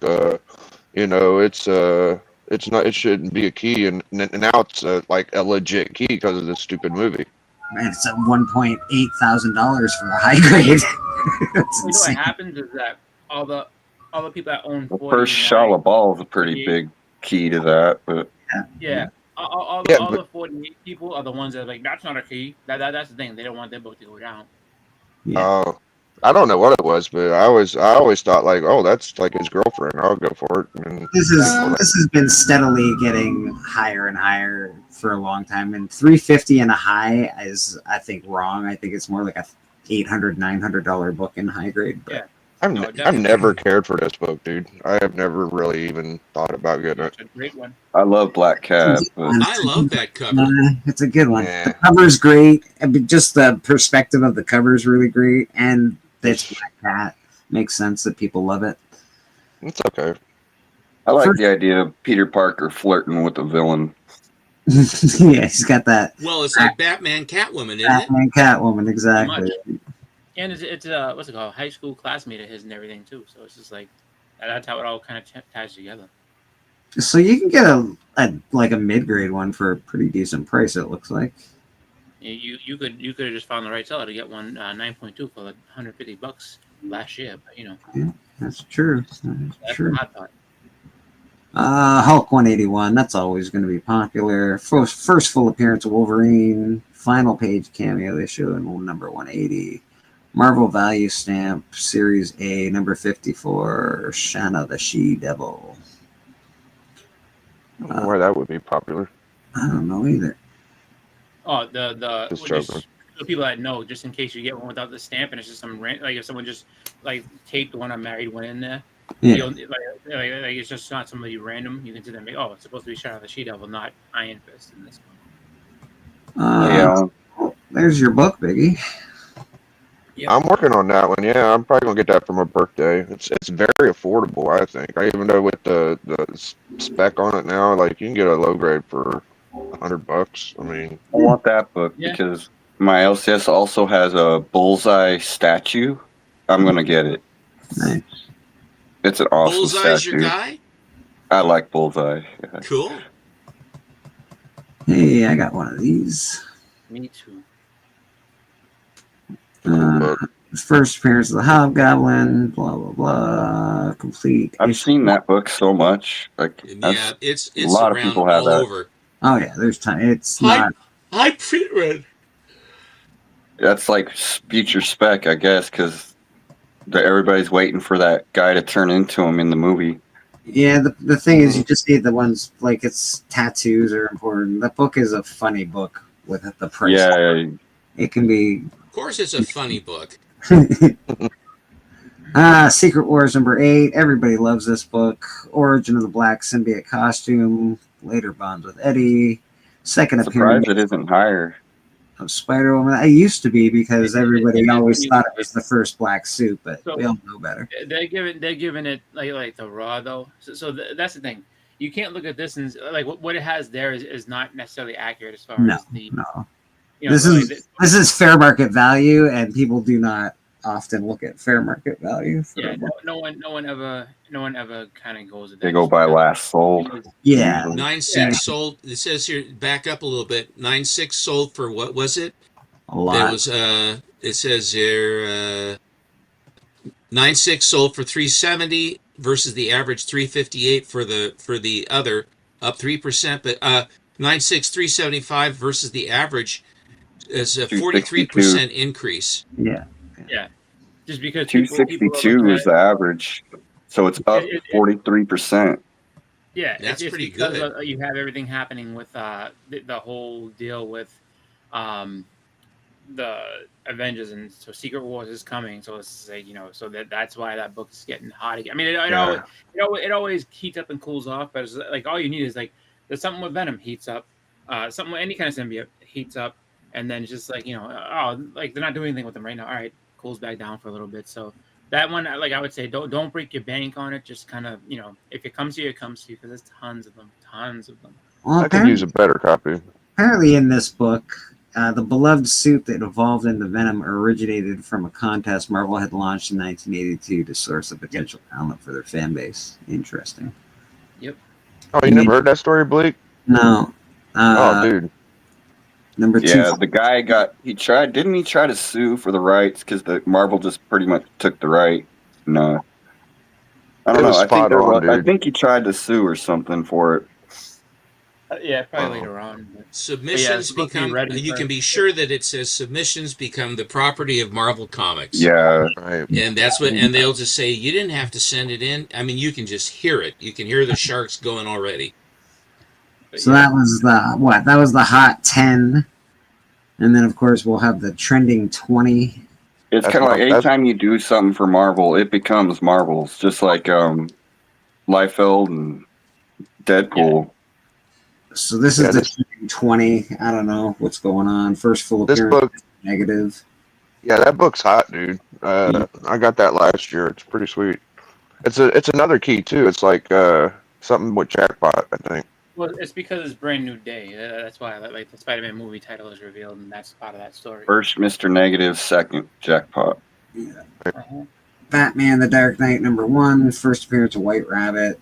Okay, interesting. That's Jim Lee. 2011. The first appearance of White Rabbit is in a Marvel team up. She's on the holding an umbrella. Well, it's the DC version. I went through this. White Rabbit's from the Superboy story, so they have one too. Yeah, That's apparently popular. These are like what, trending 20 right now. So these are all popular right now. There's the other Mr. Negative. Interesting. First cameo, Free Comic Book Day 2007. I wonder if I have that, actually.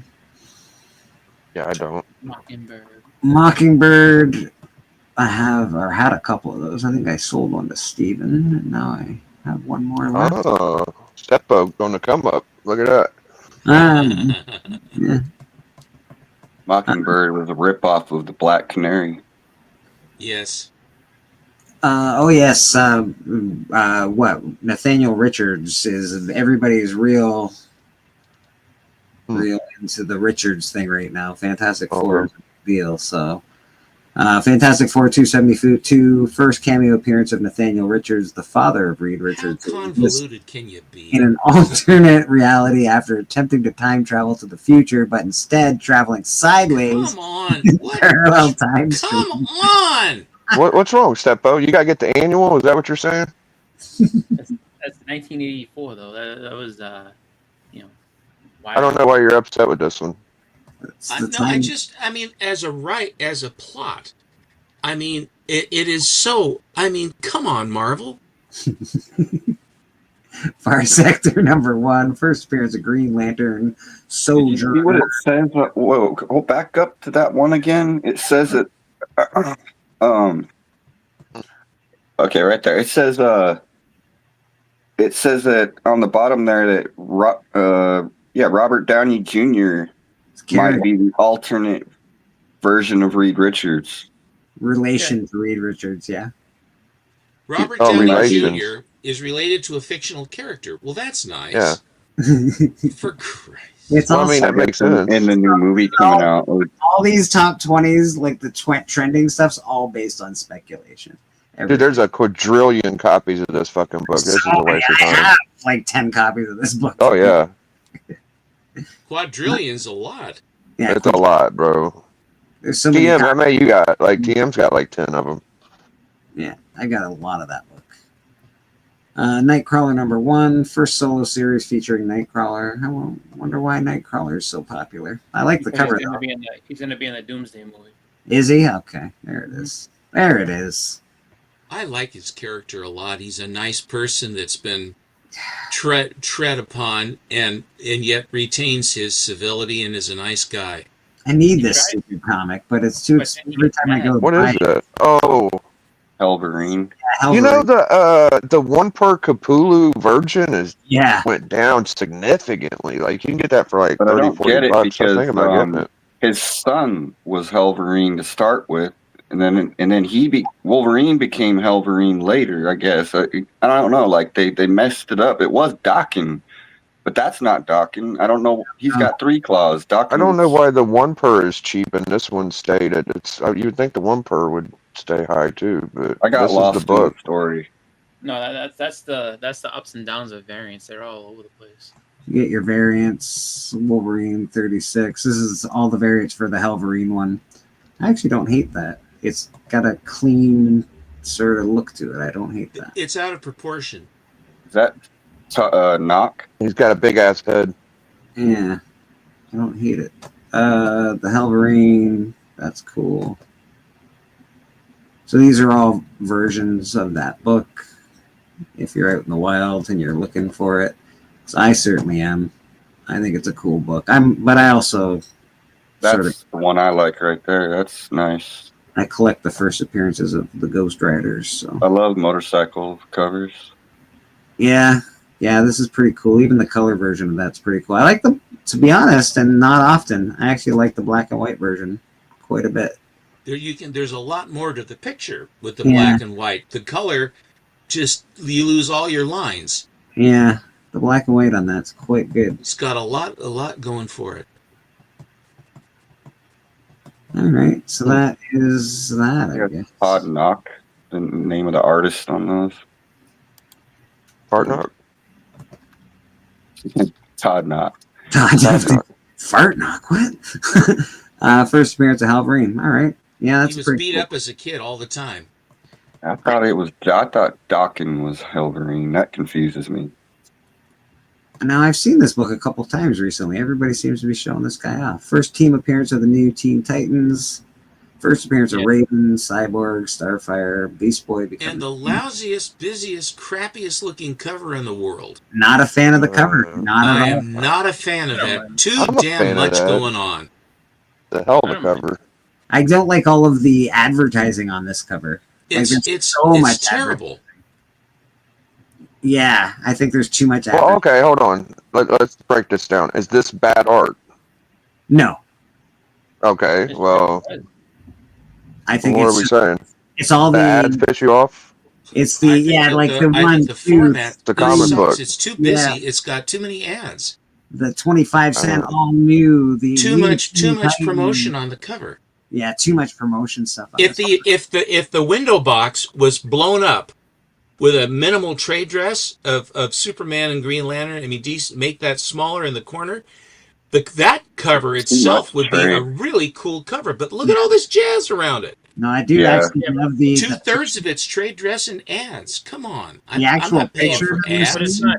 is It's awesome. not really. It works for me, man. I think if that was blown up, it wouldn't look as good. It looks The good. colors like are this. great on the art. I The love color is very contrasted and Yeah, it's not ads. It's telling you what's in the book because they have first appearances. The demons in the background of the fire look really cool. The picture. They could have made that a hell of a good cover. Yeah, I agree. So good. I agree. It is pretty cool, except for the ad space is weird. I have like 10 copies of this book. This is the first meeting between Daredevil and Punisher. The first time they team up or something. Yeah. Oh yeah. Yeah, I never knew that until recently. Everybody started saying that. Yeah, it was just a Clint Eastwood before. Yeah. It's an homage to the Clint Eastwood. But yeah, it's the first team I have a up. lot of modern Daredevil. I need a lot of his older stuff. Uncanny X-Men 140. Iconic cover art by Dave Cockrum. Yep. Oh, great cover. Is this the? I mean, I was trying to figure out when Doom was in X-Men first, and this was about the earliest I got to. Yeah, that's it. This is it, right? X-Men. That's why it's a big deal because it's a Okay. good cover. But on top of that, it's them fighting Doctor Doom. So Why would this be coming up? Well, because Gambit's in the movie. Yeah, they're all in it, bro. They got the old original Magneto too. X-Men. All the Fox X-Men are in the movie. They're copying Deadpool, dude. Yeah. It's a Deadpool movie. Deadpool 4. Hell, Deadpool's probably in it too. Same company. Oh, yeah. Same company that owns it. Of course, they're copying Deadpool. They're like, hey, that really worked. Let's do it again. They said there's a whole line of chairs that they haven't even showed yet. I'm sure. There's a book I have coming up. The next one. I actually think I might have this Shadowland book. The white cover. Shadowland. And I'm pretty sure I have this nonsense. That's kind of cool. It's The Spider-Man. white I didn't know cover is nothing the about first it. Muse. I'd have to look at that a little That one closer. I've there, never seen I that got that. Daredevil. Oh, cool. That is an awesome story right there. This is the It's first like one. it's like 6 issues in the comic. It goes for like 6 issues. It's why the show made me mad because they killed the Muse in like one episode. Oh. And he lasted 6 issues in comics. Like it was kind of hell for Daredevil to take him down. Huh. all right, This is a great Daredevil, cover. You Beautiful. don't need to watch Daredevil anymore. Yes. I haven't seen it. Anyone that likes music. I am not happy with the Daredevil show. I know you're not. Invincible. Everybody's loving Invincible. That robot, man, that's the worst villain in all of Invincible. Yeah, You can see why right there in the cover. The only thing I'm not spoiling. The only thing I'm upset about Invincible is that I didn't collect the comic books because man, would I ever like to sell them right now? They're they're worth. They're hot. Yeah, they're hot. Yeah, I'm good. viable I'll get by without it. I like the story. The story's really good. Robot kills C-School. I'm upset I missed the story, to be honest. It was really good. Yeah, Here's a book I'd like to have. This is a good one. The other 129. Yes, the other 129. The Dark Phoenix Robert Saga. Kirkman just does such a good job at weaving the story. The Walking Dead and Invincible, like you just hang on to every bit of the story, wanting to know what's going to happen next. He's the one, man. He's the newest. Like he's very good. His stories are great. Very happy with him. I like that guy. Yeah. I'm a big fan of Kirkman's art too. I like his covers. What happened there? I didn't know that. Ovechkin Passed broke out. Gretzky's goal record. Wow. EC All In Special number 1, 2024. Introduction of Absolute Superman and Absolute Batman. Yeah, that's cool. Oh, that's the first appearance. Okay. Yeah. Yeah. DC All In Special number 1 came out in 2024. Dude, I was so pissed about this book, bro, because I've been pulling fucking Venom for like 3-4 years, dude. And my shop decided to not give me the all new Venom whenever the old Venom stopped. So I should have got this damn book. This is a 1 per, and she still probably got the damn thing. She should sell it to me, but so I got my Venom run killed at all new Venom 1 just because they didn't know that was like a continuation legacy thing, I think. So Is this a Clayton Crane cover? That's a Clayton Crane cover, and Yeah, he it actually is. does so much better. Oh like my that God. does not look like him. Not at all, bro. Stink burger. I don't like it at all, and I don't. I'm I wondering was offered that book by a dealer, and I passed on it. I said no thanks. It looks like somebody penciled that, and then Clayton Crane went over it. I don't know. Like that does not look like his work.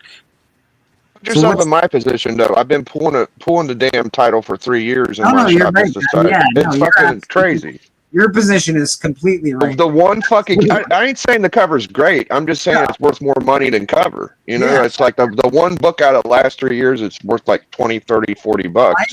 You why can is get this fucker on eBay for less than $60 right now, by the way. Can I ask why is It'll it just come because down. it's Clayton Crane? Is that the only reason? Is it that because that's all the Mary key Jane with Venom, I guess. the only key fact it says is variant cover art by Clayton Crane. That's all that they say about it. I would think that Mary Jane's been Venomized before, but it's I don't know. It's a 1 per. It ain't saying that. It's a 1 per shop. No, they're not saying. Well, any of it. they're fucking stupid. Then I don't know. They're missing the key fact. It's supposed to be polybagged. It's polybagged 1 per. Okay, all right. But if you wait for, I mean, it'll probably take a while. You're probably talking about like months, maybe even a couple of years. But Yeah, it'll take a few months. a It'll come rarity, down. I has agree. price up on It it. ain't a real key, blah blah blah. But still, it's like the only Venom book in the last 3 years that's been worth a fuck. Interesting. And these are key updates. This is a much longer stuff, but we won't go through all of this stuff. But there's more interesting stuff on just key updates. It's not just all based on movie speculation and whatnot. Archie stuff, Nightwing stuff. Oh, look, there's a Oh, that Morning Glory. What number is that one? So the back. So I have to go back.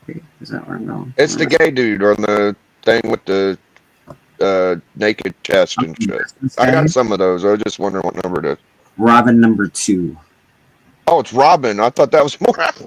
No, it's Robin number 2, bro. Holy shit. Yeah, Freaked motion adaptation number 1. That's cool, actually. Oh, dude, I've seen this book. Yeah, that's cool. That's old school, ain't it?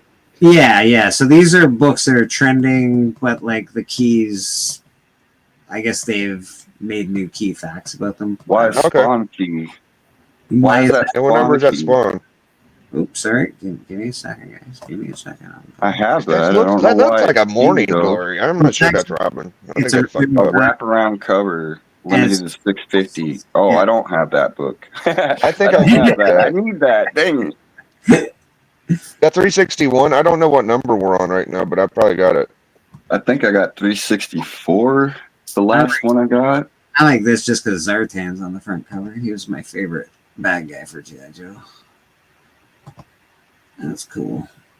So yeah, these are just different keys. Oh, that's interesting. Oh, okay. The Italian edition. What do you think of that stuff? That looks like Stevens. It is.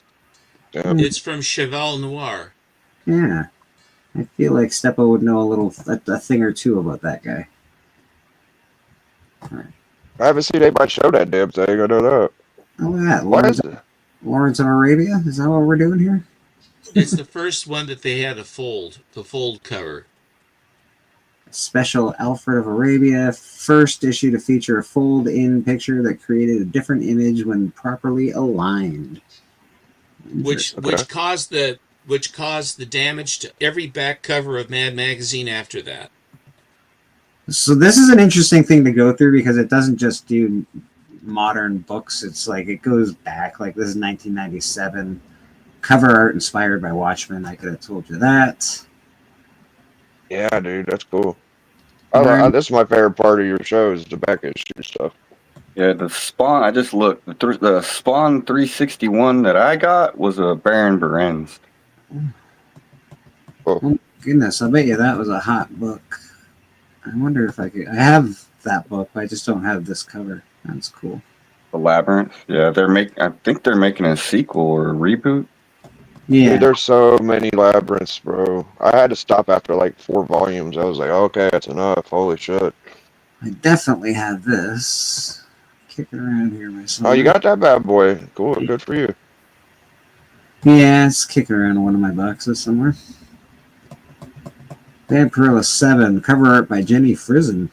That was 2014. That's a good Frison cover. It doesn't look like all her. Yeah. Doesn't look like her others. No, I would say that's. It looks good. It doesn't look like her. No, it just doesn't. She always does the same face all the time, right? Nowadays, it's always she does that same pose. It's just a 3/4 bust. Yeah. Straight on in the face, no angle. Steven, there's that Adam Hughes book that's way too much money. I don't know why they selling that. I stepped up to it. Their pricing is not correct. They want $150 for that. Yeah, I got mine for $130. Yeah, you have this, right, Steven? I thought. I haven't got it yet. I should have it by the beginning of the week. Cartoon Network Block Party number 2. Copies ordered by retailers, 3,000, basically. It's funny how an Adam Hughes cover will just strike a chord, like the Supergirl cover, with the Legion where she's sitting on the moon. It sat, and then the next thing you know, boom, it took off, and it's been a big book ever since. I really like Adam Hughes. Yeah. I like this just because Johnny Bravo is on the front cover. But... Yeah, it might be the first Courage.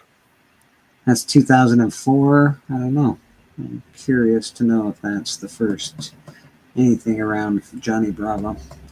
Cartoon Network. Because Adam Hughes is nothing but a cover artist, and I have more respect when the artist is someone like Greg Capullo, who could do a cover and do the interiors, and he can make up his own story, and he can do his own character without relying on Marvel or DC characters.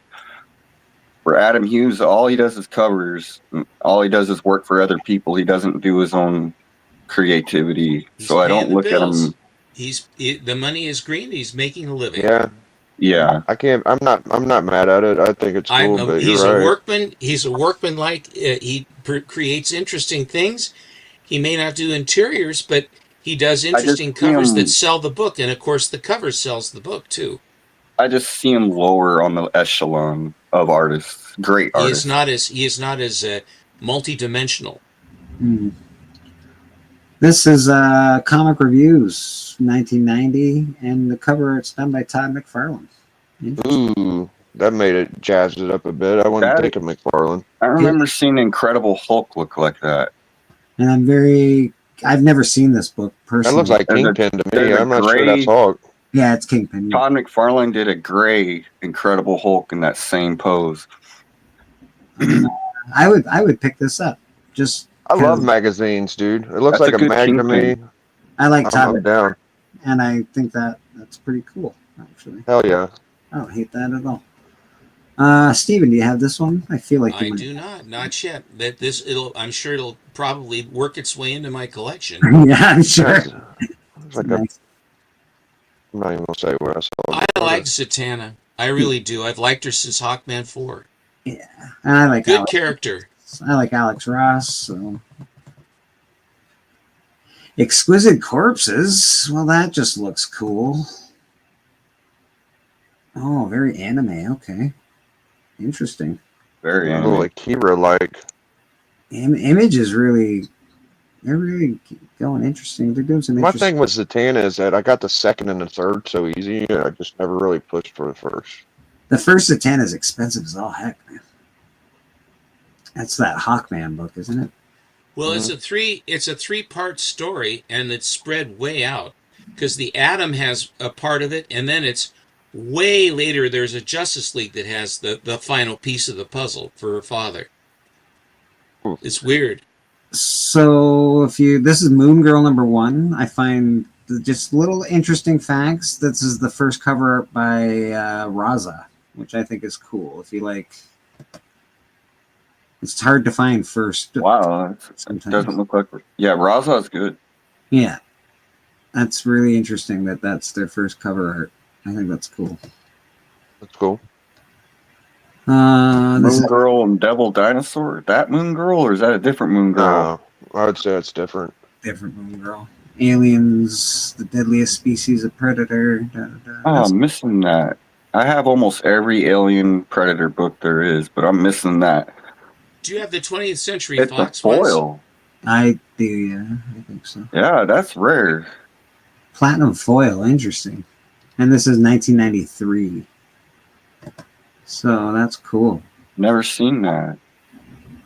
Yeah, I got almost a whole short box of Predator Alien. It's because you got good taste. That's why.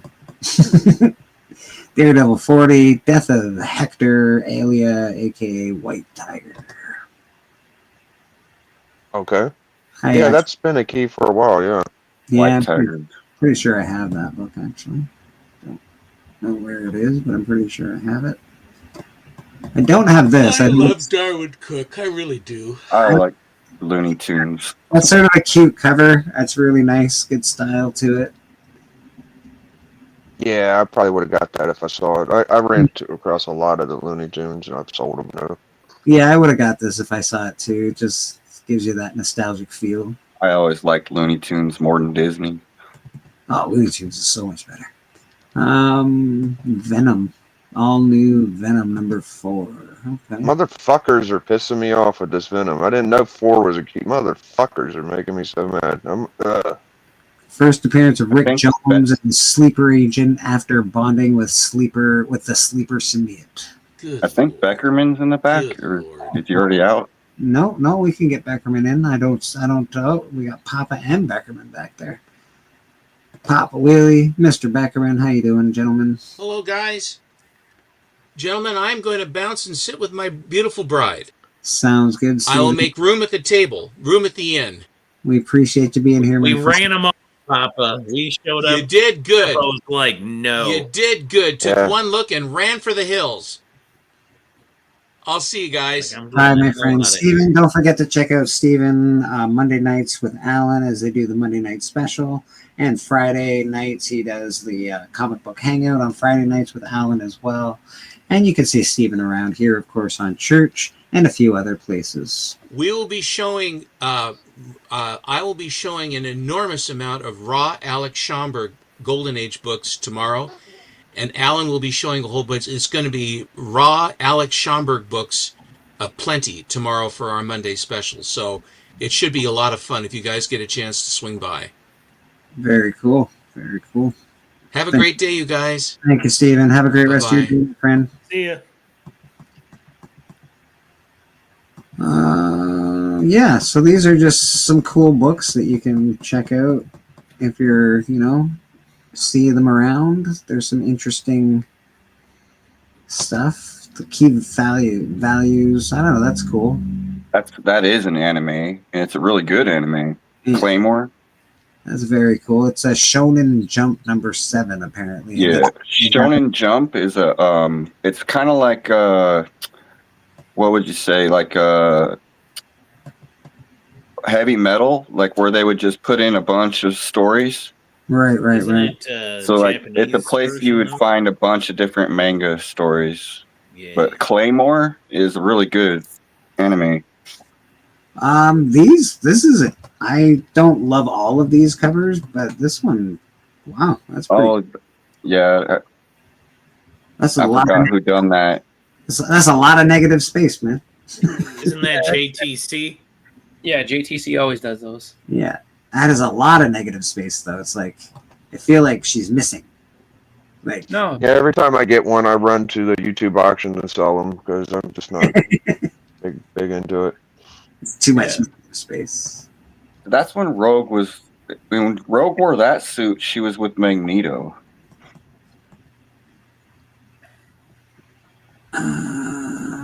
This is previews 438. This is the final previews catalog following the January 2025 bankruptcy announcement of Diamond Comic Distributors. Oh shit! So TM is that must be backstage. one of Mark Spears' first covers. Yeah, this actually, you're right. Oh no shit! TM is back. I'm gonna have to try to get that fucker. I guess. Gargoyles. TM, where is TM? Watch all the shops put them behind the counter. Like, Oh, dude, they underrated. do. My shop's such a prick, man. I'm glad I don't even go there no more. They hold these things for like 3 months. TM, I do not see you backstage. You may They're like, oh, I could order out of them. I don't know how old this one is, but it's probably fairly new. Really? This is 2025. This one preview is a 2025 preview. Yeah, it is. That's fine. I just but I just was taken back by that's the excuse they give you, Big, is that they can use the order out of. That's why they don't sell them. That's what they say. Why'd you skip the Hawk, Bleak? What's up with that Hawk? Oh, that's a great Hellraiser. I really want this now. I just man, I gotta get past that. the McFarlane Hawk, too, dude. buddy. Me too. I know. I just saw this and I was like, oh, I need to see that right away. That's awesome. I need that in my life. 2000. See, the thing about that preview, Chris, is it's like I don't know if it's the fat one or the skinny one. I'm sorry, Bleak. Go ahead. No. 4-page interior Mark Jewelers advertisement printed on paper stock and bound into the centerfold. Distributed to stores near military bases or on site. Approximately only 5% of the print run include these advertisements. So I'm guessing this is a Hulk it looks like is that a McFarlane? That's McFarlane, yeah. It's an ASM 300 homage too. I've never had the Mark Jeweler. I've had like 2 or 3 of those though. 344. Yeah. That book's a little pricey on its own though. It's like not as much as the Mark Jewelers, but that one would end up, if you're curious, that one that preview that would be the thick one. That's what I assumed. Yeah. Captain America, 30-cent price variant, 30-cent price variant. Oh, that's why those are important. Okay. Yeah, those are Key facts, 35 cents. I don't hate this cover. I actually sort of like this cover. Yeah, you're looking at the Batman Who Laughs. There you go. You know how fucking hard it is to get the other price variant of those fucking books? It's like stupid impossible, dude. Well, because they were very like. I don't know what this is, but it stands out pretty heavily to me. That's pretty interesting. And K-pop would like that. It's got hot dog earrings. Deep Terror. I want this book. Oh, featuring the. What is this? I need this book. It's the Titanic sinking. I fucking need this book in my That's life. pretty sick, bro. I think TM's backstage now. TM's back now? Okay. Bellator's gotten angry and he's taking it out on the Titanic. There we go. That looks like a modern book that looks like an old book. It's kind of. Yeah, it's from the 1998. That makes sense. No, that cool. Is cool AF, dude. I need that. Yeah, but I like collecting skull covers. Any cover with a skull on it, I'm in. Skull plus the Titanic. He's just that's just cool, man. That's just awesome. There's a reprint stories from Ghostly Tales. So okay, all right. Yeah, no, I just like Skeletor sinking the Titanic. That's pretty fun. Yeah, me too. WWE number 12. Interesting. Very interesting. Art by Audrey Moak, featuring Lita. Yep, it's a low print one. Oh, not Lita, anything but her. Captain Phasma number 1, Scotty Young. Again, I'm not a huge Scotty Young guy, but this is sort of cute. Yep, she in the garbage compactor. Captain, okay. Captain But early Scotty. I had that and sold that. And then, yeah, we won't do another. We've got so many pages to go on this stuff. We'll do other pages next time. We'll stop here. That's a low value key right there. First solo series featuring Dr. Aphra. First cameo appearance of Corin Aphra, the father of Dr. They're going to do something with Dr. Aphra. They've got to. With all the hype around her, they oughta, man. Jeez Louise. I don't know. I don't know what they're doing over there. Like, You know what you do? You find this book and you sell it for extra money. That's what you do. like their own projects, like Andor, did very well, and strangely enough, Skeleton Crew was really They good. It just didn't dropped do well. the second trailer for Andor. I haven't watched it, but I'm waiting because, like, isn't it coming out this month? Yeah, it comes out real soon. I just looked up the first appearance of Dr. Aphra with Brian McKay, and all the second and third and fourth prints have dipped significantly, bro. Yeah. Like they came down big time. I'm always going to tell people to collect cover A. If you want to get into variants and get into that other stuff, that's your own whatever. But collect cover A, man. Like, that's always going to be the one to get. It's always the first print. That was one of those weird books where everybody was like, "Oh, the third print's worth more money. The fourth, yeah." You can create scarcity. Just because you can create scarcity doesn't make it worth more money. Right. You know what I mean? Like, oh, we didn't print it as much. Well, you just printed it yesterday. So what does that mean? There's 300,000 billion fucking prints of this thing. All right, for all you guys that Did you fell watch for that Skeleton bullshit. Crew yet? What's that, buddy? You watched Skeleton Crew yet? No, I haven't watched Skeleton Crew yet. It doesn't interest me. Oh, it's Fell off Skeleton Crew, and like episode 2 was like as far as I could go, and I'm like, okay, it's it's one of just the not for best- me. Yeah, it just doesn't interest me. That's all. It's one of the best Star Wars projects. Like, Andor's up there, but Skeleton Crew like surprised the hell out of me.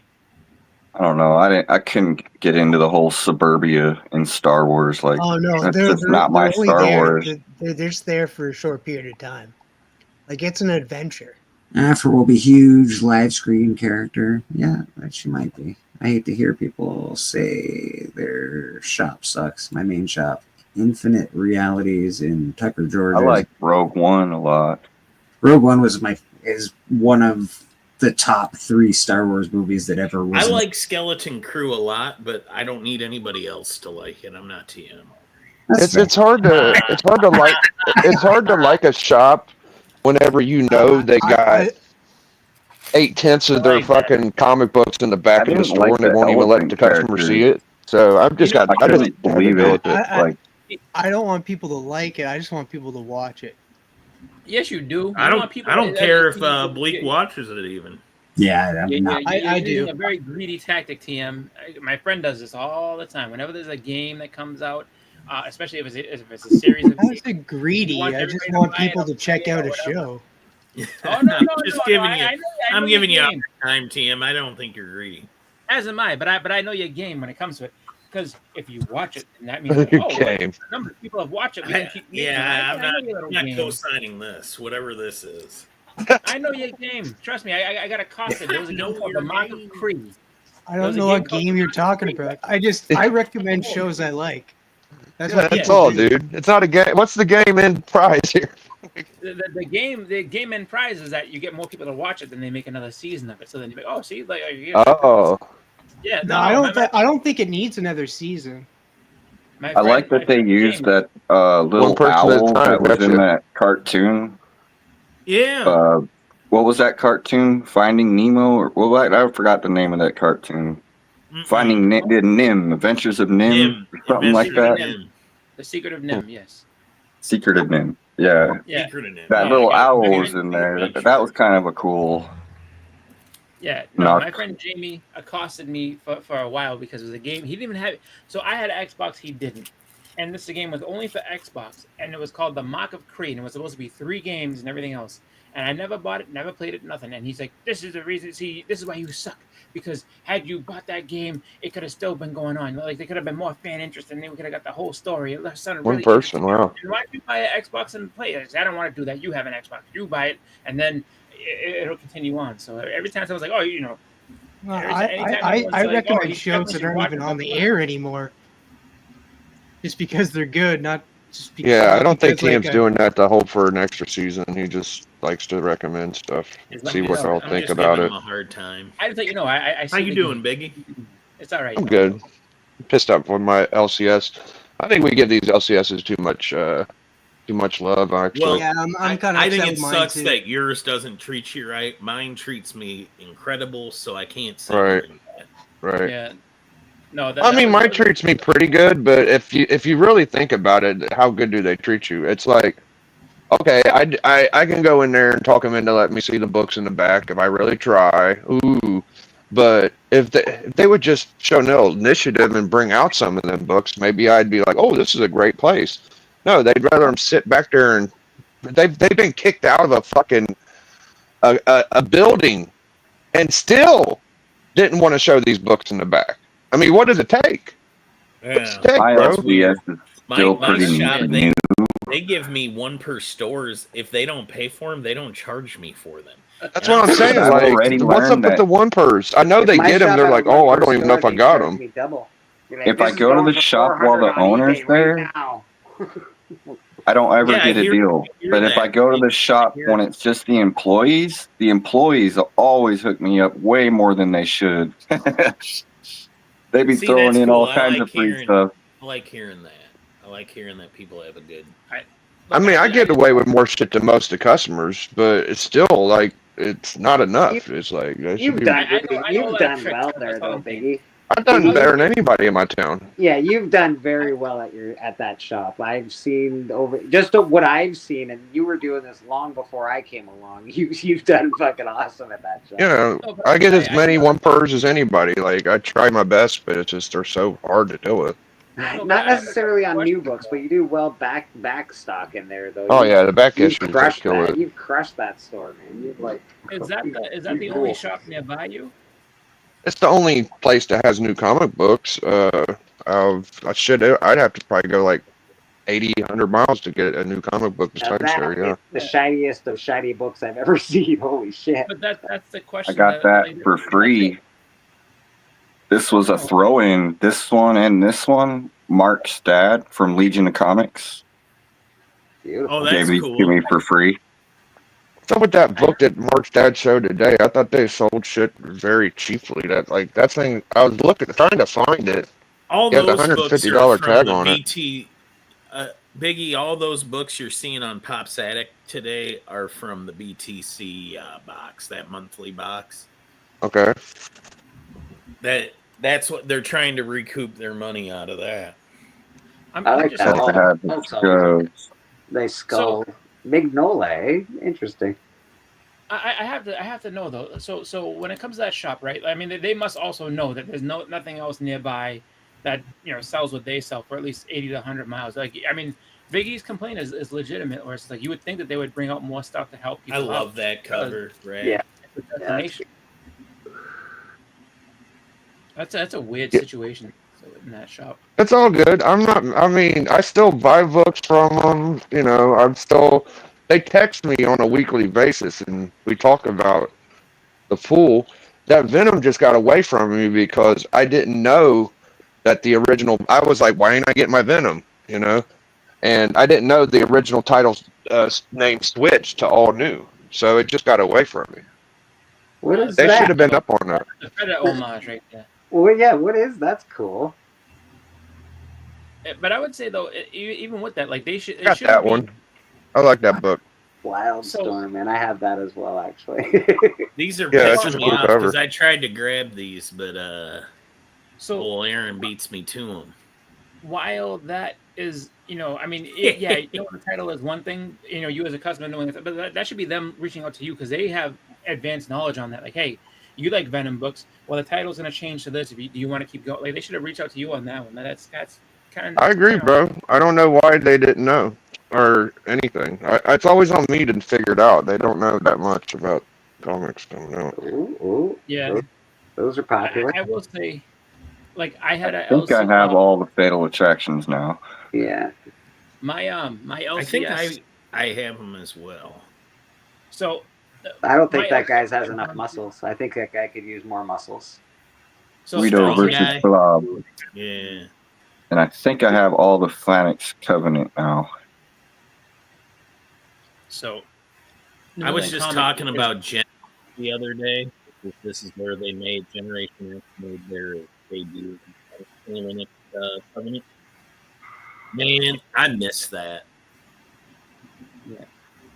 Yeah, these are. Hey, Blake, These I'm are gonna fun hop on my covers. computer, bro. I'll be right back. Yeah.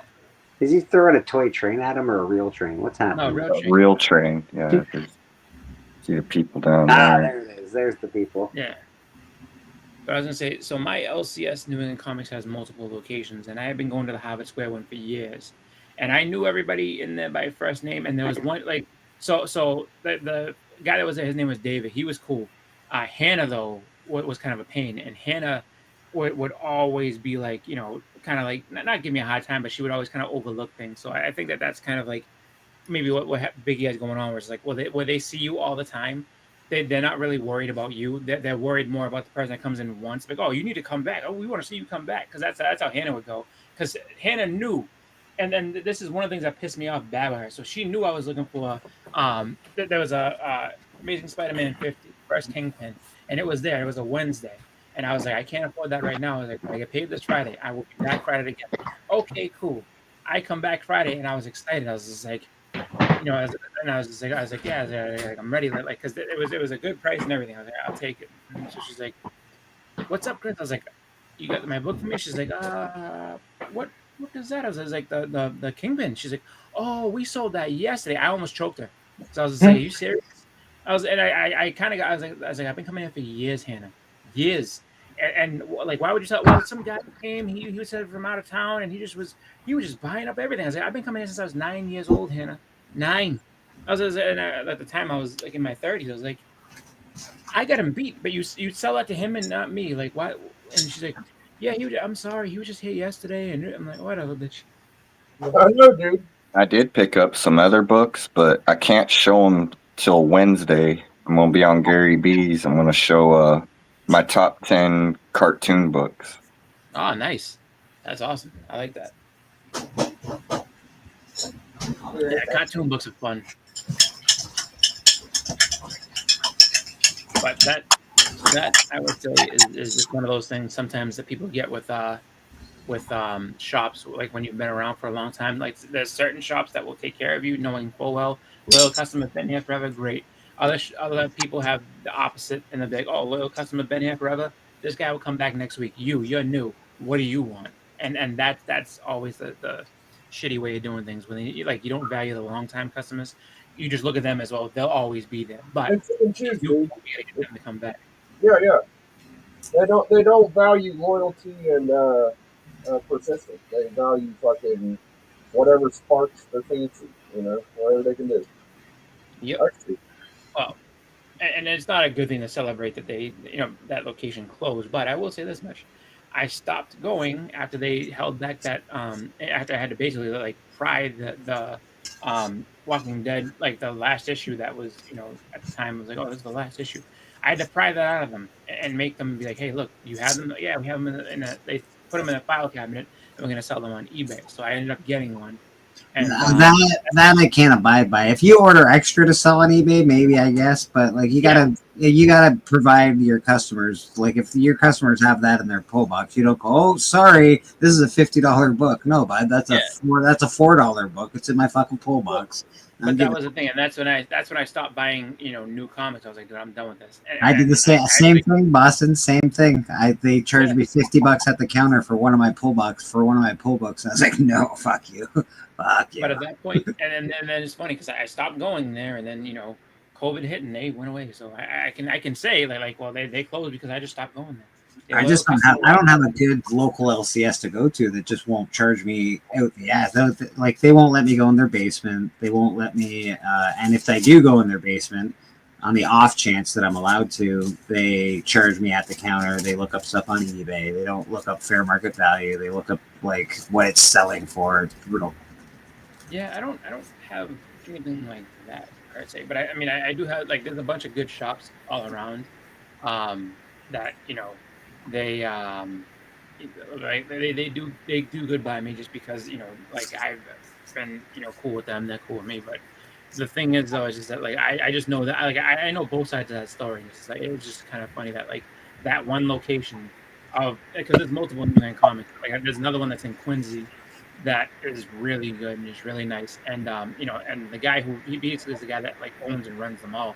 He's super cool. His name is Tom, and he let me go through a collection. I just walked in and said, "Yeah, I just got this collection. Do you want to go through and see what you like out of it?" I was like, "Yeah, no problem." Well, and then I expect them to price it at the counter. If I'm looking at a brand new collection, I get if they're doing a little bit of pricing. I get that. No. He was perfectly cool. He's like, "Yeah, he's like, we'll come up with it, but but I'll give you a deal on this stuff. Like, don't worry about it." Yeah. What did you guys think of the Superman sneak peek? I had to check that out. I haven't gotten a chance to watch that. I heard it was like 5-minute sneak peek. Yeah, it's not. It doesn't feel like 5 minutes. It feels not like. Feels like 4. Yeah, it feels like 3 actually, and it felt like. Yeah. It was a snippet. I think a lot of people were mad that they got a sneak peek instead of like an actual trailer too. I think an actual trailer would have showed us more of the movie. But I'm kind of okay with not having it spoiled. Like I like only knowing a little bit about it. I don't want it spoiled. I think Swag and I got into an argument about this yesterday. Oh no! I'm excited about that movie. I hope it's good. I hope it's good. We got a good I think look it at. will be. I think it looks great. Yeah, we got a good look at the he rope. ain't feeling it. We got a good look at the Fortress of Solitude, which is the production looks amazing. I thought Crypto you gotta was understand awesome. that this My sneak dog peek- acts just like Crypto. The You way gotta he was understand, jumping too, on this- Superman and hurting him. the sneak peek also was like it was placed in front of the Minecraft movie, which is like mainly for Minecraft did kids, good. right? So Minecraft. like it was mainly aimed for kids to see the sneak peek. The cinematography looks great. The lighting, the color that they like, it's very colorful. Like it looks, I don't know, looks like vivid. Right. Yeah. I Doesn't think have that dark DCU look that Snyder had. I think they're doing a very good job with the Blacklight blows. title. Like I think it looks good. Yeah. Oh, that's cool, Biggie. Yeah, what do you got going on there, babe? I can't get this blacklight to fucking do anything good. It's just kind of sucks. The labels are popping on your slabs. And all the I was gonna slab say, labels. I thought those labels were lights. lighting. That's your label. Oh, that's cool, man. Yeah, I just can't get it to do anything like I see other people have. Oh, okay, that's a little better. I like that. You look good, man. I think You it look looks good. cooler than you think it does. Yeah, maybe it does. It gives it a nice, a little darker feel, but your face is lit up there. It looks good. Yeah. A little too bright now. You look like you're about to tell me a ghost story. Yeah. Yeah, that's not Once bad. upon a time with Biggie Shack. Thomas O'Donnell has some, yeah, exactly. Some. And then when they went to check out, the clerk priced all the books at the cash register. Whoa! Papa says wasn't needed. I don't know what he means wasn't needed from, but he says wasn't needed. That's gonna be Oh, one of the I think he's dirtiest talking things. about the sneak peek. Ah, the sneak peek. Okay, that's fair. That's fair. I just don't think it really expanded on the trailer. It just was like extra trailer. It seemed like to me. I didn't feel like I got a sneak peek of the movie necessarily. I just got a really long trailer, which I was fine with. First they gave us the peek at Crypto. The Crypto Yeah. was going to be in it, and then they gave us like the extended look of that. Yeah, really. It was just like, okay, I get to see. I wish they kind of picked a different part, but I think well. I think it wasn't. They don't want to reveal too much of this movie. Mm-hmm. Yeah, I don't want it spoiled. Yeah, and I don't either. So I was fine with what they did. Me too. We did discuss this yesterday though, and Swag and I are at odds. It was funny. You know what I like the fact that we discuss things at church and then we see videos throughout the week about the things that we've discussed at church, like Todd McFarlane's raising his prices for his comics. I'm like, we discussed that last week, guys. Come on. It sucks that they showed the Fantastic Four trailer at that Comic-Con, but they didn't show it publicly. But they showed Superman. I didn't get it. No, well, they could have showed Superman. Fantastic Four also. Superman wasn't shown at a con. It was placed in front of the Minecraft movie. Oh, okay. Yeah, I forgot which Comic-Con it was, but there's a Comic-Con, CinemaCon or something. Yeah. That's where they showed Fantastic Four. Does anyone feel like Superman's haircut is very Henry Cavill?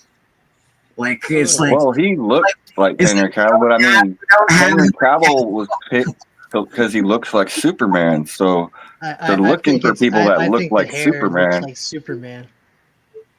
Yeah. Mr. Ryan Riley, how you doing? I just found it very interesting that they really like you. If you look at him from a glance, you're like, oh no, it's not Henry Cavill, but he's got a very Henry Cavill haircut. It's I interesting. think that There's a you know, likeness there. he looks like Henry Cavill, and that who was it? Other one from Superman Returns, the Corn Sweat. No, Is it Corn Sweat? No, Sweat is the current one. You're talking about the I one. can't think of his name, but yes, from But that Superman Returns. he He looked was on. like Christopher Reeves. Yeah. Well, that's Yeah, what they Brandon were Routh. trying to do with that one. They were trying to make it like Superman Returns was supposed to be considered like a continuation of the I like Superman Superman films. Returns. I guess I know a lot of people didn't like it, but I liked it. I liked the way, like when he stopped that airplane from crashing into the football stadium. I thought that was badass. That's the best part of the movie. That was by far the best part of the movie. Actually, that was very Superman. I know I was excited when he who shall Oh not yeah, be that's what I named wanted to talk about too, Papa. That was made as Lex Luthor. Papa's right, man. That Tron Ares. God, that looked awesome, bro. That looked awesome. It looks so good. I didn't see it yet. I do want to see it though. Oh, it looks good, man. They freaking crossed over. That's awesome. I want to see where they're going with that. Me too, like man. I mean, I love the first one because I saw it when I was little, and the second, like a lot of people were like, oh, like this, like a lot of people that I know I loved that when I was a kid back in the The 80s. second one was awesome. The second one, I was just looking at it visually. Like, I don't care that like he took a computer program and it's his real life girlfriend now, and this. Like, I don't care about that. I was like just visually, this movie looked awesome. I was like, I'm good with it. I enjoyed the second one. There was some like there's some things that I was like, that's stupid. But I liked the second one. I liked the fact that the main guy was still in it as an old dude. I thought that was great. He's a good actor. I did. Dude, imagine if AI like broke through like that. That would be so crazy. That's what this movie is. That's basically what this man. movie is. I'm curious, man. I'm really interested to see I what don't they want do. the AI. When AI broke through, that's when you had that bad. What's it called? The Agent Smith when he got in the human body in the Matrix and burned Keanu Reeves' eyes out. We don't. What I'm gonna tell you, man, the trailer for this movie looked amazing. It really did. Tron trailer looked really good, like really, really good. I'm excited. I think Disney has really underutilized that property. Like they could have used that, like, but they've been using all this other stuff. But how did I not? I think Tron's one of their best properties.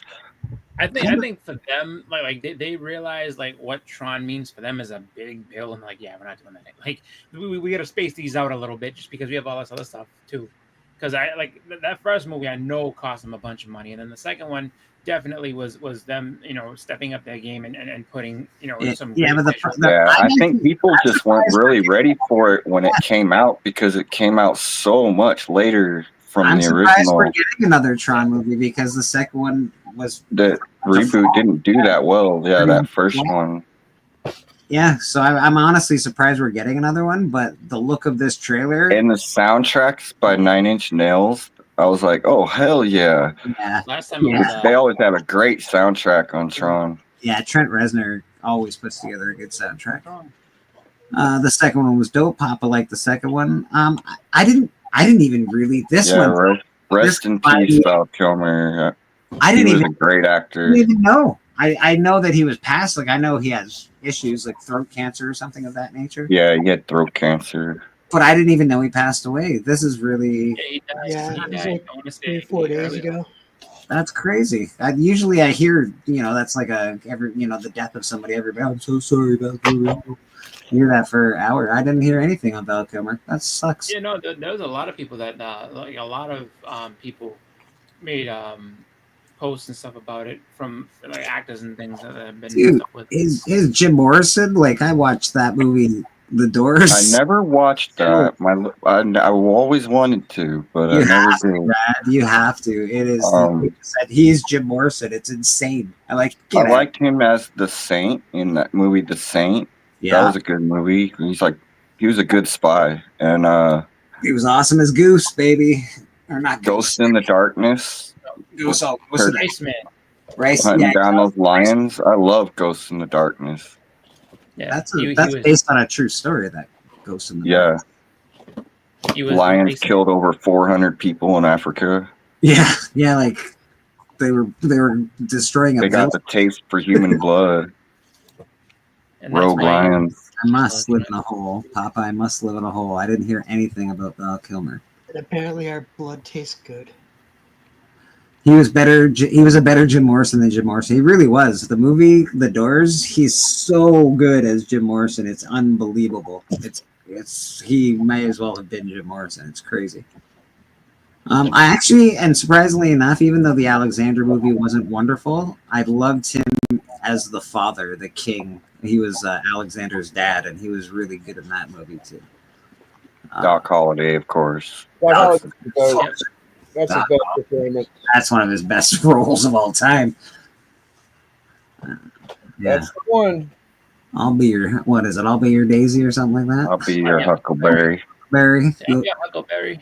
If you'll be my Daisy, that's it. No. Yeah. So no. That's Nice try, Blake. No, I'm pretty sure that's it, actually.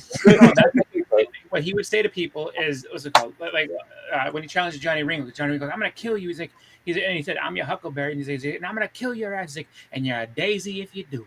Yeah. And that's what he said to him at the end of the movie after he killed him. He's like, "You ain't no daisy." He's like, "You ain't no daisy." You ain't no Daisy. You ain't no Daisy, Johnny Ringo.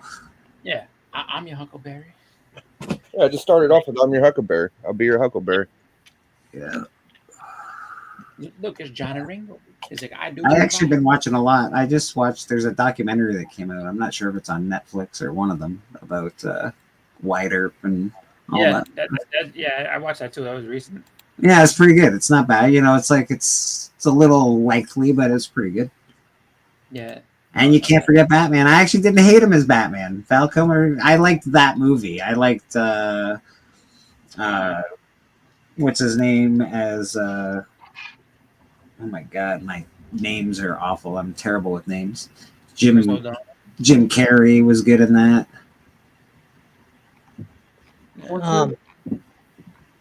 You want to talk about a good documentary that's coming out? Well, I don't know if it's going to be good, but I'm excited for it.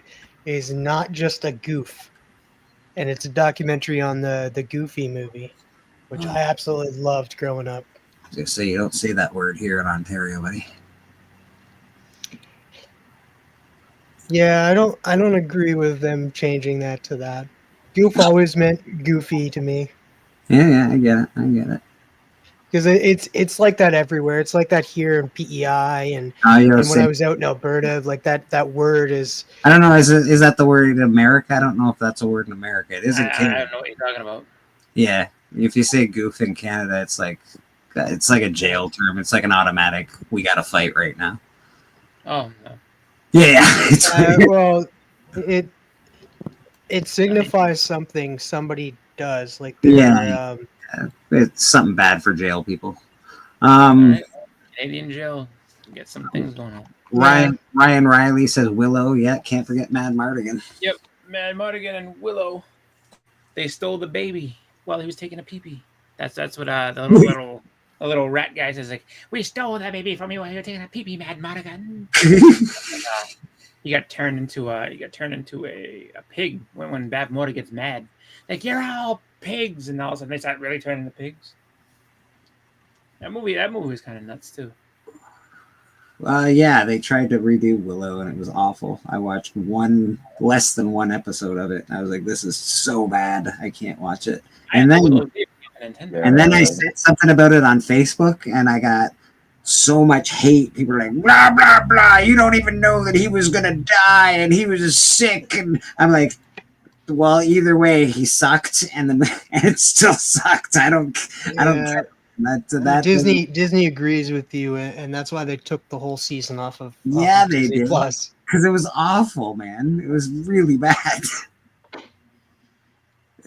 You can't just go around destroying IPs like that, man. Otherwise, you're never gonna. It looks like the whole thing was filmed on a green screen. So bad. Probably. Yeah, it definitely looked like all the lighting was not natural. Like it was just really bad. It was really bad. That impression by Boston was awesome. Should have clipped that.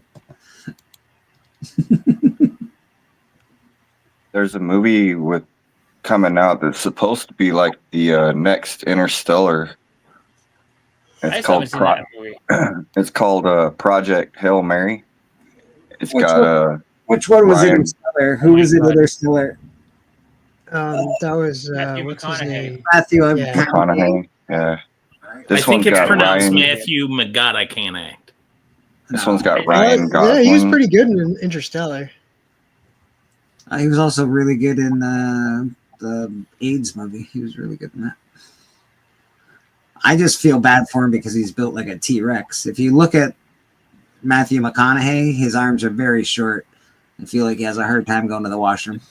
Don't take my word for it, though, guys. I liked the Willow Show. I think I was the only person on the face of the fucking planet that liked that show. So this might seem really off topic, but since you mentioned short arms, has anybody watched the show Devil May Cry yet on Netflix? No, I played. Yeah, I'm like on episode 3, but I'm kind of falling off. Like, I like it. It's really interesting I to me. guess And the only reason I said is but I've because heard demons good can't. things. Is it based on the video game? Yes, it's loosely based. Loosely based. Okay. All I'm it gonna has say is like aspects. I'm It has kind of like aspects of the video game. I not guess the I got story, though. spoiled. I got spoiled with really good Japan anime lately, and so like I can tell this is Yeah. American art. This is not Japan anime, and Yeah, there's the a big 3D, difference. There's some and 3D animation in it that is it is noticeable. I think like it's. And then the other thing I'm going to say is I'm a hardcore Devil May Cry fan. I've beaten every single Devil May Cry game within the day it came out. So See, I knew that I've beaten every single one, and I go by the game, and the game is just way better so far in quality as far as presentation, everything. But like I'm trying to stay with it. Like like I said, I'm on episode 3. There's 8 episodes. They're 30 minutes each. I'm hoping that the story is good. Like I've heard people say that it kind of has a sad ending, but I like sad endings, so I want to. Right, that's what I want to stick through it for. Do you know who the rabbit is yet? No. No, that's But I thought the probably rabbit one of was my cool. favorite episodes. Is like when you find out who the rabbit is. Wonderful. So for those who haven't seen it and want to see it, well, let's not do a Daredevil and tell everybody what happens beforehand. I'm not telling you. I'm saying. Not yet. He's not. All I'm gonna say, up, I though, think the boss. video games have told every story that could be told through Devil May Cry. Like I don't know where an anime fits in the story. Like I've seen every story of Dante. Like I know Dante in and out. Like I just don't know how much more there is to tell after there's been 6 Devil May Cry games. Listen, it's 2025 and anime fits in anywhere. Just ask Star Wars. They're like, you know what? We're gonna make an anime Star Wars. There it is. Yeah. Yeah. I don't know. It's the time. I haven't really. I like played the Dante games in his that older much. years. That's actually the more interesting part of it is to me was when he's in his older years. I know like this show takes place in his younger years, like 20s. He's like in his 20s basically. The devil does in fact cry in the end. Thank Yeah. you, Thomas. I also like the music that they chose in this Yeah, series. they put Limp Bizkit on the intro. That is a difference. That is different. Like I remember, I think I was reading it where the guy that like created this show is like a huge Devil May Cry fan, and when he was growing up, this is the type of music that he'd be listening to while playing the video game. The game always had good music. Like they could have just used the game's music, but I would have been fine. They hired a fan to do the show. Wait a That's minute. So I had to sit there and listen to some fan that had bad musical taste, like, oh, there's a soundtrack. This is what I listen to playing it. Go fuck yourself. Thank you, Boston. Thank you, Boston. You know, my experience while I'm playing these games. Oh, really? Well, that's the kind of freedom that you have when you create a show, Boston. Isn't it great? What have you when created lately? I would create a show with myself, but I'm too busy taking shits. That's what happens. Isn't it great when you meet somebody from like New York or Boston that always have all these stereotypes about them, and they just check every box. Every box. Every Like box. today, I heard Boston. Anyway, he can go fuck himself. And earlier, he's like, I go to the one at Harvard. I used to go to your one Harvard, store location, It's gone now. Harvard, whatever. And I was You, like, you man, avidly drink tea on the panel. just like CJ. You know, you talk to CJ and he checks every pre-connotation you would have of a New Yorker.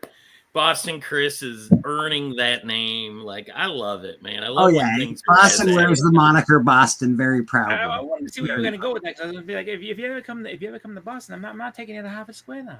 And you're not going to get to go to the Millionaire Picnic or what's it called? Okay, take him to the Harvard Square though. He might enjoy that.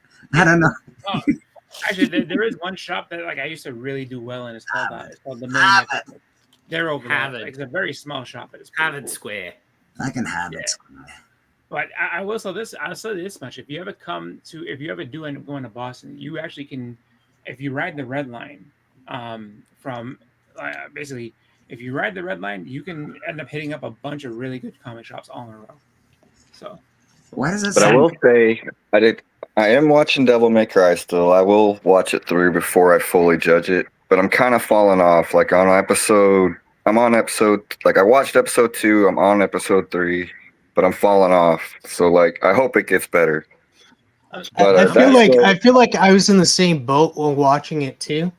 But like that's the thing though, like you've played all the games, you know all the story, and I know that I was told that this is doing its own thing, but it has aspects from the games. So like I'm just watching it from like the fresh point of view. eyes. Yeah. That's actually a lot to be said about that, man. Now, I watched Chainsaw Man season 1. That cartoon was sick, man. I love Chainsaw Man now. I wasn't understanding why it was so hype. Like so many people were talking about it, but I get it now. Like it's so good. He does everything just so he can touch boobs. That's Chainsaw Man's drive. He does everything so he can grab onto a pair of boobs. But like it is so funny, dude. Like that still had me laughing all the way through. Like I was just up at like 3 a.m, just bursting out laughing. Yeah, I'm gonna watch that because of your recommendation. But you also recommended Solo Leveling, right? I haven't started that, but I'm going to. I'm on season 2 of Solo Leveling, so I hope it stays good. But it's been so good. Now Solo Leveling isn't funny. It's more serious, but yeah, it kind of slapped you right in the face. Episode 1, it's kind of like Invincible. How Invincible grabbed you right on episode 1. Yeah. At first, you're just like, "What is this?" Just a normal kind of cheesy cartoon, and then all of a sudden, it slaps you in the face. Like that's what Solo Leveling does. Mr. What kind of grab are we talking about? Are we talking about a Chainsaw Man grab? Or are we talking about, just a, where were you today, sir? Were you napping pre-church or were you out? I did take a pre-church nap. Woke up in the middle of the night last night, like 2:30, 3 in the morning. That sounds terrible. I'm sorry. So I was up for a while.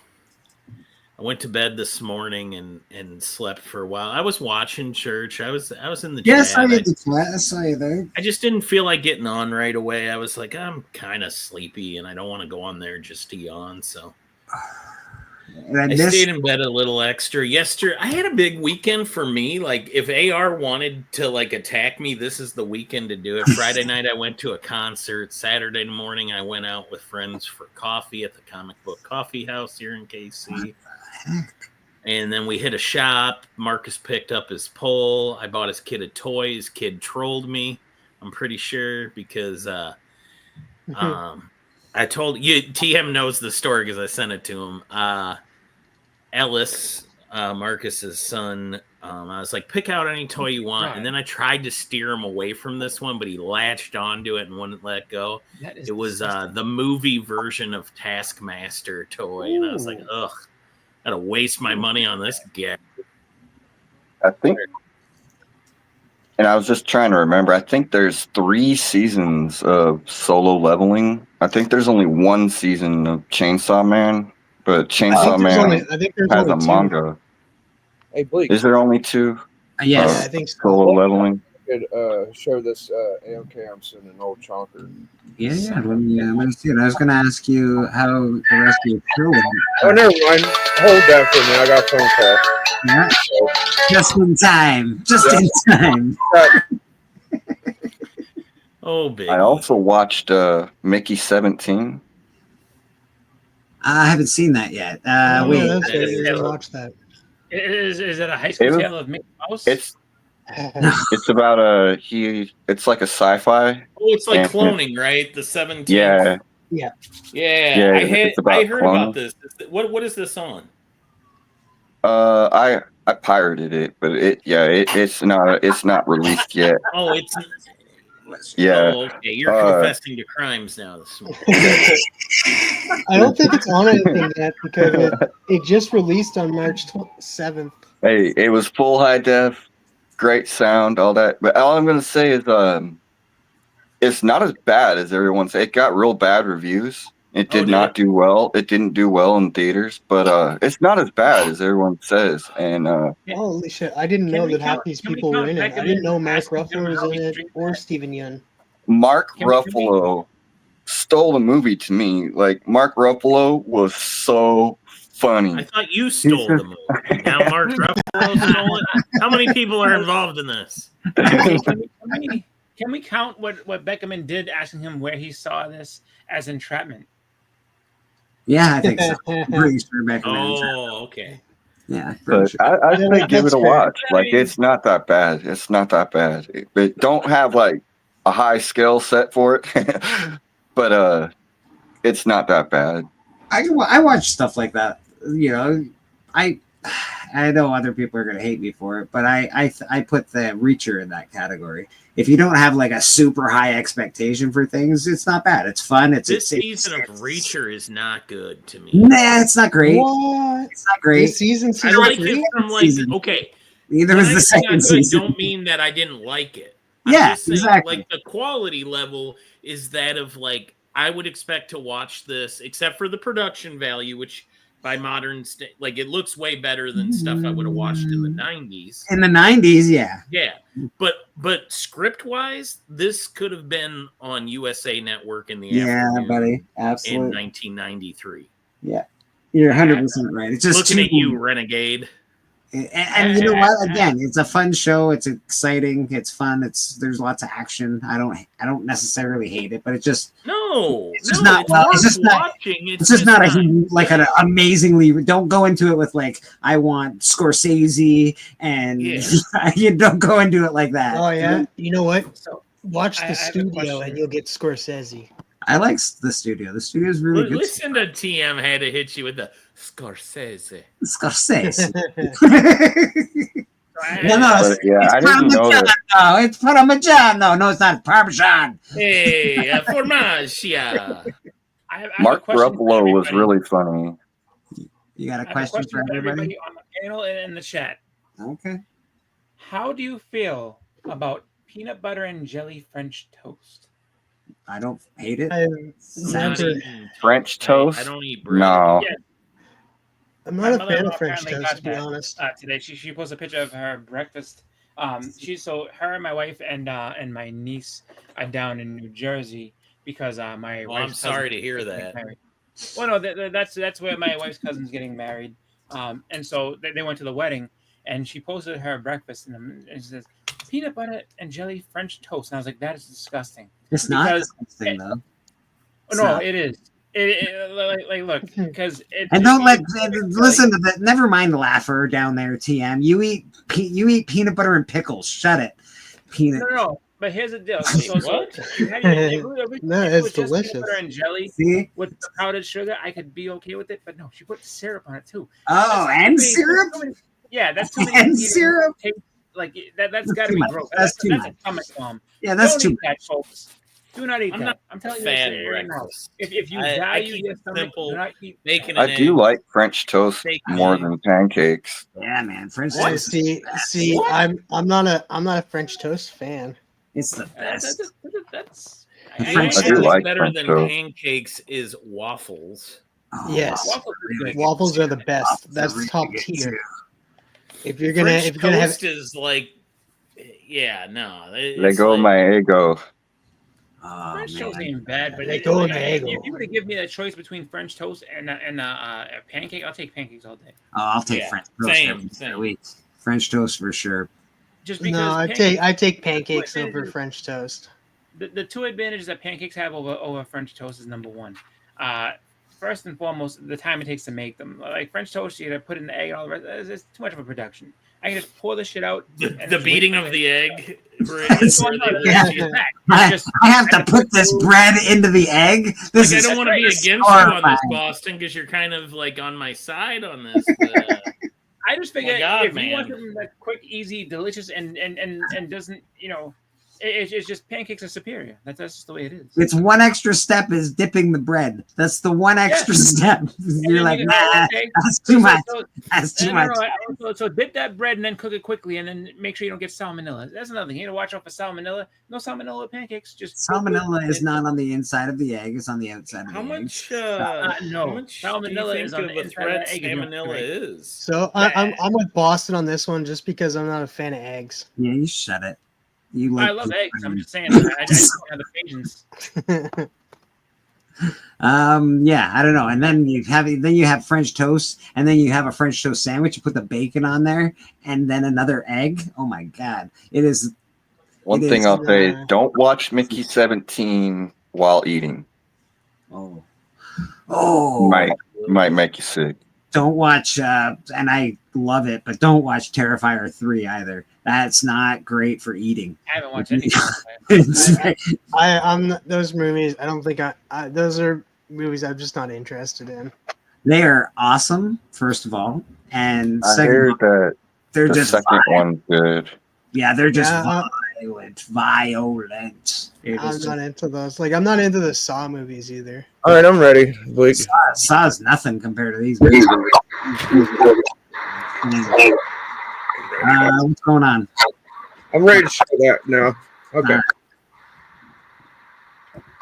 The old Chonker man, he must have AOK'd like shit, probably like 10 people by now, And I Yeah, asked, he's sending me one now. Like he hasn't sent me it yet. He's waiting until I'm in my new place. he's quick too, bro. Like if he tells you it's going to be there fucking Monday, bro. That he's just. Well, it might be a little different for me in Canada. It's the border. I'm saying he'll have it shipped. He'll probably have it out by. Oh, I'm okay. just guessing, but we'll see. Yeah, he's pretty straight up guy. Yeah. All right. So I just wanted to send him something because he likes to open shit on his channel. So I just put a little board there, and I got this. This is a Greg Horn cover. That's interesting. The hornball. I'm a big Greg Horn fan. That's cool. I've never seen that cover. That's cool. Got him this. This is probably the best book. The little bronze. I like that. A little Ghost Rider action. Like a truck on it. I asked him if he got any AOKs yet since he sent some out. I'll be the first, hopefully. I'll get it out Monday. Ren and Stimpy #3. Nice. Little Suicide Squad. I didn't have I just shoved it in there for extra little Chew. Chew is a great series. I have most of that series. I had the trade back. I don't know what I did with it. And it wouldn't be like a community thing without like some little extra swaggles. I got You gotta get some Biggie Shack stickers, man. I got some. You never seen them? No, I've seen the one, but I didn't know yet. Oh yeah, that's the Fat Stacks. We got Fat Stacks. I got some stickers. I got a DJ Links bookmark. I only have fucking like 4 or 5 stickers left. Ah, okay, that's why. I see. So it's pretty VIP fucking sticker. Because isn't your avatar was your sticker at one point? Yeah, Is there a way to get a Biggie Shack sticker? Because I do want one. You don't have one? I thought I sent you one, Becker. No, you never sent me one. That's so lame. You didn't send Beckerman a sticker. What the All right. Yeah, Becker gets one. Oh, that's awesome. Two of my favorite characters on one book. Come on. Well, Monster Menace. Nice. And there's some more. Nope, that's it. That's the AOK. Hold on a sec. I'll show you my sticker. That's a beautiful AOK, brother. That's not bad, yeah. I need a big Here's my stickers. This is what I got left. So I got something in front of it. Yeah, man. Anyways, here's the frame. I'll just show you that. Yes, that's the. Oh, hell yeah! Oh, it's the best sticker ever. That's pretty Oh, awesome. I need this. Yeah, you could take the Biggie Shack out of the city, or you could keep him in it. It's a whole sticker Why board. would I ever take him out of the city? I don't know. Yeah, I mean, you can have a little Biggie Shack moving around. I think Callie and someone else got my last ones. Yeah, your manager definitely needs one. Your manager, Beckerman. If I sent I represent Biggie Shack in all arguments. I need to fucking should be easy to win. Get Then. more produced. If somebody knew how to get them produced, like cheap way, I'd do that. All right, I'll be back. All right, Big Shack on the phone. Oh, they're easy to get, man. I forgot where I went to. But there's a lot of sticker companies. My sticker's better, but I'm out. You're leaving us, Papa? Oh, he's out of stickers, I think is what he said. He's out of stickers. I see. So, my wife is giving me a hard time today because I didn't know you had a sticker. Yeah, everyone's got stickers. I don't have. I don't have my own either. sticker. Did I send you like did I send 200. you a Street sticker? I'm pretty sure I did. I don't have a Bleecker Street sticker. Well, you've never gotten anything from me, so. Yeah, I'm That trying makes sense. to list some new Warriors books. TM knew how to get it done. All right. I got a whole fucking stack of them. You better buy them all then. I'm just kidding. I mean, wait a minute. Wait, You don't get the I'm still you trying to don't- complete my 5th run. Do you have this issue? Hold on, I've got it saved in my phone. Hold on, let me look at it in my phone. Don't you think that the first backer of the shift should get a free sticker? Yeah, Austin just twisting the trolling me knife. today. Twisting that knife. TM, what did you do to Boston? I don't know, man. I beat him to it just because I knew at some point it was going to come up. Like Issue, if you have issue 70, I need that to complete my 5th run. All right, let me look. And then I actually have to go look for it. Hey, Beckerman, have you ever read Outcast by Kirkman? Yeah, of course. I haven't read it, and they had all 5 volumes at my library, so I picked them up and I'm gonna read them.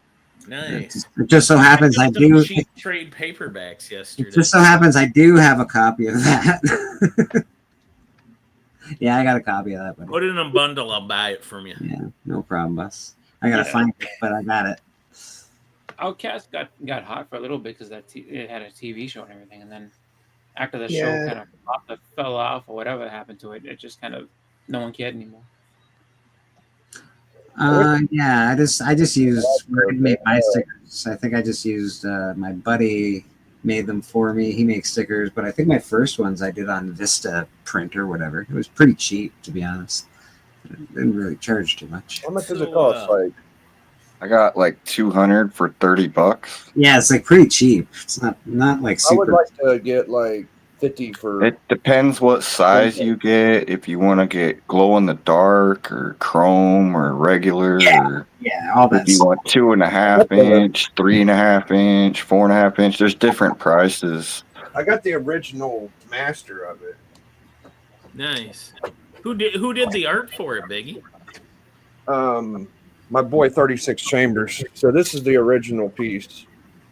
Yeah, that's awesome. That's cool. It's fucking sick, yeah. Blow you up, Biggie. Hold on a second. Biggie getting blown I've up. seen that image. I just didn't know it was a sticker.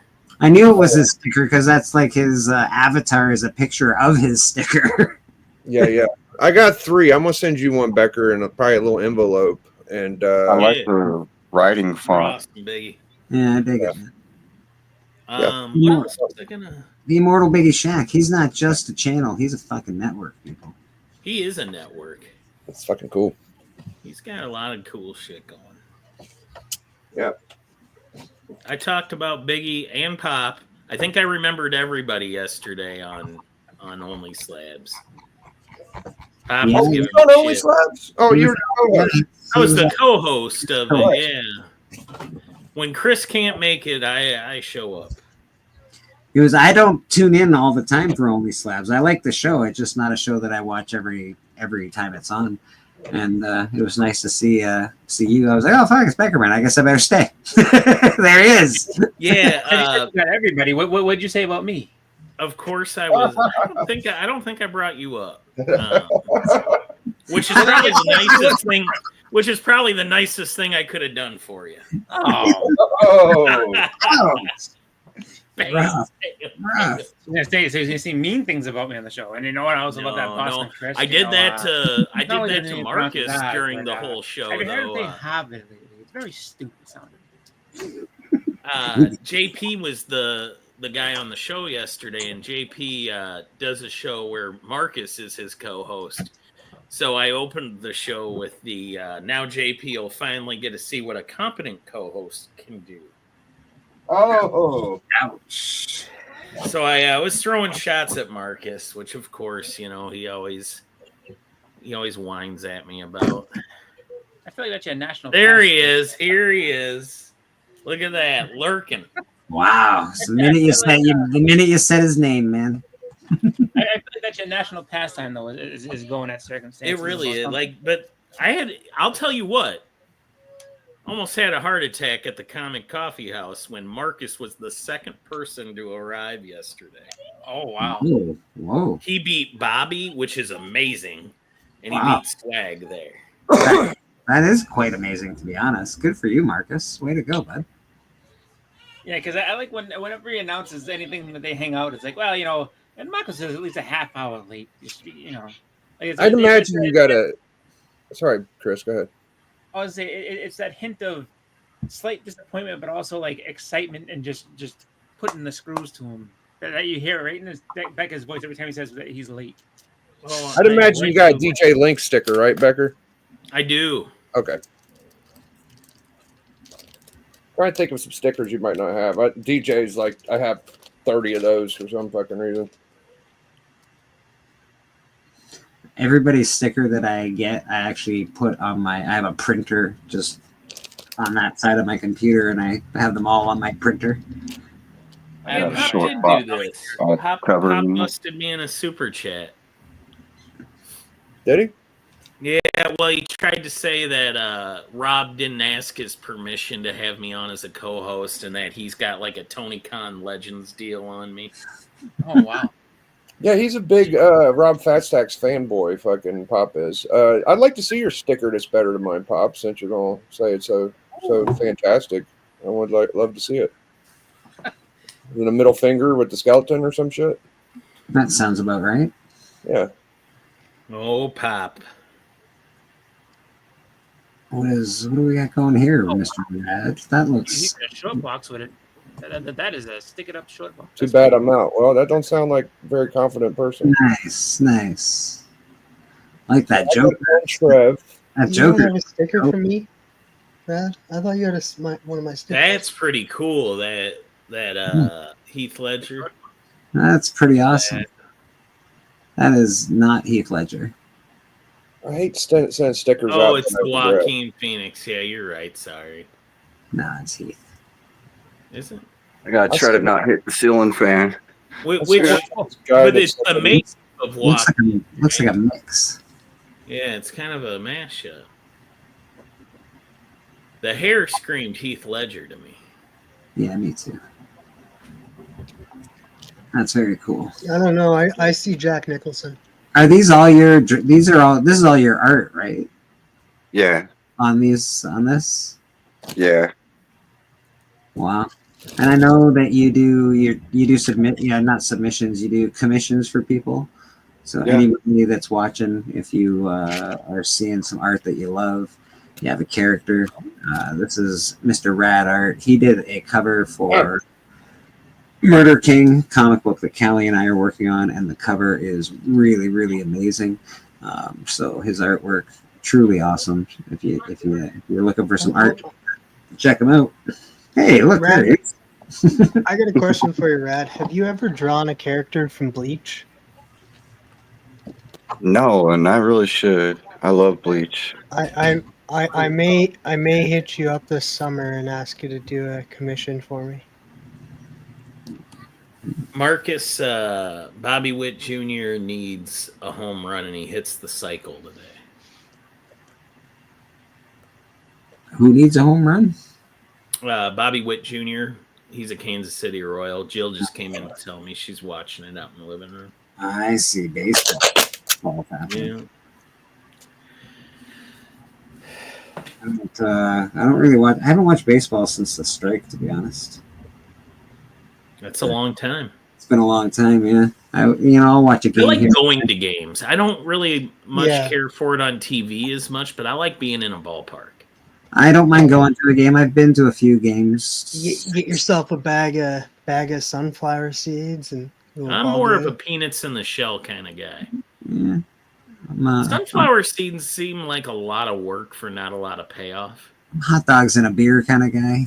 Maybe a pretzel. It's the only place where I ever crave a hot dog. Like, never am I in the mood for a hot dog. But you put me in a ballpark, and it's like, oh, that just looks a lot more appetizing than it did.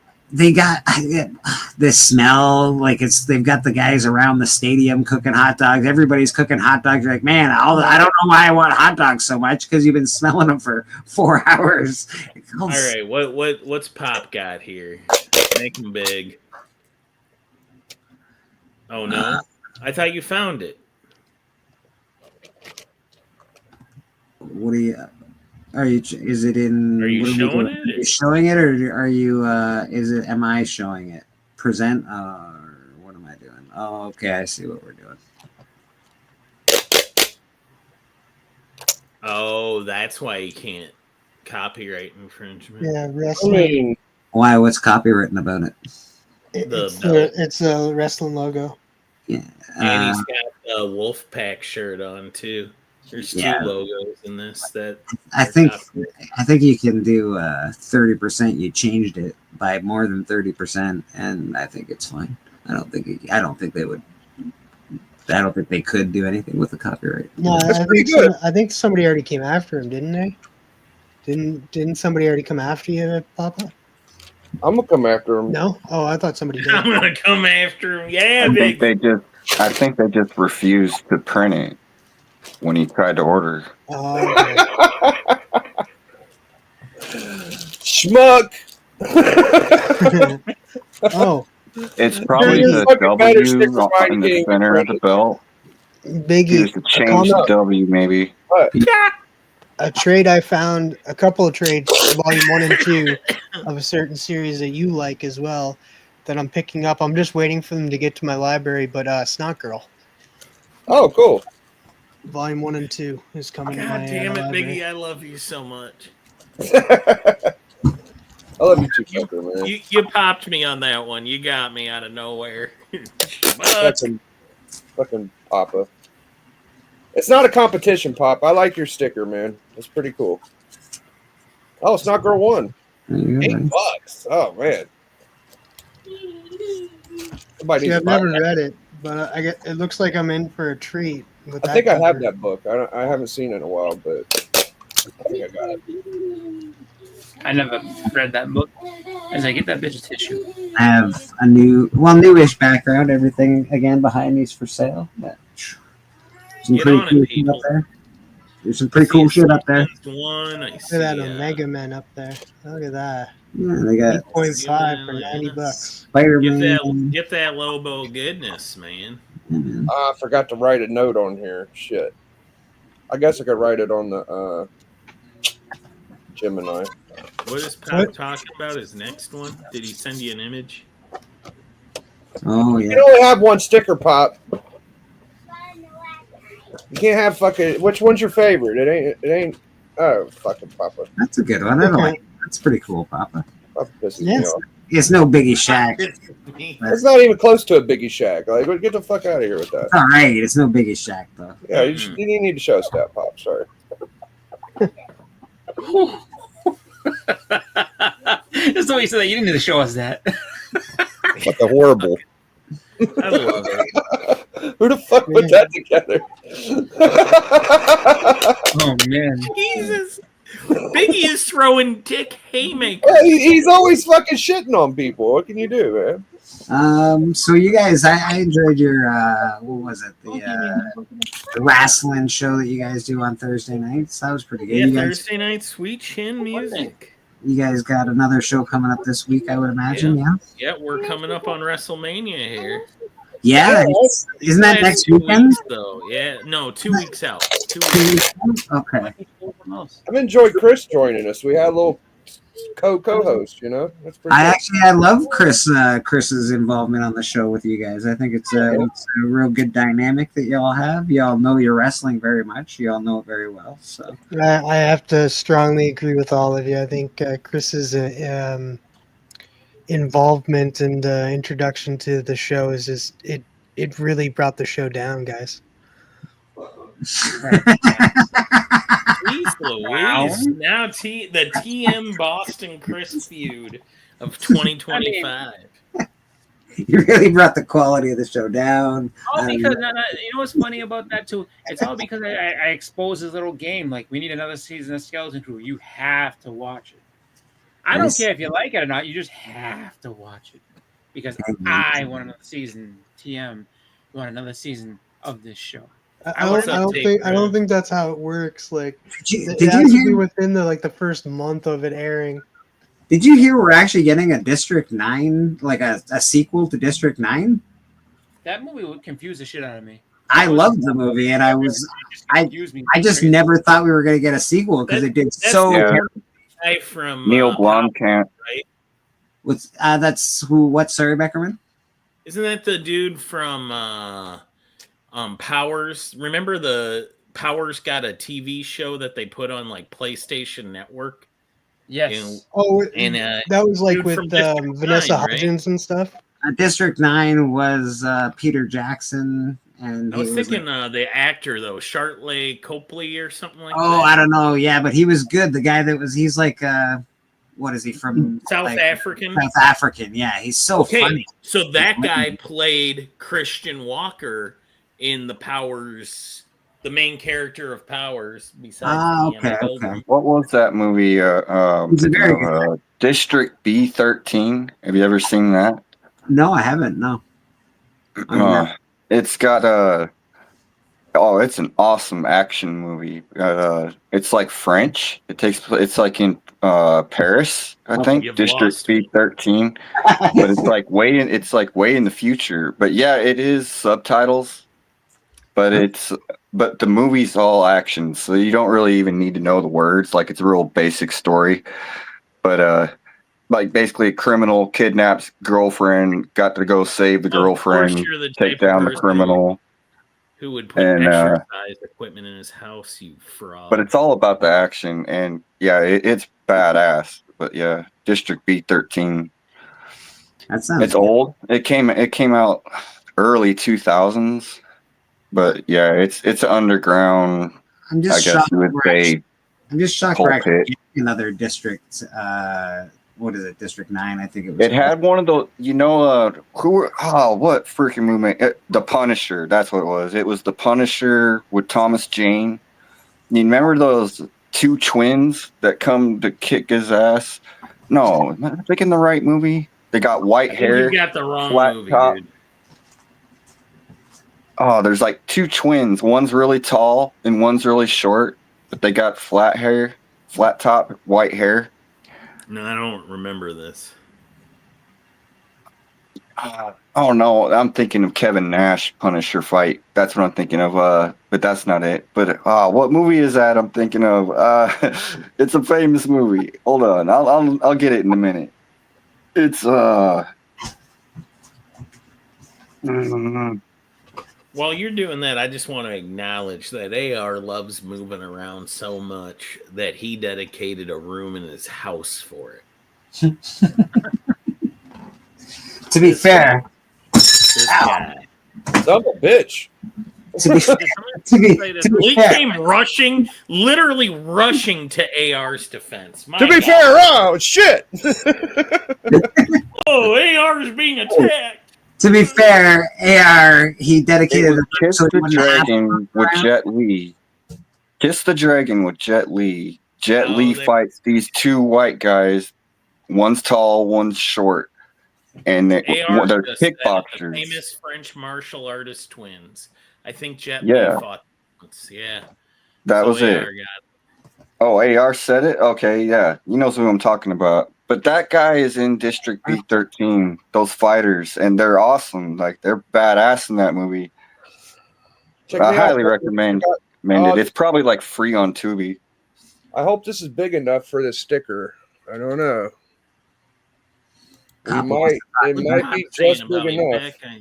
Beck, I need to talk to you. I want to do a crossover with Aussieverse during the pre-show for Mania. Doing a pre-show for me. I don't care as long as it's on Thursday night at 7 p.m. Central, 8 p.m. Biggie Shack Standard. Well, you guys, is that the one that you always watch with your wife, or do you watch those shows with your wife? No, he's talking about doing like a pre-show for Mania. Okay, I see. Like a preview to it. I see. Are you, Pop? Are we watching it? Are you watching it? What's happening there? Yeah. Okay. Send me a link if we're watching. Bigger envelope. Okay. Yeah, I like to watch the manias. I like to watch the big events. I don't necessarily. Yeah, I'm gonna watch that one with Jill all weekend. That'll be our. The guy, yeah, I thought you were talking about the Matrix guys as well when you were talking about the twins. You know, the twins with the white hair. I think the better way to explain it was Rumble in the Bronx, but in Paris. Okay. Oh, okay. It sounds good. It sounds like a cool movie. I'll give you that. I don't watch a lot of movies that are that I have to read, but I do watch. I don't either. But like, if they have enough action that I can follow, I can watch it. Yeah, I'm with you. My wife's giving me a hard time, so maybe I shouldn't watch WrestleMania. Today she burned me pretty good. We were talking earlier, and I was like, "Oh, I loved going to the coffee shop so much. Like, I'm digging that spot lately." So I was like, "We go there in the morning. They have the comfy furniture. We just kind of hang out, get beverages." I was like, "It's like hanging out in a bar, but I can do it in the morning, and there's no alcohol." And she's like, "Yeah, so you're like the last person who doesn't drink that's figured that out, that you can hang out in a coffee shop." I was like, "You know what? Fuck off! God damn it! God damn it!" She gets me with that. She's like, "Oh, you're like Columbus. Yeah, you discovered something millions of people already knew about." Way to go, Sherlock. Way to go, buddy. Way to go. Nice. Well, it sounds like your wife. It makes sense why you and your wife are together. Yeah, she bullies me. I get it. Sure. Don't I always think if you're not sleeping, you come? Thank you. Yeah, no, I appreciate it, Papa. We got the big anniversary next month, though. 20 years. Oh shit! Congratulations, 20 years. That's a big deal. May 28th. Is the 25th one like the big deal? Is that when you? I think 25th. I have to get her something. You got to buy plates or something. So I was thinking a Silver Age comic book, right? Smart. Really? Are you going to Mile High? Now you're talking. What do we got? We got 329 here. We've held these people's attention, I think, all What? day long. AR is in Denver? Boy, he just goes everywhere and does Yeah, so that much. seems like a lot of work, man. It's going to the Mile High Club. Good for you, Dan. Good for you, AR. Well, their prices are mile high. Yeah. What is everybody? Man, it'd be cool just to see that many comics in one spot. It would. I've been there. It was a lot of fun. Boston Chris, what are you up to this week? Let's see. So the Speak to Your Music on Thursday. Saturday is The Hunt. and also the Band of Brothers, I guess. So I don't know how we're gonna do that. We have to like sign. Yeah, we're gonna have to figure that out. We're gonna do it, but we're gonna have to figure it out. But that's what I have as far as things this week on YouTube. You know, other than that, I'm just kind of living life and working and all these wonderful things that we do to stay alive. Yeah, a big sigh on that one, Boston. Big sigh on that one, brother.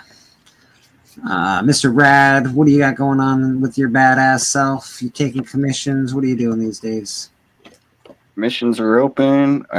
Wednesday, I'll be on Gary B's channel for the 1011. Nice, nice. That's Wednesday. That'll be cool. I'm gonna check that out. And you're doing your theme, I think you're doing 10 cartoon books. Yeah. All right. That'll be fun. Fun, Gary B. Watch the 10-1-1 this Wednesday with Rad. All right. TM Nerdy, what you got going on, buddy? I'll be over on Biggie Shaq's channel this Wednesday at 9 p.m. Eastern. 9 p.m., right? 8 p.m. Sorry. 8 p.m. Eastern, and we'll be reviewing the Man of Steel 18, the first appearance of Doomsday. We've been on a Doomsday kick. Man of Steel 18, nice. Yeah. And other than that, I'll be going live on the 21st to do a bunch of unboxings and that. And then I'll be back here on Church next week. Beautiful. And screw you, Boston Chris. Oh. Wow. I was just making all kinds Dang, of fun. that's a good time, and That now was all of a sudden, just hostilities thrown at me. That was just mean spirited. Yeah, Papa Willie. Expose one guy's secret to the world of how he's got this, just absolute stranglehold on trying to get what he wants done, and next thing you know, you're getting. I know. Just obscenity. How dare it's a huge conspiracy. I'm on the it's a huge conspiracy, man. Like I'm out there doing skeleton crew work, man. I am out there. You should really watch. It's not like this is the first time you said you should watch this, and then individually to every person, you should watch Skeleton. Yeah, you should watch Skeleton Crew, because I really enjoyed Hey, there's it. Papa Wheelie. What's he doing this week? There's Papa Willie. Papa Willie's got sweet music. Hey, before we go, Papa Willie, I think you should check out Skeleton Crew because I said so, and it's part of a huge conspiracy. It's part of my game. You got sweet chin music on Thursdays with Papa Wheelie. He is also doing Papa Sync. He does lip syncing. Where else are you gonna be, Papa? I know you're on Band of Brothers auction on the 12th. Yeah, all right. And anywhere else? You got any other big plans for your bad self? Church. Thank you, sir. Papa Willie's always at church. We appreciate him. Although he comes later and later, it's because he stays up and plays Fortnite all night. Is my guess. That's my guess. I don't know. Call me crazy, but that's my guess. And Mad Spidey's. Yeah, don't forget Mad Spidey's. Papa Willie checks out Mad Spidey on Saturday nights. Mr. Beckerman, what do you got going on with yourself? So Tuesday morning there will be a new episode on the Comic Viking of the Hucklebuck. Hucklebuck recorded today. And what else do I got? So also on Tuesday nights I do 4C. We've got a big event. I actually have something to read for that. Hold on. SketchCon 9 is coming up, and that is going to be on April 19th. This is an all-day live event on 4C's YouTube. They go live for like 16 hours. Some of the artists that will be there are Alessandro Michelli, Mike DiCarlo, Scott Shaw, Bill Morrison, Maria Sinopo, Marco Santucci, Stan Sakai, Russ Braun, Jeff Fisherwood, Daniel Picciotto, Agnes Garbowska, Ed Wexler, Livio Ramondelli, CP Smith, Joe Phillips, and they're working on a few other really big names. And there might be another good interview. In the past, we've interviewed Eric Larson. But anyway, all day. If you collect original art and you want to buy some, that would be a good spot to do it at. Lots of artists. Nobody huge, nobody big. Then just just some small artists. Right. That's a pretty good lineup, man. That's a pretty awesome. Yeah. And then on Thursday, I do wrestling talk with Biggie Shaq, Boston Chris, and Papa Wheelie. And Friday nights, dude, the show to watch is The Club. Yeah. For me, Biggie Shaq show. And then Saturday, The Hunt, allegedly, I hear, and Band of Brothers, Sunday Church. Boy, next week, Yeah, full week. Packed I feel week. overwhelmed. That's okay. You'll be all right. Boston Chris and TM, man. But this is and AR. I see your message. Yeah, just I'll hit you up on Instagram. Boston Chris and TM, War of the Worlds. Mr. Big Shaq. So Friday night was a good collector club. We did Superman. The next collector club will be Batman. We're going weekly episodicals on collector club. No more of that 2-week pussy shit. Do a lot of DC. I haven't seen a lot of Marvel these days. We're getting there. We're just starting. We're getting there. Book club, we're doing the first appearance of Doomsday. And catch me on my 2 to 4. Catch me on Thursday with Sweet Chin Music. Catch me on Church. Shout outs to Who Dat's graphic content, The Hunt. Me and Becker will be managing our way to our next match, figuring that out. And shout outs to all the Not homies. just anybody gets a shot at Biggie Shaq. We're gonna have to do some business. Swindling your way to the next match. Well, I mean, it's funny you say swindling, but maybe dominating. Is that how Canadians say winning? That's how we say swindling. Yeah, you there's can't just some spell swindle without win, baby. And that's the Biggie Shaq guarantee. Yeah, there ain't gonna be no matches coming easy. You're gonna have to give me something to get a match, first of all. So besides The Hunt, that's no big worries of ours. We are I want to shout out K-pop, Who Dat, Beckerman's Vikings. I can't think of everybody, but yeah, just shout out to all the home crew, man. Come check me out on my channel. Yeah, man, absolutely. Chonker and Matt and Alan and Steppo. There you go. Boom, that is the home team. And of course, you can find me here every Sunday at church. Even when I'm not in the mood, we still keep it open. For those of us that like to pop on and pop in, those that don't have anywhere to go, we're always here for you. What else? You can find me the 29th. I'll be on Gary B's channel. I think I'm doing a 10 1-and-1. I think that's what I'm doing. So we'll be doing that on Gary B. I play music once in a while. Do some songs once in a while. We do some slab or not to slab once in a while. I haven't done one in a hot minute, so I'm on it, Bleeker. I'll send you something later today, bro. I got one from TM in the bag, but I just haven't. Okay. I just haven't been in the mood to do it. I don't know. I don't get a lot. Yeah, well, it doesn't matter. It's fun, but it can be a real pain in the ass to do. It's a lot of work. Who dat? How you doing, brother? Where else can you find me? Band of Brothers will be this Saturday coming up. We've got a lot of good stuff to sell. You can see behind me, lots of great stuff. I'll be pulling out other stuff. I think we got some Sweet Tooth around here, some other good things. Who Dat will be on there. Boston Chris, Papa Whaley, hopefully Cali Comics. K-pop should be on there as well. Doing that Saturday, and we'll be doing The Hunt as well. So that'll be a tricky Saturday, but we'll figure it out. And I don't know if I'm doing anything else. Again, watch K-pop Junkie later tonight. She's doing her Kicking It with K-pop. Who Dat Comics, check him out. He's doing some great unboxings. He's always doing good stuff with his channel. His giveaway right now for his channel member giveaway, which is I think minimum $1.99, I believe.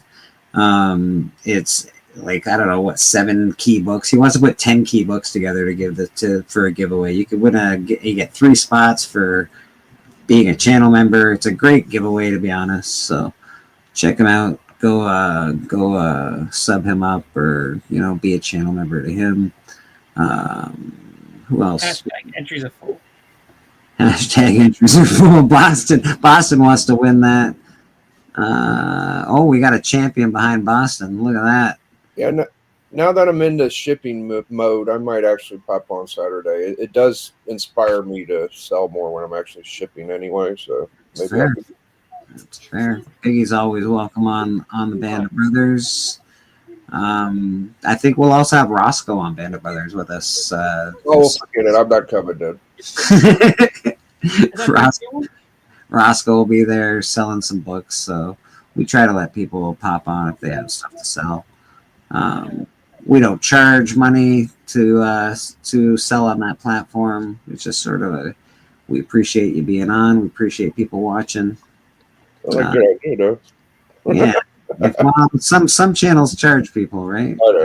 It's just not something we do here.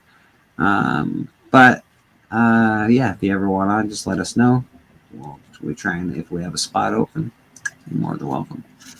Anybody else got anything else they want to say before we get out of here? I got peppermint already bagged up, baby. Check me out. Boom. Bagged up already. Look at that. God. Biggie Check gets it done. I can't keep up with you, man. A fucking machine. You are. All right, let's get out of here, man.